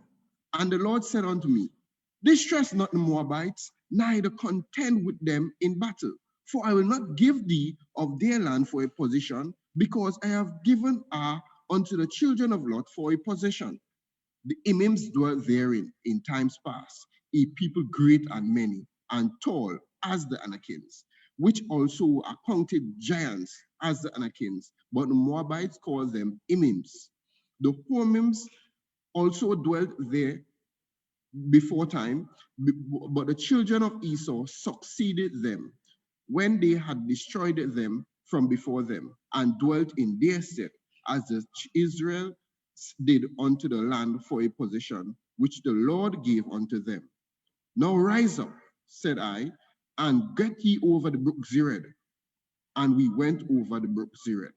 And the space in which we came from Kadesh Barnea until we would come over the brook Zered was 38 years, until all the generation of men of war were wasted out from among us, the host, as the Lord sware unto them.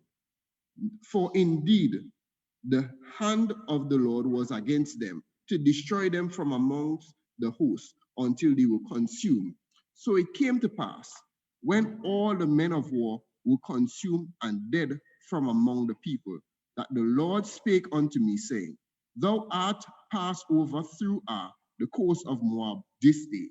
And when thou comest nigh over against the children of Ammon, distress them not, nor meddle with them, for I will not give thee of the land of the children of Ammon any possession, because I have given it unto the children of Lot for a possession.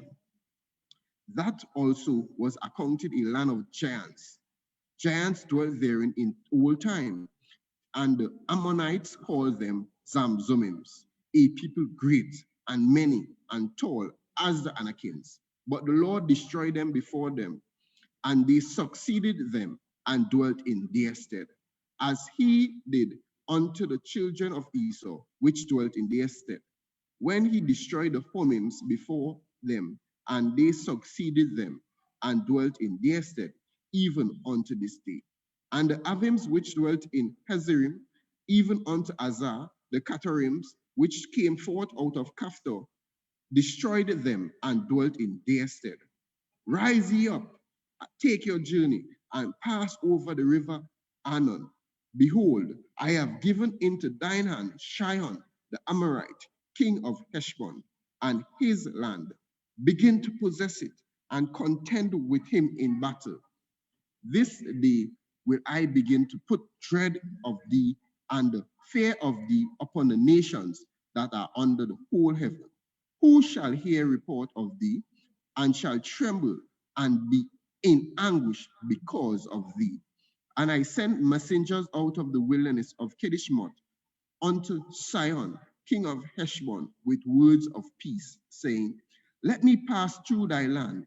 I will go along by the highway. I will neither turn unto the right hand nor unto the left. Thou shalt sell me meat for money, that I may eat, and give me water for money, that I may drink. Only I will pass through on my feet. As the children of Esau, which dwelt in Seir, and the Moabites, which dwelt in Ar, did unto me, until I shall pass over Jordan into the land which the Lord our God giveth us. But Sihon, king of Heshbon, would not let us pass by him, for the Lord thy God hardened his spirit and made his heart obstinate, that he might deliver him into thy hand as a parrot this day. And the Lord said unto me, Behold, I have given unto Sihon and his land before thee. Begin to possess it, that thou mayest inherit his land. Then Sihon came out against us, he and all his people, to fight Jehaz. And the Lord our God delivered him before us, and we smote him and his sons and all his people. And we took all his cities at that time and utterly destroyed the men and the women and the little ones of every city. We left none to remain. Only the cattle we took for a prey unto ourselves, and the spoil for the cities which we took. From Aroah, which is by the brink of the river Arnon, and from the city that is by the river, even unto Gilead, there was not one city too strong for us. The Lord our God delivers us all unto us. Only unto the land of the children of Ammon thou camest not, nor unto any place of the river Jabbok, nor unto the cities of the mountains, nor unto whatsoever the Lord our God forbade us. Deuteronomy 3. Then we turned and went up the way to Bashan. And Og, the king of Bashan, came out against us, he and all his people, to battle at Edrei.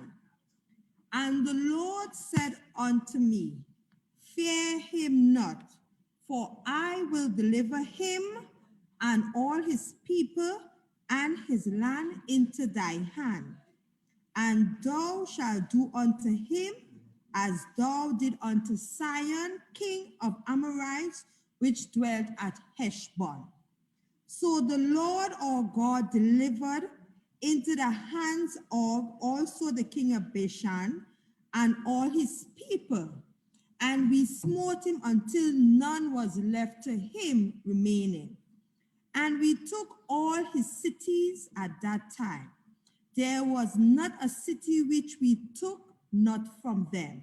80 cities, all the region of Argob, the king of Og in Bashan. All these cities were fenced with high walls, gates, and bars, beside unwalled tongue a great many. And we utterly destroyed them, as we did unto Sihon, king of Heshbon, utterly destroying the men, women, and children of every city. But all the cattle and the spoil of the cities we took for a prey for ourselves. And we took at that time out of the hand of the 2 kings of the Amorites the land that was on the side of Jordan, from the river of Arnon unto Mount Hermon, which Hermon the Sidonians call Sarion, and the Amorites call it Shunem. All the cities of the plain and all Gilead and all Bashan unto Salcah and Edrei, cities of the king of Og in Bashan.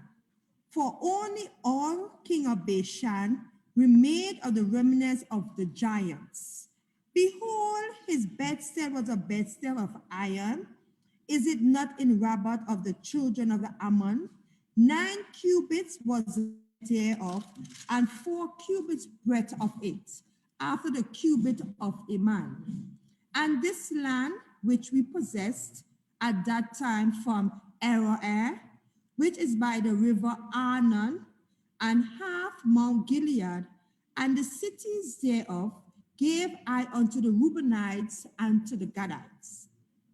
And the rest of the Gilead and all Bashan, being the kingdom of Og, gave I unto half tribe of Manasseh, and all the region of Argob, with all Bashan, which was called the land of giants. Jair, the son of Manasseh, took all the country of Argob unto the coast of Jeshurun and Makkatai, and called them after his own Bashan Havotjair unto this day. And I gave Gilead unto Machir. And unto the Reubenites and unto the Gadites I gave from Gilead even unto the river Arnon, half the valley, and the border even unto the river Jabbok, which is the border of the children of Ammon. The plain also and Jordan and the coast thereof, from Cheneret even unto the sea of the plain, even the salt sea under Ashdod Pisgah eastward. And I commanded you at that time, saying, the Lord your God had given you this land to possess. Ye shall pass over armed before your brethren, the children of Israel, all that are meet for war. But your wives and your little ones and your cattle, for I know that ye have much cattle, shall abide in your cities which I have given you, until the Lord have given rest unto your brethren, as well as unto you, and until they also possess the land which the Lord your God hath given them beyond Jordan. And then shall ye return every man unto his position, which I have given you. And I commanded Joshua at that time, saying, thine eyes have seen all that the Lord your God hath done unto these 2 kings. So shall the Lord do unto all the kingdom, whether you pass it. Ye shall not fear them, for the Lord your God, he shall fight for you. And I besought the Lord at that time, saying, O Lord God, thou hast begun to show thy servant thy greatness and thy mighty hand.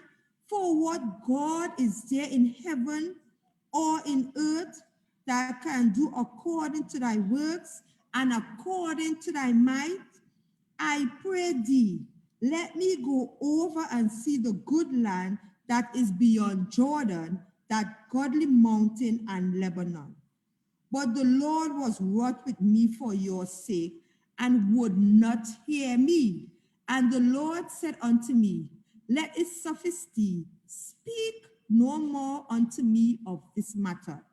Get thee up into the mountain of Pisgah, and lift up thine eyes westward, and northward, and southward, and eastward, and behold it with thy eyes, for thou shalt not go over this Jordan.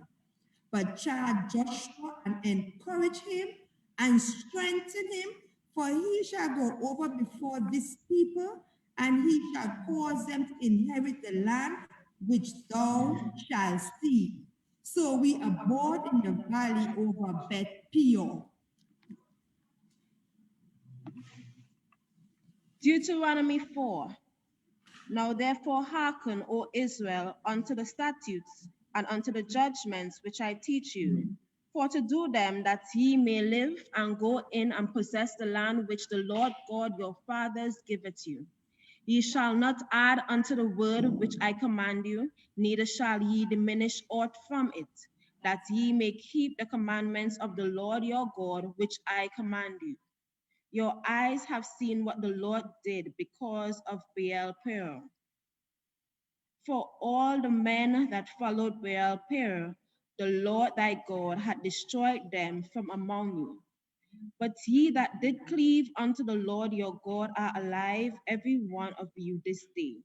Behold, I have taught you statutes and judgments, even as the Lord my God commanded me, that ye should go so in the land whither ye go to possess it. Keep therefore and do them, for this is your wisdom and your understanding in the sight of the nations, which shall hear all these statutes, and say, surely this great nation is a wise and understanding people. For what nation is there so great, who hath God so nigh unto them, as the Lord our God is in all things that we call upon him for? And what nation is there so great, that ye statutes and judgments, so righteous as all the law which I set before you this day? Only take heed to thyself, and keep thy soul diligently, lest thou forget the things which thine eyes have seen, unless they depart all the days of thy life. But teach them thy sons and thy sons' sons, especially the day that thou stoodest before the Lord thy God in Horeb, when the Lord said unto me, gather me the people together, and I will make them hear my words, that they may learn to fear me all the days that they shall live upon the earth, and that they may teach their children. And he came near and stood under the mountain, and the mountain burned with fire unto the midst of heaven, with darkness, clouds, and great darkness. And the Lord spake unto you out of the midst of the fire. Ye heard the voice of the words, and saw no similitude, only ye heard a voice. And he declared unto you his covenant, which he commanded you to perform, even 10 commandments, and he wrote them upon 2 tablets of stone.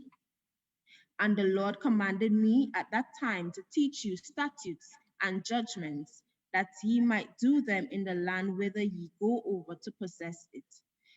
Take ye therefore good heed unto yourselves, for ye saw no manner of similitude on the day that the Lord spake unto you in Horeb out of the midst of the fire. Lest ye corrupt yourselves and make you a graven image, the similitude of any figure, the likeness of male or female, the likeness of any beast that is on the earth, the likeness of any winged fowl that flieth in the air, the likeness of anything that creepeth on the ground, the likeness of any fish that is in the waters beneath the earth. Unless thou lift up thine eyes unto heaven, And when thou seest the sun and the moon and the stars, even all the hosts of heaven, shouldest be driven to worship them and serve them, which the Lord thy God had divided unto all nations under the whole heaven. But the Lord had taken you and brought you forth out of the iron furnace, even out of Egypt, to be unto him a people of inheritance, as ye are this day. Furthermore, the Lord was angered with me for your sakes, and sware that I should not go over Jordan, and that I should not go in unto that good land, which the Lord thy God giveth thee for an inheritance. But I must die in this land. I must not go over Jordan, but ye shall go over and possess that good land. Take heed unto yourselves, lest ye forget the covenant of the Lord your God, which he made with you, and make you a graven image or the likeness of anything which the Lord thy God had forbidden thee. For the Lord thy God is a consuming fire, even a jealous God. When thou shalt beget children and children's children, and ye shall have remained long in the land, and shall corrupt yourselves, and make a graven image or the likeness of anything, and shall do evil in the sight of the Lord thy God to provoke him to anger, I call heaven and earth to witness against you this day, that ye shall soon utterly perish from off the land whereunto ye go over Jordan to possess it. Ye shall not prolong your days upon it, but shall utterly be destroyed. And the Lord shall scatter you among the nations, and ye shall be left few in number among the heathen, whither the Lord shall lead you. And there shall serve gods, the work of men's hands, wood and stone, which neither see nor hear nor eat nor smell. But if from thence thou shalt seek the Lord thy God, and shalt find him, if thou seek him with all thy heart and with all thy soul, when thou art in tribulation, and all these things are come upon thee, even in the latter days, if thou turn to the Lord thy God, and shall be obedient unto his voice. For the Lord thy God is a merciful God. He will not forsake thee, neither destroy thee, nor forget the covenant of thy fathers, which he sware unto them. For ask now of the days that are past, which were before thee, since the day that God created man upon the earth, and ask from the one side of heaven unto the other, whether there had been any such thing as this great thing is, or had been heard like it. Did ever people hear the voice of God speaking out of the midst of the fire, as thou hast heard and live? Or had God essayed to go and take him a nation from the midst of another nation by temptations, by signs, and by wonders, and by war, and by a mighty hand, and by a stretched out arm, and by great terrors, according to all that the Lord your God did for you in Egypt before your eyes?